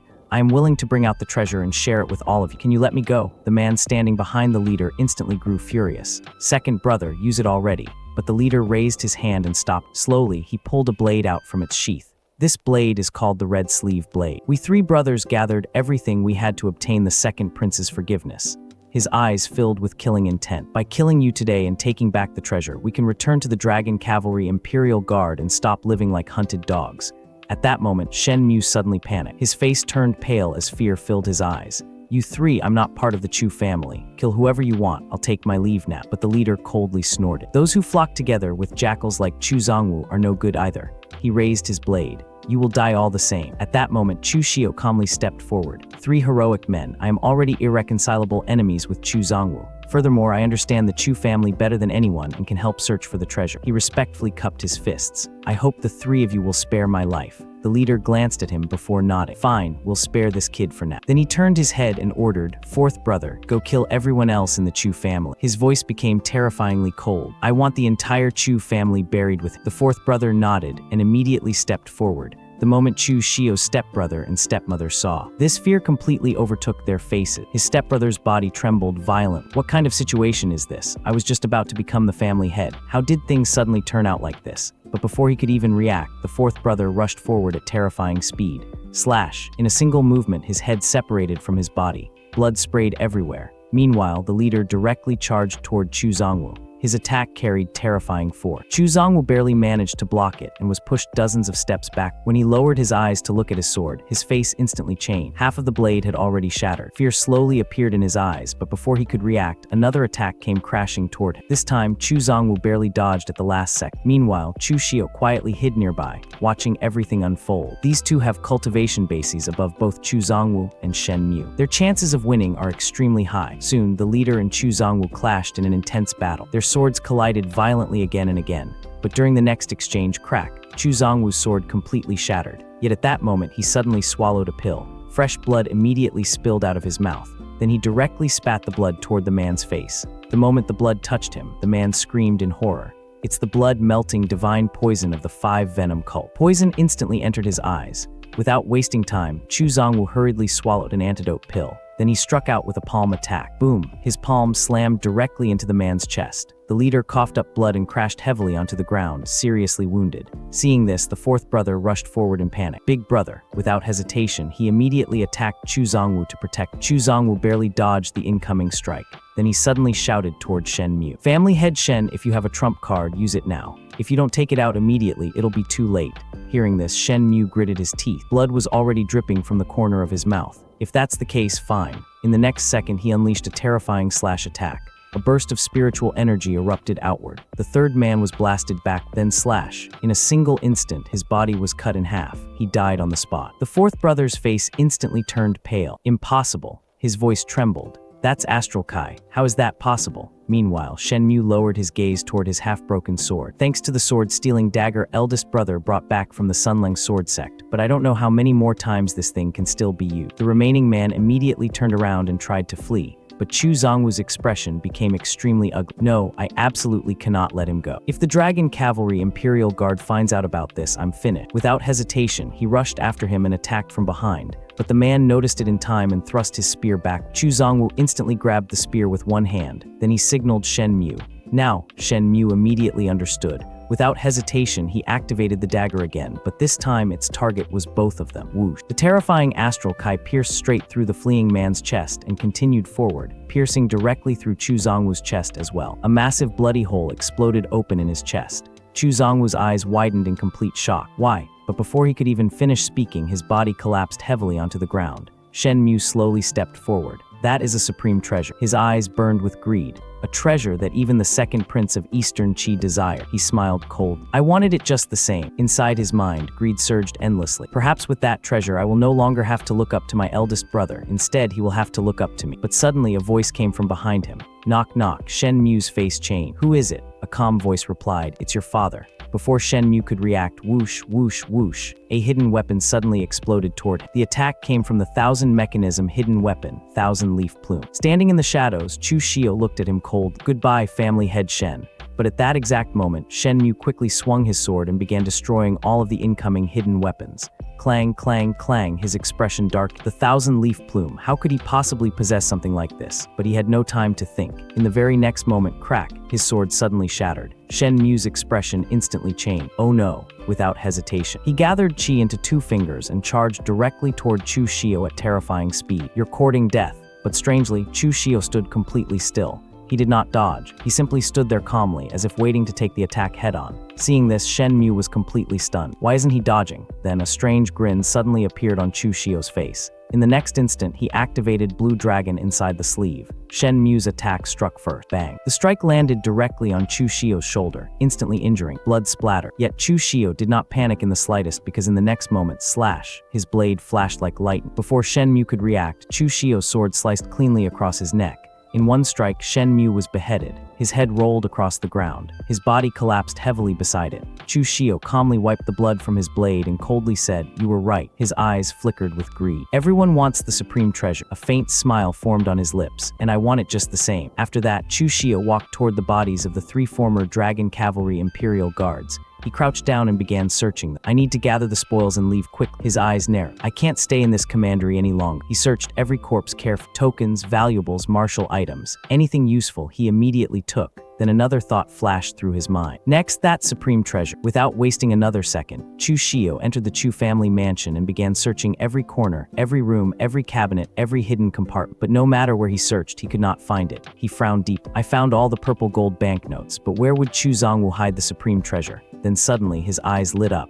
Realization struck on his body. Something this important would definitely be kept close. Without hesitation, Chu Shio rushed back to the court. After searching Chu Zongwu's corpse, he finally found it, a small box. The supreme treasure was hidden inside. Chu Shio narrowed his eyes. Then he glanced around at the countless corpses. I still need to deal with the scene. He frowned slightly. Starting a fire probably won't work. It would only attract attention. After thinking for a moment, he immediately tore apart parts of his clothes and took out rope. Then he began rearranging swords, corpses, and battle marks. He deliberately manipulated the evidence, carefully creating a false picture. This way, it'll look like they all killed each other. After finishing everything, Chu Shio tied a bundle over his shoulder and prepared to leave. There's no time for more arrangements. I should leave first. His eyes narrowed. Hopefully, this is enough to fool Shen Mu's elder brother, Shen Bai. That man is the real trouble. Then with a leap, Chu Shio jumped over the courtyard wall and disappeared into the darkness of the night. The next day, the scene shifted north toward Shangmeng Mountain. Near a hidden cave, Chu Shio slowly stepped inside. After entering, he sat down and finally began checking the treasures he had obtained. The very first thing he looked at was the supreme treasure. He stared at the small box thoughtfully. I'm carrying a heavy treasure and cannot trust anyone. Let's open this thing first. He narrowed his eye. This looks like the style of the Western shoe mechanism. Luckily, I know how to open it. Without much effort, he unlocked the box. The moment it opened, he froze. Inside was an insect, a golden silkworm. Chu Shio narrowed his eyes. A golden silkworm. Since this is a supreme treasure, it should have been mentioned in the original plot. Then suddenly, a bright light flashed in his eyes. Realization hit. This is the miraculous goo insect refined by the moon worship cult of the Miao region. Born from the glazed Buddha bone of an eminent monk from the Great Illumination Temple, the only one of its kind in the entire world, the glazed gold silkworm goo. His breathing became slightly heavy. It can completely transform a person's body and bones. Then his expression became mock. It seems Chu Zongwu spent all these years trying to refine it using true qi. What a country bump. High-grade treasures naturally require high-grade methods. Using true qi alone, even after 100 years, it would still be useless. Without hesitation, Chu Shio raised his blade. Slash, he directly cut open the center of his chest. Blood slowly flowed out. Suppressing the pain, he carefully pushed the golden silkworm into the wound. The moment it entered, the insect immediately burrowed inside. Pain surged through his body. Yet Chu Shio endured it. He didn't even scream. Moments later, his wounds slowly began healing on their own. Chu Shio let out a slow breath. A smile finally appeared on his face. Rapid healing is merely a minor effect of the glazed gold silkworm goo. Its true power is the complete transformation of a martial artist's foundation. It can turn even trash into a peerless genius. His eyes dark, however, it must be nourished with heart's blood. The goo shares a symbiotic relationship with its master. It can help me, but I still need to cultivate step by step. He shook his head. Chu Zongwu fantasized that refining it would allow him to reach heaven in a single leap. He really overthought it. Then Chu Shio pulled out several cultivation manuals. Just placing the goo near my heart has already pushed me to the peak of the blood condensation. Its effect truly isn't bad. He opened the books and began studying them. The accompanying blade technique is probably between the 4th and 5th transformation grades. The grade of the great abandoned palm crippling hand is even higher. Then he noticed another small silver box. He picked it up. This seems to be a secret item, but it has already been opened. What's the point of carrying it around? Casually, he tossed his sword nearby, but suddenly whoosh, the sword disappeared. Chu Shio instantly froze. His eyes widened. The sword had somehow entered the silver box. He quickly picked it up and opened it. Inside, his sword had shrunk into a tiny size. Shock flashed across his face. This is actually a spatial secret box with a mustard seed sumeru formation, truly a rare and valuable item. Immediately, he placed all of his martial manuals inside. Then he closed his eyes. I'll go into seclusion for a while. First, to heal my injuries and break through to the innate realm. Second, to avoid attention. Shen Mu is dead. Shen Bai will definitely come. 7 days later, at the gates of the Shen family, Shen Bai finally returned. Elder hurriedly ran toward him. Eldest young master, you finally returned. Shen Bai's face was ice cold. My younger brother is dead. His killing intent surged. Then why are all of you still alive? The moment those words landed, the elders immediately dropped to their knees in fear. You eldest young master, it truly has nothing to do with us. The family head insisted on personally going to the Chu family. We didn't dare stop, Shen Bai replied. Take me to the body and the crime scene. The elder quickly nodded, though fear still covered his face. A short while later, they arrived at the Chu family mansion. There, a constable named Qin greeted him. Sorry for the trouble, young Master Shen. Constable Qin respectfully replied, Young Master Shen is too polite. This is my duty. After that, he carefully began reinvestigating the bodies in the battle. Hours later, Constable Qin slowly stood up. His expression turned serious. Young Master Shen, the second young master's death is not as simple as it appeared. His eyes narrowed. Someone staged this entire scene. Shen Bai's expression instantly changed. Who? Constable Qin looked straight at him and spoke one name, Chu Shio. Shen Bai nodded and said to the constable, Please explain everything. The constable agreed and immediately began his analysis. The entire Chu family was wiped out, and the ones who carried out the massacre were these 3 people. Judging from the cocoon-like scars and cultivation marks on their hands, they all came from a military background. Based on my examination of the corpses and the testimonies of the servants from your noble household, the Chu family used the 5 venom cult's blood-melting divine poison to eliminate the strongest opponent. Meanwhile, the head of the Chu family and another person died after being attacked by your younger brother's strike. Shen Bai frowned and asked, According to what you're saying, shouldn't my younger brother have perished together with those 3? The constable shook his head. No, this is a carefully crafted illusion. There was another person present at the scene. Looking at the blood and the wounds on your younger brother's fingers, he should have used the meridian severing sword finger technique. It struck someone, but not a single corpse here bears injuries matching that technique. Hearing this, Shen Bai became visibly confused. The constable continued. Therefore, another person must have been injured by the meridian severing sword finger at that time. That individual was the one who created the illusion, making everyone believe they had all died together. Still puzzled, Shen Bai pointed at the mangled remains and asked, Then why is the head of Chu's corpse damaged so badly? It's almost impossible to recognize. After examining the body again, the constable replied, Among all the corpses, only the supposed body of Chu Shio has been completely destroyed and reduced to a bloody mess. That alone is highly suspicious. Furthermore, the servants of your noble mansion stated that Chu Shio had only reached the blood condensation. However, this corpse's cultivation is far too weak, and it also appears to have used a spear. Shen Bai immediately understood. So he deliberately made us believe this corpse belonged to Chu Shio. That's correct, the constable answered. Shen Bai cupped his fists respectfully and said, Many thanks, Constable Qin. I will immediately report this to the king and request that a full wanted warrant for Chu Shio be issued throughout the commander. Soon afterward, Chu Shio's wanted posters were distributed everywhere, and an enormous reward was announced for anyone who could capture him. The news spread like wildfire, and people across the region stared at his portrait, determined to track him down no matter what. 3 months later, the scene shifted to northern Yan, inside Yanyang Prefect. We finally saw Chu Shio again. His appearance was pitiful, dressed like a poor wanderer, yet he still wore a satisfied smile on his face. 3 months. I've finally broken through to the innate realm. I've also cultivated the drizzling light red sleeve blade and the great abandoned prison grasp to the minor completion state. After arriving at a certain place, he quietly muttered to himself, This location is far away from Wei Commandery, and an ancient ruin will soon appear. He walked inside, found a bath, and began washing himself. I haven't contacted anyone from my past, including Gao Bai and Ma Kui. My identity shouldn't be exposed anytime soon. If everything goes according to plan, I should be able to re-enter the Jianghu as nothing more than a wandering martial artist. After bathing and changing into clean clothes, Chu Shio casually wandered through the streets. Suddenly, his attention was drawn to a young man publicly confessing his love to a beautiful girl. Curious about the unusually large crowd gathered around them, Chu Shio stopped to watch. The girl's name was Lin Senyu, and the young man was presenting her with a precious black pearl that he had specially purchased from the southern sea. However, despite his efforts, the girl rejected him without hesitation. The man's name was Zhang Ba. Curious, Chu Shio turned to a nearby bystander and asked, "Is proposing in public a common custom in northern Yan?" Everyone seems very open-minded. The man laughed. "Little brother, you're obviously not from Yanyang Prefecture, are you? The customs here are indeed quite open, but this isn't a marriage proposal. It's simply one-sided love that has caused quite a commotion." Chu Shio asked again, "Is it because this lady comes from an extremely influential family and looks down on that man?" The bystander smiled and explained, "Her name is Lin Senyu. Her family background is actually quite ordinary, but many people consider her the #1 beauty of Yanyang Prefecture. As for that man, he's Zhang Ba Chen, the second young master of the prestigious Zhang family. Unfortunately, he's nothing but a useless rich fool. His elder brother, on the other hand, is truly extraordinary, having joined one of the 7 great sects at a very young age. It's a pity that Zhang Ba Chen himself is such an idiot. No matter how desperately he pursues Lin Senyu, she simply refuses to accept." Chu Shio quickly realized that the man making the confession was a complete fool, and the entire spectacle bored him. At that moment, Lin Senyu firmly looked at Zhang Ba Chen and declared, "Stop pestering. I already have someone I like." Shocked, Zhang Ba demanded, "Who is he?" Lin Senyu glanced around until her eyes landed directly on Chu Shio. She pointed straight at him, secretly thinking that this handsome blade martial artist might be enough to scare Zhang Ba Chen into giving up. Meanwhile, the bystander standing beside Chu Shio whispered,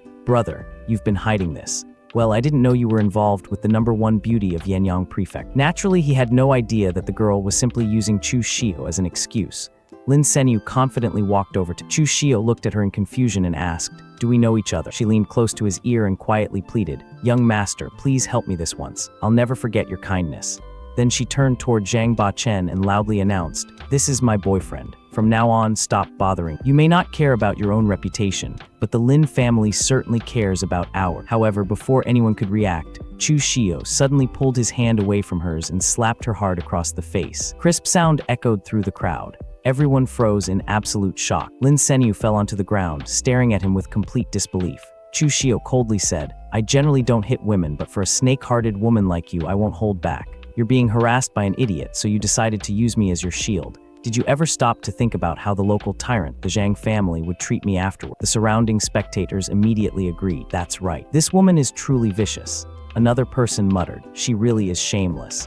At that moment, Zhang Ba Chen hurried over to help Lin Senyu stand up. Then he pointed furiously at Chu Shio and shouted, "How dare you slap Senyu? Are you looking for death?" When the surrounding crowd witnessed his reaction, they became even more convinced that Zhang Ba Chen truly had no brains whatsoever. Without wasting another second, Zhang Ba Chen ordered his bodyguard, "Take revenge for Senyu." The bodyguard obeyed and quickly approached Chu Shi. "Kid, you have one last chance. Surrender peacefully or you'll regret this for the rest of your life." The moment he finished speaking, he threw a punch straight at Chu Shio, but Chu Shio effortlessly caught his fist. Then with a sharp twist, he snapped the man's arm. The bodyguard let out a blood-curdling scream from the unbearable pain before Chu Shio kicked him away, sending him flying across the ground. When the spectators realized that Chu Shio was actually an innate martial artist, every single one of them was stunned. Seeing his bodyguard defeated so easily, Zhang Ba Chen and Lin Senyu turned pale with fear and immediately fled the scene. The bystander standing beside Chu Shio anxiously warned him, "Young master, the Zhang family is the local tyrant of Yanyang Prefecture, and you're completely alone.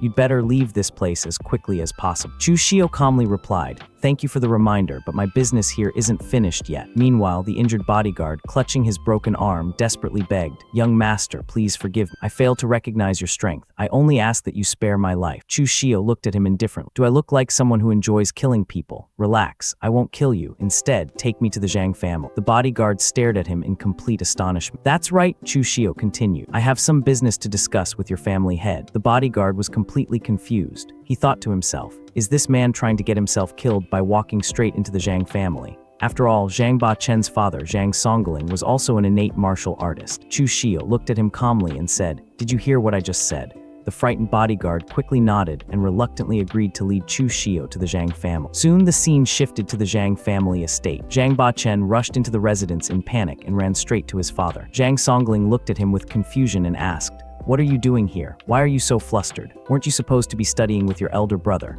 Ba Chen hurriedly replied, "Father, I did go to study, but I almost lost my life today." The moment he heard those words, Zhang Songling's expression turned serious. "Who dared to attack? Weren't you protected by Han?" His son immediately answered, "That man is an innate martial artist. He crippled Han with a single move." Hearing this, Zhang Songling became even more solemn. An innate martial artist? Is he an outsider? How dare someone act so recklessly within Yanyang Prefect? Just then, Chu Shio arrived at the Zhang family residence, accompanied by the injured bodyguard. The moment he entered, he smiled and said, "The Zhang family head truly possesses great prestige. It seems that in all of Yanyang Prefecture, the Zhang family covers the sky with a single hand." Before Zhang Songling could respond, Zhang Bachen pointed at Chu Shio and shouted, "Father, that's him. He's the one who tried to kill me and crippled Han." Zhang Songling glared at Chu Shio. "What audacity! How dare you harm a member of the Zhang family? And after that, you still had the nerve to walk into our estate so openly. Do you really think the Zhang family will let you leave alive?" Ignoring the threats entirely, Chu Shio calmly walked toward the family head and said, "A broken arm can always be reattached. I didn't come here to fight. I came to discuss a business deal worth 100,000 taels of silver." Those words immediately caught Zhang Songling's attention. "Very well," he replied. "Tell me about it." Although Zhang Bachen continued shouting he wanted revenge, his father completely ignored him. Chu Shio explained, "In a few days, Lin Commandery will hold a secret box auction. There's an item I want, but as someone who isn't from Lin, it would be inconvenient for me to participate directly. Therefore, I'd like to ask a local powerhouse like yourself to bid on my behalf. Once the matter is settled, you'll be generously rewarded." As he spoke, Chu Shio took out a piece of purple gold and handed it to Zhang Songling. "This is the deposit. After the transaction is completed, I'll pay an additional 20 taels of purple gold." The moment Zhang Songling held the purple gold in his hands, his heart trembled. 10 taels of purple gold are worth 100,000 taels of silver. Furthermore, purple gold isn't something an ordinary wandering martial artist could ever possess. Only major powers have access to it. This man's identity is definitely not simple. After a moment of thought, Zhang Songling agreed and asked for Chu Shio's name. Without hesitation, Chu Shio gave him a false identity. "My name is Lin Ye." Having finished speaking, he turned around and left. Watching his departing figure, Zhang Songling muttered to himself, "So he truly is an outsider." Zhang Bachen immediately protested again, "But father, he hit me. I nearly died." His father silenced him with a stern glare. At that moment, Han was questioned about what had happened. The bodyguard explained everything in detail from beginning to end. After hearing the full story, Zhang Songling grew furious, not at Chu Shio, but at his own son. "All of this happened because of Lin Senyu. Stay away from that woman. She's only playing with you. You're an absolute fool. She's nothing but a femme fatale." Then he turned to Han and ordered, "However, this matter cannot simply be ignored. Go to the Wind Pavilion's Lin Commandery branch and spend whatever money is necessary to investigate this Lin Ye." Han immediately accepted the order. Several days later, the day of the secret box auction finally arrived. Guests from every direction gathered at the venue, and the steward warmly welcomed everyone before officially opening the auction. The first few treasures included goods from the southern barbarians and various military pills and cultivation items. Bidding quickly became intense. At one point, Zhang Songling quietly asked Chu Shio whether he was interested in one of the displayed items. Chu Shio silently recalled the events of the original storyline. "I only know about a handful of treasures that will appear in this auction. I'll spend my money only on the items I know are truly valuable." Hours later, the object he had been waiting for finally appeared. It was a mysterious secret box said to have been created by the demonic Dao sect. The auctioneer announced, "It is said that the cultivation techniques practiced by the demonic Dao sect revolve around blood and the extreme path of evil demons. Please bid with caution." Without hesitation, Chu Shio instructed Zhang Songling, "This is the box I want." The family head immediately raised the bid. However, a bald man seated nearby also entered the competition. The two continued increasing the price until the bald man finally turned around and looked directly at Zhang Songling. "Are you trying to oppose the Black Tiger Gang? Have I ever offended you before?"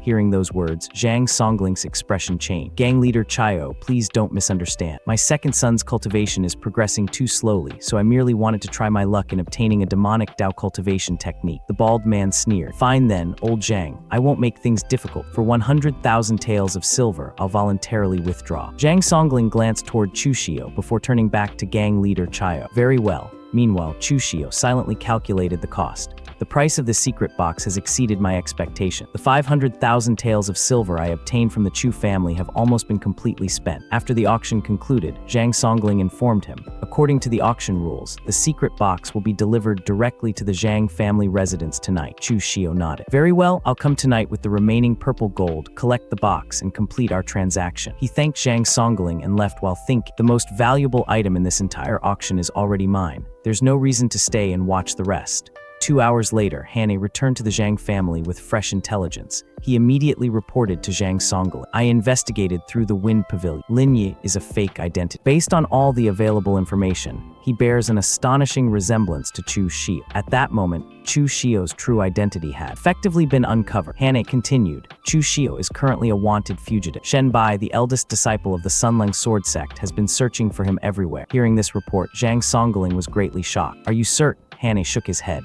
Not complete. The wanted poster describes Chu Xiao as being in the blood condensation realm, while Lin Yi has already reached the innate realm. Therefore, the Wind Pavilion is only 80% certain. But even 80% certainty was enough to excite Zhang Songling. He suggested, Family head, perhaps we should report Chu Xiao's whereabouts to the Sunlang Sword Sect. However, Zhang Songling shook his head. Wei Commandery and Northern Yan have always been hostile toward one another. More importantly, Lin Yi appears to have no backing whatsoever. A greedy smile slowly appeared on his face. The Chu family has already been annihilated. That means Chu Xiao most likely carries all of their wealth and assets. Taking those treasures for ourselves would be far more profitable than selling mere information. Han hesitated. But for Chu Xiao to be hunted by the Sunlang Sword Sect, he's probably no ordinary person. No matter how extraordinary he may be, Zhang Songling replied coldly. He's still only one man. Nevertheless, there's nothing wrong with being cautious.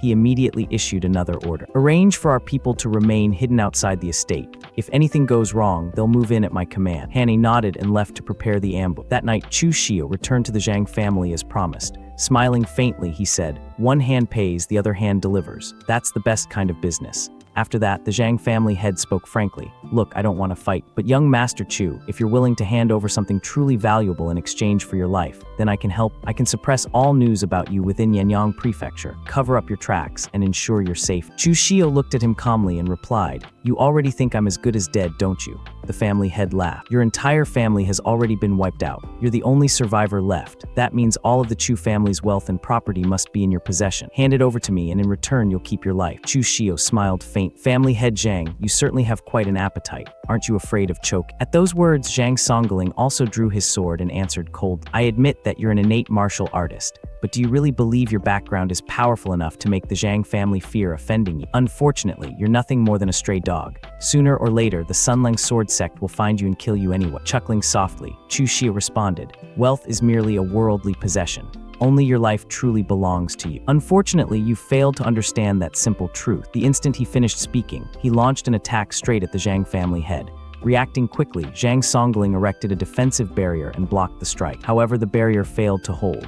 Chu Xiao's attack shattered it with overwhelming force. Seeing this, Zhang Songling immediately shouted to his subordinates, all of you attack together. The members of the Zhang family charged simultaneously. Chu Xiao turned around and rushed directly into the crowd. His sword flashed through the air as he struck down one man after another.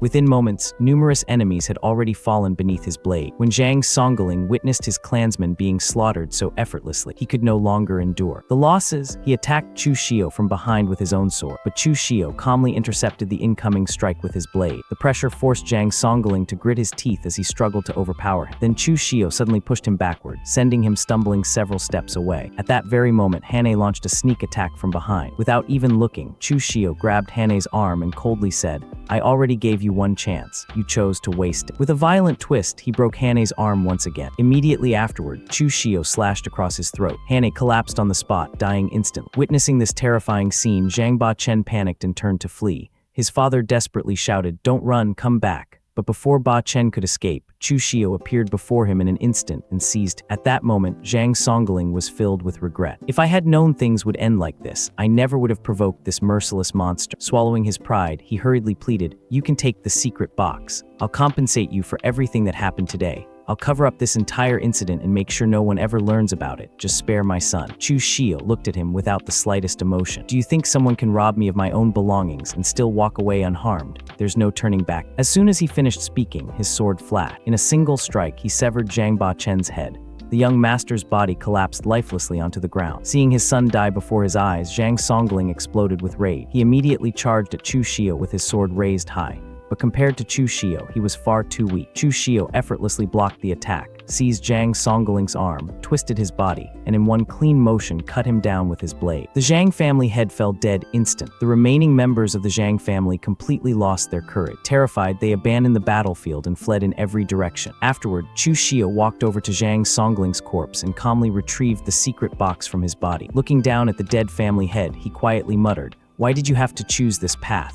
Just then, another group of people arrived. The leader stepped forward and shouted, "How dare you commit such a heinous crime in Yanyang Prefect? Do you really think there's no one here capable of stopping you?" Chu Shio turned toward the newcomer and asked, "And who exactly are you?" Someone answered, "That is Tao Xuanwu, a member of the Tao family from Shuqin Prefecture and a practitioner of the mountain-cleaving blade." Chu Shio replied without hesitation, "My grudge was only with the Zhang family. It was purely a personal matter. I have no desire to make enemies of everyone else in Yanyang Prefect." However, Tao Xuanwu coldly responded, "The Zhang family is one of Shining Prefecture's affiliated forces. Do you think you can slaughter them and simply walk away without consequences?" Hearing that, Chu Shio merely smiled.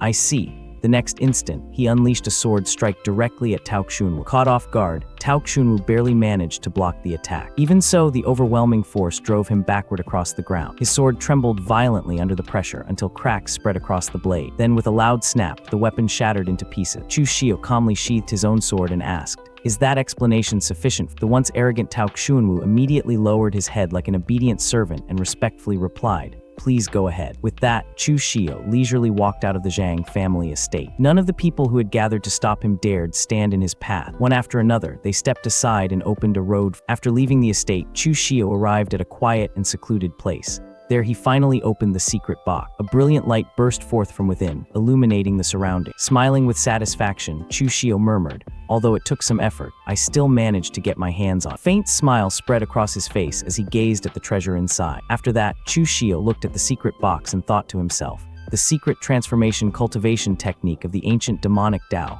the major art known as the Blood River. Once when chi piercing the sun and moon condenses killing intent, it can draw upon the boundless spiritual energy of heaven and earth and erupt with limitless power. My next destination should be Mount Lang. The ancient ruin is about to appear there. The following day, the Zhang family estate was shrouded in mourning. At that moment, the Zhang family's eldest son, Zhang Bao, returned home. As he stepped inside, he called out, "Father, Ba Chen, I'm back." However, the moment he saw the funeral atmosphere and the grieving servants throughout the residence, he froze in shock. What happened? Who died? A member of the Zhang family hurried over and said, "Eldest young master, you finally returned. The family head and the second young master have both been killed." Zhang Bao's face instantly darkened. "Who did this?" The servant answered without hesitation. It was Chu Xia. His strength was terrifying. He killed the family head, and even the blood condensation realm martial artists of the Zhang family were no match for him. Tao Xunwu also tried to stop him, but Chu Xia forced him back with a single slash. The moment Zhang Bao heard Chu Xia's name, overwhelming rage filled his heart. He swung his sword violently, splitting apart a nearby burning ceremonial pot. "Where did Chu Xia go?"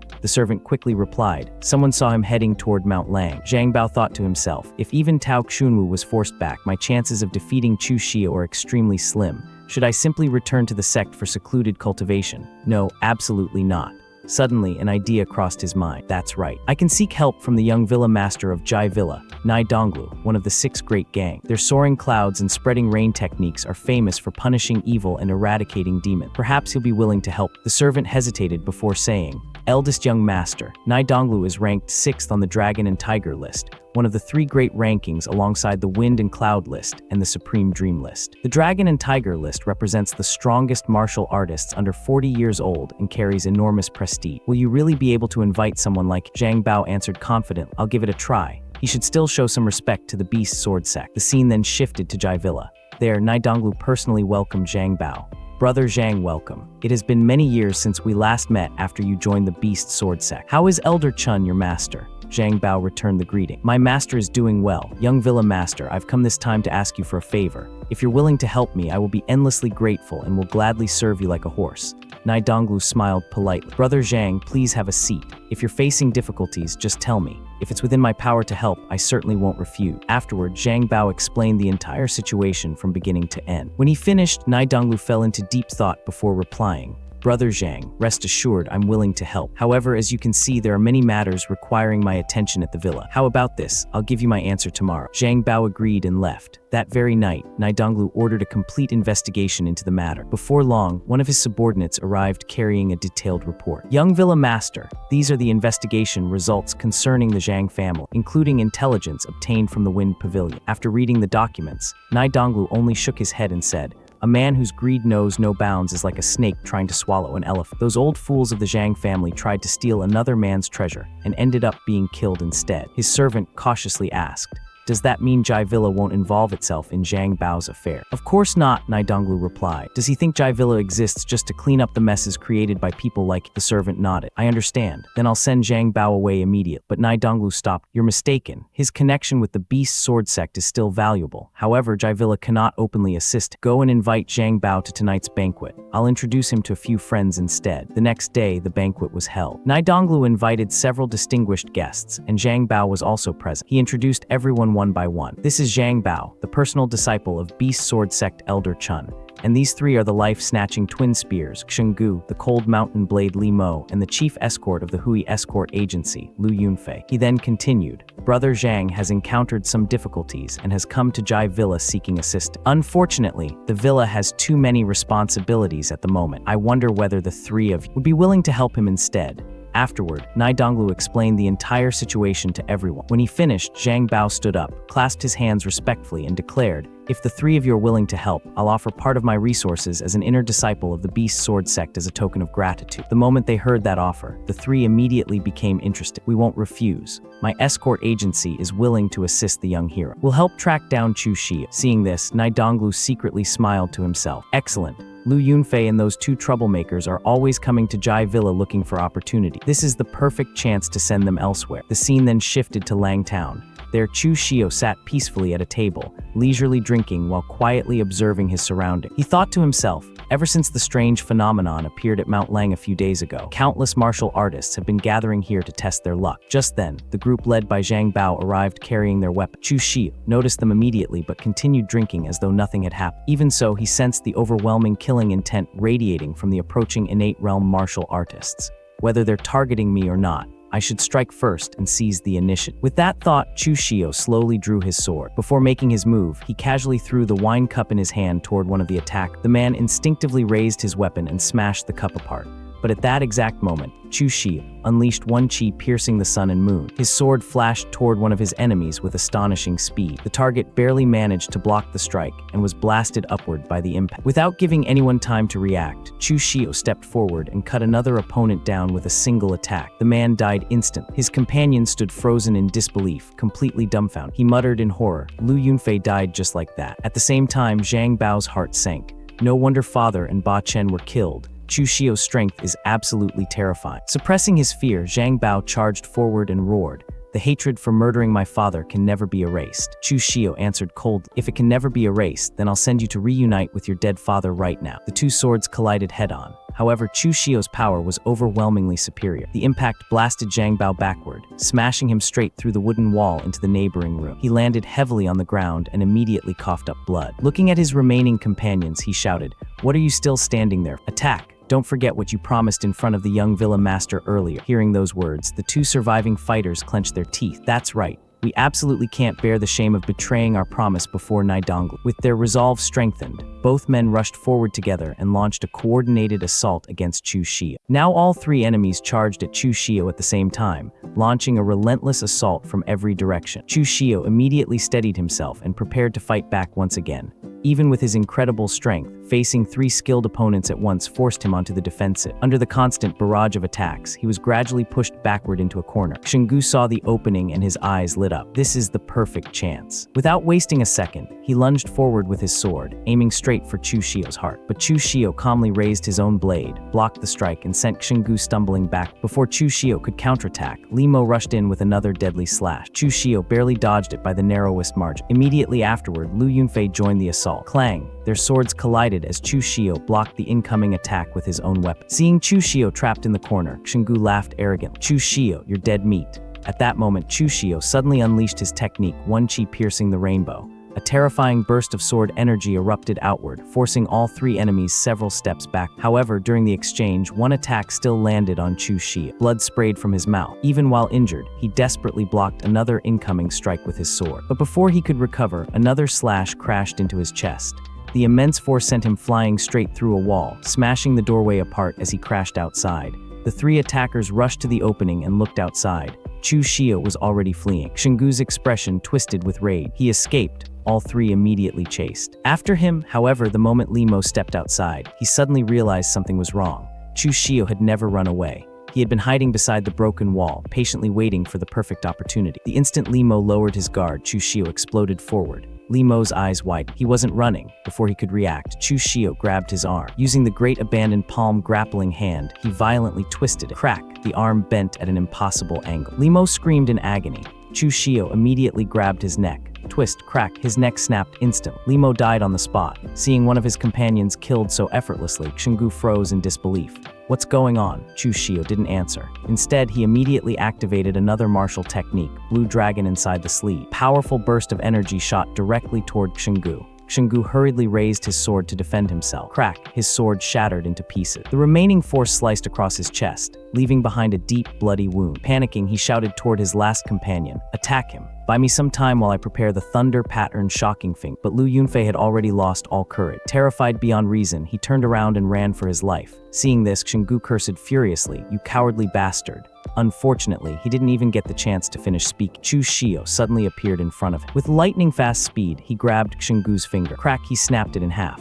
Xinggu let out an agonizing scream. Looking straight into his terrified eyes, Chu Xie coldly said, "Go reunite with your father and your brother. No need to think." The next moment, his sword flashed. Slash! The blade tore straight through Xinggu's chest. With that single strike, Xinggu's life came to an end. Meanwhile, Lu Yunfei continued running through the crowded streets. The surrounding spectators finally realized what had happened. One person exclaimed, "Cold Mountain Blade Li Mo and the life-snatching twins, they're all dead. Even that martial artist from the Beast Sword sect has been killed." Another person stared in shock. "Who is this young man? He's unbelievably powerful and completely ruthless." Among the crowd, an experienced martial artist quietly watched everything. After observing the entire battle, he murmured, "He killed a disciple of one of the 7 sects and 8 factions this easily. This young man is definitely no ordinary person." Lu Yunfei frantically swung his sword while fleeing. "Everyone, get the hell out of my way." As he slashed wildly, his sword was about to strike a young woman standing nearby. Just then, a mysterious man suddenly stepped between them. Clang! He blocked the sword with his own weapon. The impact instantly shattered Lu Yunfei's blade. Lu Yunfei stared in complete disbelief. He opened his mouth to curse, but before a single word could come out, Chu Xie silently appeared behind him. His sword was already resting against the man's neck. Chu Xie calmly said, "Time to hit the road." Slash! Lu Yunfei's head fell as his body collapsed lifelessly onto the ground. Afterward, Chu Xie thanked the mysterious man for stepping in. The man simply smiled. "No need to thank. With your strength, he never would have escaped anyway." Curious, he asked, "By the way, why were they trying to kill you?" Chu Xie slowly returned his sword to its sheath before answering. "I wiped out an entire martial artist family's lineage. Grudges and favors should always be settled." Naturally, their remaining family wanted revenge. After saying that, Chu Xie handed the inn owner a bundle of silver to compensate for all the damage caused during the fight.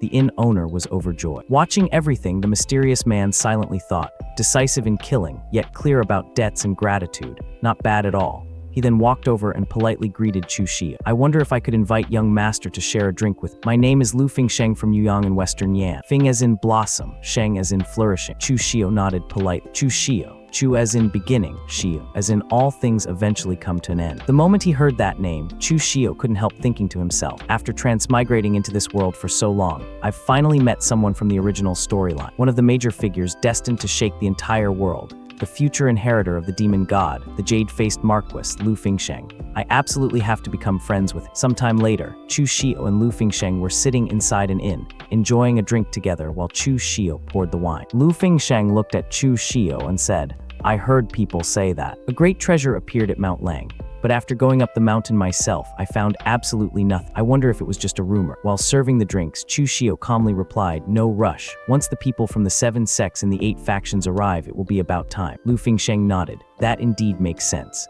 At the same time, Chu Shio thought to himself, this assassination matter is most likely related to Donghua, the young villa master of Jai Villa. Otherwise, it would have been very difficult for Zhang Bao to gather 3 capable experts so quickly. According to the original plot, the next thing that happens is Lu Fingsheng getting scammed by Donghua. Just then, a man suddenly rushed into the room. The moment he spotted Lu Fingsheng, his face lit up with joy because he had been searching for him all along. The man immediately dropped to his knees and pleaded, please save the Qin family. Lu Fingsheng recognized. This man's name is Qin Tong, he asked. Weren't you traveling overseas? Why are you here? What exactly happened to the Qin family? Speak without worry. If there's any way I can help, I absolutely won't refuse. Qin Tong quickly explained. It's like this. Some time ago, my Qin family bought a batch of defective secret boxes. Unexpectedly, one of them contained a 6 transformation speed medicine, the purple leaf dog. Unfortunately, the servants accidentally leaked the news. As a result, the 3 mountain sect, the Black Tiger gang, and the Wu family all want to snatch it away. Fortunately, they're all wary of one another, so none of them have made a move. Lu Fingsheng comforted him. Rest assured, I may not be able to help you eliminate those 3 factions, but I can certainly protect the Qin family. Qin Tong immediately clasped his hands together respectfully. There is no need for Big Brother Lu to take action personal. I only beg you to make a trip to Jai Villa and ask young Master Donghua to step forward. As long as he says a single word, this matter will be resolved. The moment Lu Fingsheng heard the name Jai Villa, he fell into deep thought.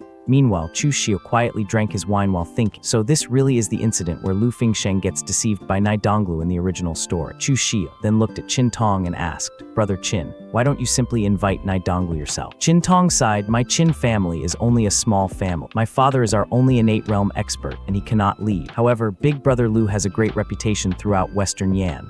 Donghua will definitely show you respect. As Qin Tong spoke, Chu Shio secretly winked at Lu Fingsheng, giving him a meaningful glance. Understanding the hint, Lu Fingsheng smiled. Brother Qin, since those 3 factions won't make a move for now, stay here for one day. After I finish handling my business, I'll personally come find you. Qin Tong gratefully replied, all right, thank you very much, Big Brother Lu.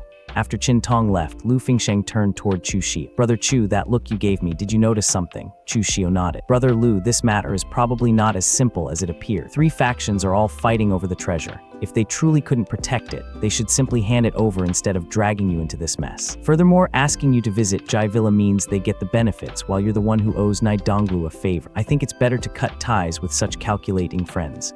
Hearing Chu Shio's analysis, Lu Fingsheng also became thoughtful. After a moment, he replied, it's normal for someone not to want to hand over a treasure after obtaining it. Besides, I can also afford to owe Jai Villa a favor. Chu Shio calmly answered, Jai Villa isn't that simple. Most of the people who tried to kill me before were actually backed by Donghua. If one day he casually asked you to help him kill someone like that, would you do it? Those words made Lu Fingsheng fall into even deeper thought. Chu Shio continued, so-called loyalty is mostly unreliable. The only thing that truly exists is profit. Let me handle this matter. You can also use this opportunity to see whether Qin Tong truly wants your help, or whether he's simply trying to use you. Lu Fingsheng smiled slightly. You just said only profit matters. Are you helping for profit too? Chu Shio answered honestly. That's right. I also want the 6 transformation speed medicine, the purple leaf dogwood. If Qin Tong has no hidden motives, I'll help. If he does, then we'll simply divide the purple leaf dogwood equally. What do you think? Lu Fingsheng nodded. All right, Qin Tong and I have only known each other through acquaintances. If he truly intends to use me, then there's no need for me to be polite. Chu Shio smiled. Then listen to my arrangements. The scene then shifted. Chu Shio and Lu Fingsheng met Qin Tong once again. Qin Tong hurried over and asked, Big Brother Lu, have you finished handling everything on your side? Before Lu Fingsheng could answer, Chu Shio smiled. Rest assured, brother, my name is Chu. Brother Lu and I have decided to join forces and help your family together. There's no need to go and beg Donghua anymore. Qin Tong was stunned. Brother Chu, wouldn't it be better to ask Jai Villa for help? Those 3 great forces together have nearly 10 innate realm experts. They're not opponents to be underestimated. Chu Shio laughed. Merely 10 innate realm experts. Brother Lu and I can wipe them all out with ease. Lu Fingsheng nodded confident. That's right, let's go. Hearing the confidence in their voices, Qin Tong finally agreed. Then I'll trouble you both. A short while later, they arrived at the Qin family residence in Lint Commandery, Hujing Prefect. Inside the main hall, several people were discussing the situation. The elderly man seated at the head was the Qin family head, Qin Yu. He silently thought, I wonder whether Qin Tong negotiated successfully. If we can hand the treasure over to Jai Villa, we'll still gain some benefits. But if it's snatched away by force, we'll lose everything for nothing. Just then, a servant hurried inside. Master, the young master has returned. He also brought back 2 innate realm experts. The Qin family head's eyes immediately lit up. It seems he succeeded. Hurry, welcome them. He personally walked outside to greet. With such a trivial matter, we've troubled 2 outstanding talents from Jai Villa. This old man truly feels ashamed. Chu Shio smiled. This trivial matter shouldn't trouble Jaivilla at all. That's exactly why the two of us came instead. Qin Tong then introduced them. This is my good friend, the little Marquis Lu Fingsheng, and this is big brother Lu's good friend, young hero Chu.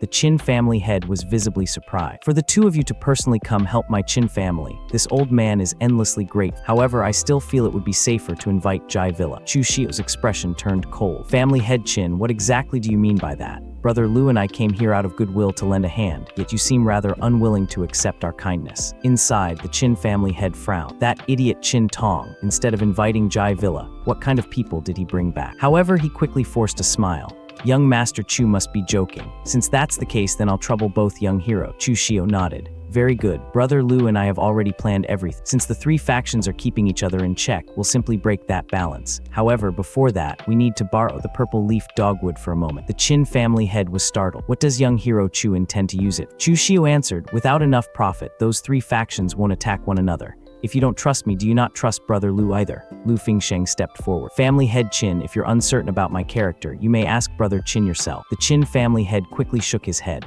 Of course, that's not what I meant. He then secretly gave one of his servants a meaningful glance. Go and bring the purple leaf dog. A short while later, the servant returned carrying the precious medicine and handed it over to the family head. The family head then said, this is, after all, my Qin family's matter. I can't simply let the two young heroes take action alone. Qin Tong, you should accompany them and assist however you can. Chu Shio merely smiled. Meanwhile, Lu Fingsheng thought to himself, this family head Qin really doesn't trust us. Chu Shio then spoke again. I've never seen a 6 transformation speed medicine before. I wonder if family head Qin would be willing to broaden my horizon. Family head Qin smiled apologetic. Letting you see it naturally isn't a problem. However, the purple leaf dogwood possesses very unusual medicinal properties. Once it's opened, a large portion of its medicinal essence will quickly dissipate. I'm currently searching for someone who can preserve it properly. Chu Shio nodded. In that case, forget it. Tell us about the strength of those three factions. Instead, Qin Tong immediately explained. Among the three forces, the Three Mountain Sect has 3 innate realm experts. The Wu family has 2. The strongest of them all is the Black Tiger Gang. Their gang leader, Chayo Dihai, is at the 8th level of the innate realm. They also have 2 vice gang leaders in the innate realm along with thousands of gang members. The moment Chu Shio heard the name Chayo Dihai, he immediately remembered the man he had encountered overseas. So the Black Tiger Gang, their gang leader fought me over the secret box before. Without another word, Chu Shio stood up. If that's the case, then take us to the Black Tiger Gang first. Soon afterward, the 3 of them arrived at the Black Tiger Gang headquarters. The gang leader sat proudly on his chair and sneered. What is the meaning of this, Qin family? You found 2 innate realm experts, and now you think you can walk sideways in the city. At that moment, Chu Shio stepped forward. Gang leader Chayo, don't you recognize me? The instant Chayo Dihai saw Chu Shio, his expression completely changed. You're Chu, the one who annihilated the Zhang family. Chu Shio chuckled. Oh, has my reputation already spread this far? Chayo Dihai narrowed his eyes. What exactly is your purpose in coming here? Are you planning to stand up for the Qin family? Chu Shio smiled indifferently. Of course not. The Qin family can't even protect the purple leaf dogwood themselves. So why should I protect it for them? The moment Qin Tong heard those words, he was completely stunned. Meanwhile, Chu Shio looked at everyone calmly before speaking. An innocent man becomes guilty the moment he possesses a priceless treasure. Without strength, greed is nothing but courting death. I'm here today to discuss a partnership with gang leader Chayo. Gang leader Chayo leaned back in his chair. Let's hear it. What kind of cooperation are you proposing? Chu Shio smiled faint. It's very simple. We'll join forces with the Black Tiger Gang and wipe out both the Three Mountain Sect and the Wu family. The purple leaf dogwood will belong to gang leader Chayo. The wealth of the Three Mountain Sect and the Wu family will go to the Qin family. As for brother Lu and me, we only want the cultivation resources of those 2 families. Hearing the proposal, gang leader Chayo burst into laughter. It sounds tempting, but my Black Tiger Gang is already the strongest force around. So tell me, why should we cooperate? Behind Chu Shio, brother Lu and Qin Tong exchanged confused glances. At that moment, Chu Shio slowly stepped forward. He casually waved his hand. Boom! A massive wooden pillar beside him exploded into pieces with a single strike. Everyone present was instantly stunned. Chu Shio calmly said, of course, this cooperation is based on strength. If you refuse, we'll simply cooperate with the Three Mountain Sect and the Wu family instead. Brother Lu and I are only one side. I wonder, is that explanation sufficient? Gang leader Chayo immediately scratched his bald head with an awkward smile. Brother Chu, don't misunderstand. I was only joking. Please tell me the details. Chu Shio nodded. Tomorrow, family head Qin will invite all 3 major families to the Qin residence. When the time comes, I'll make the first move, and gang leader Chayo will lead his men in a surprise attack. Those 5 people will definitely die. Gang leader Chayo clapped happily. No problem. We'll do exactly as you say, brother Chu. Chu Shio extended his hand. Then here's to a pleasant cooperation. Gang leader Chayo shook his hand. To a pleasant cooperation. After leaving, Chin Tong finally asked, Brother Chu, didn't you say we were going to eliminate those 3 families ourselves? Why are we cooperating with the Black Tiger Gang? Chu Shio laughed. I lied to him, and he actually believed. Once we've destroyed the 3 Mountain sect and the Wu family, Brother Lu your father, and I will immediately turn around and wipe out the Black Tiger Gang as well. Brother Lu laughed helplessly. Brother Chu really doesn't tell a single truthful sentence. But as long as the Chin family isn't lying to us, that's good enough. Meanwhile, inside the Black Tiger Gang headquarters, one subordinate asked cautiously, Boss, are we really going to cooperate with Chu Shio? Can that man actually be trusted? Gang leader Chayo snorted. Trusted, my ass. I was only pretending and he actually believed. We're only stalling him so he doesn't ally with the Wu family or the 3 Mountain sect. Just in case I'm going to find another help. The subordinate looked surprised. A helper. Are there still any experts left in Hujing Prefect? Leader Chayo smiled. Did you forget about Su Kong? He was driven away by the Joint Spirit Gang. He's an inner realm expert. The subordinate suddenly remembered. Right, but didn't he already wash his hands of the martial world? Gang leader Chayo sneered. Wealth moves people's hearts. He won't resist the temptation. A short time later, inside the Su family villa, gang leader Chayo met with Su Kong personally. Without wasting time, he spoke direct. I won't beat around the bush. My Black Tiger Gang has encountered some trouble. I'd like to ask Senior Su to help us kill someone. Su Kong calmly replied, I've already decided to retire from the martial world. Gang leader Chayo smiled. Don't worry, Senior. The person we're dealing with is merely an innate realm martial artist. Once it's over, I'll offer you 1 million taels of silver and 10 500-year-old ginseng roots. Su Kong silently thought, there are only expenses at home and no income. I really do need silver. Those ancient ginseng roots could also slow the decline of my chi and blood. After a brief silence, he nodded. Fine, I accept. Gang leader Chayo immediately smiled. Thank you very much, Senior. However, deep inside, gang leader Chayo couldn't help thinking. Senior Su doesn't seem to have made any break, yet he's still acting this confident. He didn't even bother asking about his opponent's background. Perhaps he believes anyone in the innate realm is easy to deal with. The next day at the Qin family estate, representatives from the 5 major factions and the 3 great families had all gathered. The sect master of the 3 Mountain sect, Xinglin, frowned. What is the Qin family trying to do? Are they handing over the purple leaf dogwood or not? At that moment, Chu Shio walked into the courtyard carrying the purple leaf dogwood. Sect Master Xing, please calm down. Today's matter has nothing to do with family head Qin. Isn't this exactly what you want? The head of the Wu family, Wu Chahai, frowned. Who are you? What exactly is the meaning of this? Without answering, Chu Shio slowly drew his sword. You don't need to know who I am. You only need to know one thing. I came today to send you on your final journey. The instant he finished speaking, his sword shot straight toward Wu Chahai. Gang leader Chayo's eyes widened. He attacked immediately. Wu Cha instantly drew his own sword to block. Clang. But the moment the blades collided, his sword shattered into pieces. Chu Shio's slash continued forward, cutting across his body and sending him crashing onto the ground, seriously wounded. Everyone present froze in disbelief. Gang leader Chayo secretly broke into a cold sweat. Good thing I invited Senior Su. Otherwise, if Chu Shio decided to betray us, I wouldn't be able to stop him at all. Just then, another family expert charged toward Chu Shio. Before he could reach him, Brother Lu stepped forward. With a single strike, he shattered the man's sword. The opponent coughed up blood. A second slash ended his life instantly. At the same time, gang leader Chayo launched his own attack, Tiger Roaring Slash. His opponent barely blocked the strike before being forced several steps back. Gang leader Chayo, what is the meaning of this? Chayo sneered while attacking relentlessly. My meaning. I'm too lazy to explain. Go become a confused ghost in the afterlife. The next moment, Chu Shio, Brother Lu, and gang leader Chayo attacked together. The 3 joined forces and quickly killed the remaining expert. After that, they turned their blades on everyone else. Within moments, the remaining members of the 3 Mountain sect and the Wu family were completely wiped out. Once the massacre ended, Chu Shio and gang leader Chayo slowly turned to face each other. Their eyes met. Both understood their alliance had ended. Clang, their swords collided head-on. After exchanging one blow, both men retreated. Gang leader Chayo sneered. I knew from the beginning, you couldn't be trusted, kid. Chu Shio smiled coldly. Aren't you exactly the same? With all due respect, even if family head Qin doesn't interfere, the 3 of you together are still no match. Not far away, family head Qin quietly watched the battle. A smile slowly spread across his face. Excellent. Once they finish killing each other, my Qin family will become the only dominant force left. However, just then, an old man slowly walked into the battle. His aura instantly suppressed everyone present. He looked at Chu Shio and said calmly, a junior from the younger generation. How arrogant. The 3 of them may not be enough. But what about this old man? Would you like to give it a try? The moment family head Qin saw the newcomer, his face turned pale. An inner realm expert, Su Kong, has arrived. Gang leader Chayo looked at Chu Shio with a cold smile. Chu Shio, you and your friend are both talented. It would be a pity for young heroes like you to die. Leave the purple leaf vermilion jade behind. Leave Hujing Prefecture immediately, and I'll pretend none of this ever happened. Chu Shio's eyes turned sharp. Gang leader Chayo, the thing I hate most is people trying to snatch something from my hands. You can't do it, and neither can that old man you brought with you. The moment those words fell, gang leader Chayo's face darkened. Senior Su gritted his teeth in fury. You really don't know what's good. You're just a junior in the martial world. Being called a young hero a few times has made you forget the immensity of heaven and earth.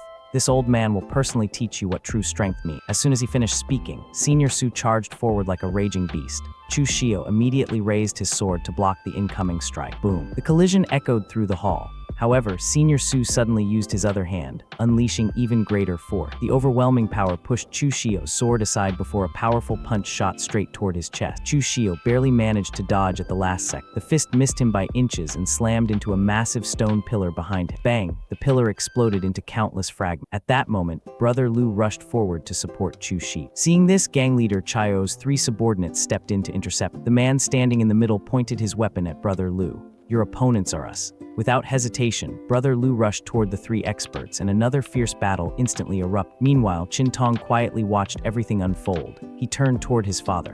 Father, should we intervene now? His father calmly shook his head. Let's wait and see how things develop first. If Chu Shio loses, we'll seize the opportunity to take the purple leaf vermilion jade and leave. Hearing that, Qin Tong was slightly surprised. The purple leaf vermilion jade, father actually wants it as well. Could it be that he already made preparations before coming back on the battlefield? Chu Shio and Senior Su continued exchanging blows at incredible speed. Punch after punch rained down upon Chu Shio. Although he managed to dodge most of them, it was becoming increasingly difficult. Seeing this, Senior Su laughed confident. Previously, gang leader Chayo claimed your strength wasn't weak. But now that I've seen it for myself, it's nothing more than a joke. A cold light suddenly flashed across Chu Shio's eye. Without saying a word, he unleashed his sword technique, one chi piercing the rainbow. A dazzling beam of sword energy exploded forward. Senior Su's expression changed instantly. What terrifying explosive power. Unfortunately, it's still not enough to kill me. Instead of retreating, he reached out with his bare hand and grabbed the sword blade direct. Joint Spirit Martial Script, 7th form, 3rd pulling hand. With immense force, he locked Chu Shio's sword in place before throwing a devastating punch toward him. At that exact moment, Chu Shio suddenly released his sword. A flash of light shot towards Senior Su's hand. Crack! Senior Su's expression froze. Chu Shio had already seized his wrist. Senior Su immediately threw another punch with his free hand. However, before it could land, Chu Shio violently twisted the arm he had grabbed. Crack! The sound of bones breaking echoed through the battle. Even so, Senior Su ignored the pain and slammed a heavy punch directly into Chu Shio's chest. Boom! Chu Shio was forced back, but in the next instant, he suddenly opened his mouth once again, one chi piercing the rainbow. This time, the sword energy burst out directly from his mouth. The unexpected attack struck Senior Su straight in the eye. Senior Su screamed in agony, instinctively releasing Chu Shio while clutching both of his bleeding eyes. That tiny opening was all Chu Shio needed. He immediately gathered chi into both palms. The surrounding spiritual energy surged violently. With a single decisive movement, he thrust both palms forward. The concentrated chi shot directly towards Senior Su's neck. Slash! The attack pierced straight through his throat. Senior Su's eyes widened until they almost popped out of their socket. Blood poured uncontrollably from his mouth. His body trembled for a brief moment. Then he collapsed onto the ground with a deafening thud. Bang! Dead. The entire battlefield fell silent. Gang leader Chayo stared at the corpse in complete disbelief. Senior Su, he's dead. At the same time, Brother Lu was overwhelming the other 3 opponents by himself. One after another, they were beaten back miserably. However, the prolonged battle had exhausted a tremendous amount of his spiritual energy. The 2 remaining enemies noticed his heavy breathing and exchanged glances. One of them immediately charged toward Brother Lu. The other quietly turned around and attempted to escape. When the attacking man realized his companion had abandoned him, he gritted his teeth. Damn it, weren't we supposed to deal with this bastard together? Before he could complain any further, Brother Lu had already appeared in front of him. The frightened man hurriedly raised his sword to block. Clang! The moment the weapons collided, his sword shattered into countless pieces. Brother Lu's weapon continued forward without losing any momentum. Slash! It pierced straight through the man's chest. The man's eyes instantly lost all signs of life before his body collapsed onto the ground. After witnessing the complete defeat of gang leader Chayo's forces, family head Qin stepped forward with a warm smile. Thank you both for saving the Qin family. As for the purple leaf vermilion jade, please allow my son to keep. To have 2 outstanding friends like you is truly the fortune of 3 lifetimes for our Qin family. Chu Shio simply looked at him calmly. Family head Qin, do you really think I'm an idiot? Family head Qin forced an awkward smile. Why would young hero Chu say such a thing? Of course you're not an idiot. Chu Shio's expression remained completely indifferent. If I'm not an idiot, then do you really think we fought to the death just to hear a few words of thanks? Family head Qin's smile gradually stiffened. Young hero Chu, could it be? You also want the purple leaf vermilion jade. I never expected even you to possess such wolfish ambition. After a brief silence, he sighed. You too are powerful. If you truly want it, then take it. Consider it the Qin family's mistake for misjudging. Chu Shio slowly let out a deep breath. Family head Qin, I already told you. Don't treat me like an idiot. The truth is, you never trusted us from the very beginning. As he spoke, Chu Shio reached into his robes and took out the wooden box. He calmly opened it before Brother Lu. The box was completely empty. Brother Lu's eyes widened in shock. What? Chu Shio smiled faint. Brother Lu, I told you before, your judgment of people isn't as good as you think. Do you believe me now? Family head Qin suddenly pointed an accusing finger at Chu Sui and said that Chu Sui shouldn't think he didn't know what he was plotting, because he had been after the purple leaf shoe fruit from the very beginning. But Chu Sui remained calm and said he was wrong about that, though it didn't matter anymore because what mattered was that Brother Lu truly wanted to help his family. And family head Qin slowly turned toward Brother Lu, and before he could say another word, he suddenly launched his attack and told Tom to run, and several razor-sharp coins shot through the air like deadly blades. However, Brother Lu calmly raised his spear and effortlessly blocked every single coin, and without wasting another second, Brother Lu charged straight toward family head Qin, and his spear flashed across the battlefield.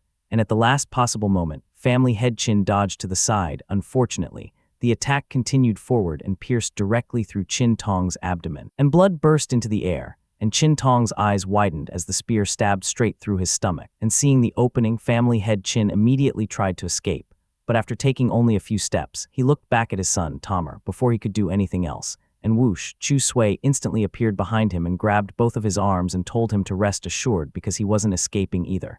And at that exact moment, he released a burst of terrifying strength and crack. Family head Qin's arms were violently twisted backward until both of them snapped, and he collapsed onto the ground in agony. And Chu Sui smiled and told Brother Lu that he lost this bet, so the purple leaf shoe fruit belonged to him, and he asked how he planned to deal with these two. And Brother Lu looked at the father and son with disappointment and said he sincerely treated them as friends and asked why they deceived him. And lying on the ground, Qin Tong painfully said that this was his Qin family's fault and he could kill him, but please spare his father. And family head Qin immediately shouted that it was all his idea and to spare his son instead. And Brother Lu remained silent for a moment before looking at Chu Sui and saying he would leave this matter to him.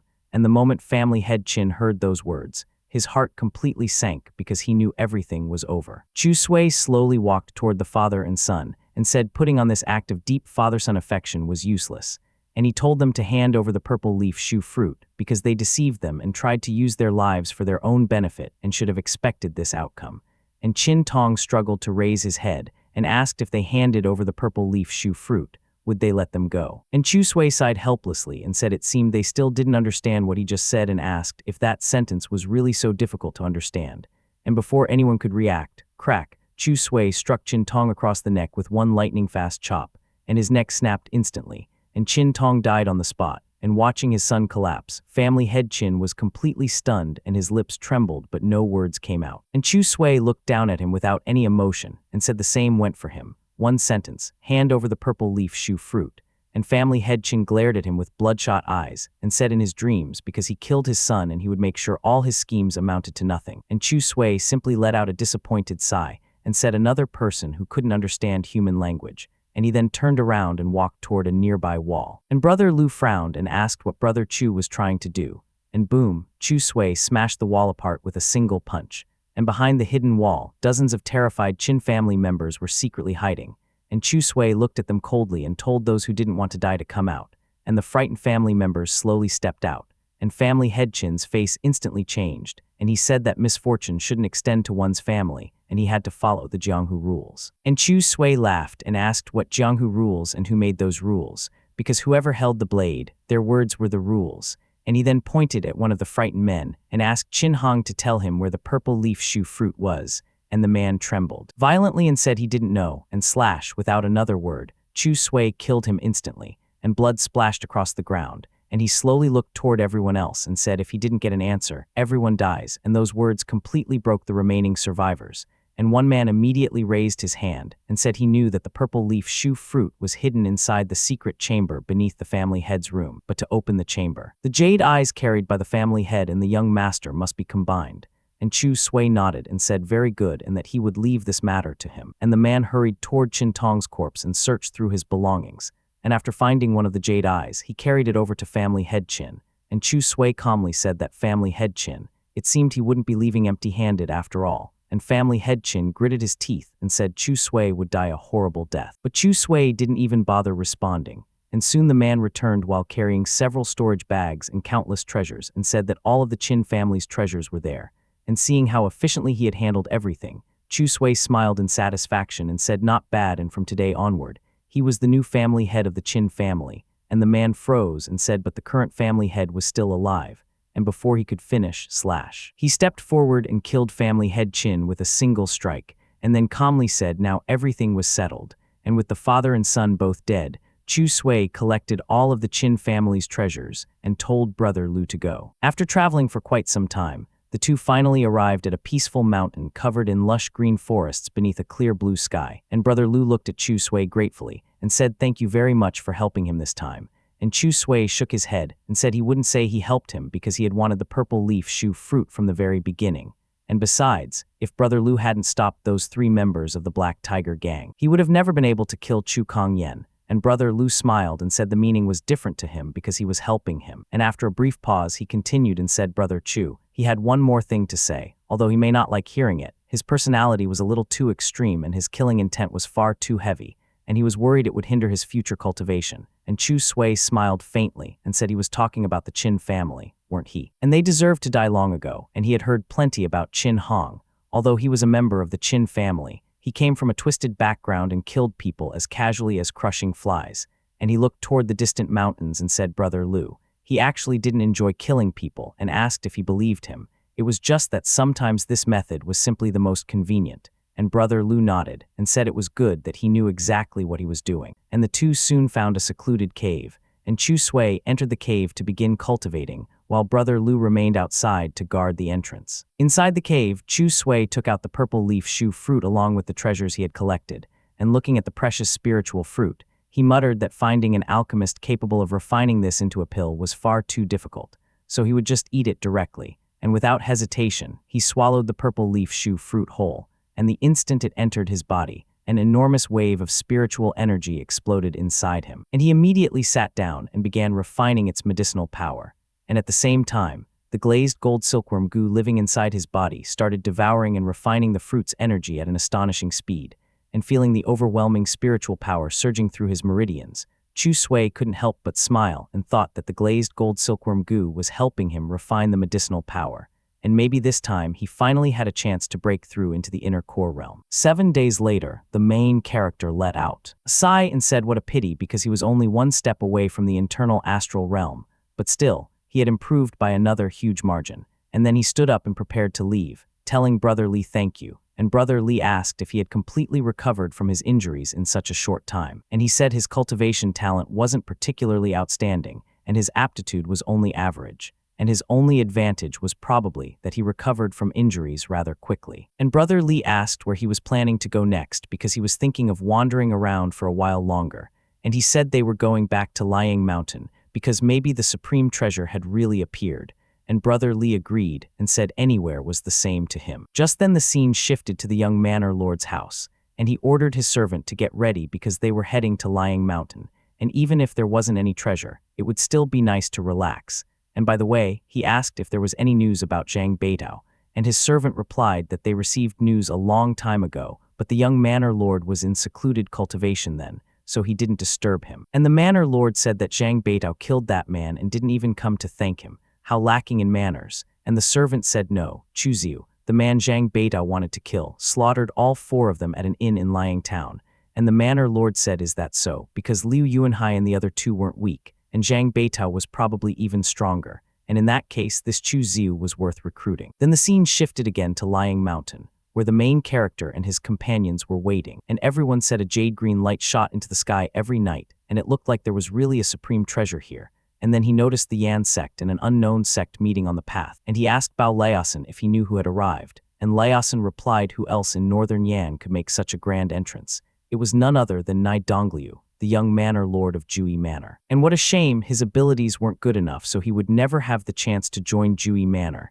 And he said that wasn't necessarily a bad thing because to be Nai Dongliu's friend, you had to be valuable, and if you had no value, you would probably live longer. And Laosin said he dared to say something like that, and he wouldn't dare respond. Then they returned to the sect meeting, and Master Yue welcomed him and said it was a rare honor for the young manor lord to visit personally, and his Yue family had acquired a batch of 50-year-old drunken dragon fragrance and had been waiting for him to taste it, and the manor lord said he heard brother Yue was preparing to marry into the Mu family, one of the great clans of Bailing Prefecture, and wouldn't it be inappropriate for him to drink at his wedding? And someone in the behind said casually that the young master had already got the Yue family's daughter involved with the sect master of the Shenwu sect, and that marriage was definitely falling through. But Yue wasn't going to let that slide and shouted shut up, and if he dared to spout any more nonsense in front of the young manor lord, he wouldn't let him off. And the manor lord said enough, everyone, it wasn't worth arguing over such a trivial matter. And by the way, he asked if anyone knew Chu Ziu, and if he was on Lying Mountain, and that servant said if the Chu Ziu, the young manor lord was referring to, was the one who killed 4 innate martial artists in Liang Town, then he knew where he was and would take him to him. And the manor lord said please continue chatting, everyone, because he was going to meet the young hero who had recently risen to fame in the Jianghu, and he would bring him back shortly so they could all get acquainted. Then the scene shifted again and the manor lord came to the main character, showing respect and addressing him as brother Chu Ziu, and he asked who he was, and the young man introduced himself as Lu Fengxian of Yuyang in Western Yan, just a nobody, and the manor lord said the name Jade-Faced Marquis. Wen was known throughout Western Yan and asked how he could be a nobody, and he said he was merely a wandering martial artist of the Jianghu and wasn't qualified to call the young manor lord of Jui Manor his brother.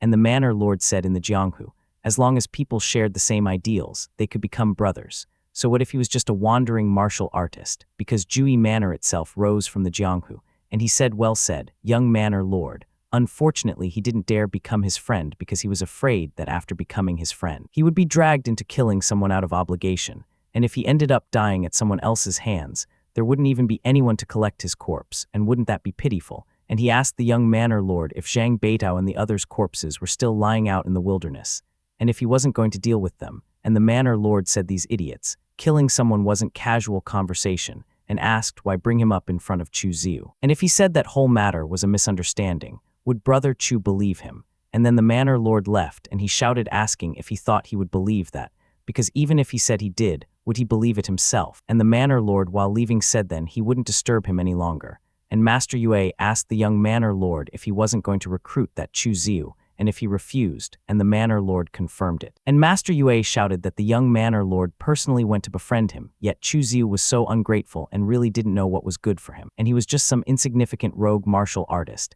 and asked if he really thought he was somebody, and other people, I mean his servants, shouted that was right and he was far too arrogant, and the manor lord said forget it, and not to blame Chu Ziu because there was simply a misunderstanding, and earlier. Chu Ziu wiped out the Zhang family of Shenyang Prefecture, and Zhang Beidao, the Zhang family's son, came to ask him for help, but Jui Manor had always stayed out of Jianghu vendettas, so he refused. But Zhang Beidao secretly contacted 2 men within Jui Manor and offered them generous rewards to ambush Chu Ziu, and in the end they all died at Chu Ziu's hands, so it was only natural that Chu Ziu thought he was behind it, which left everyone shocked. And Master Yue shouted that wasn't natural at all, and said the young manor lord was just too kind, and he would go teach him a lesson and vent his anger for him, and he told him to count him in because he didn't appreciate his kindness, and the manor lord waved it off and said it was only a misunderstanding and there was no need for this, and as long as everyone knew what kind of person he, Nai Dongliu, was, there was no need to get angry. And he thought that the seed had already been planted, and sooner or later these people would make their move,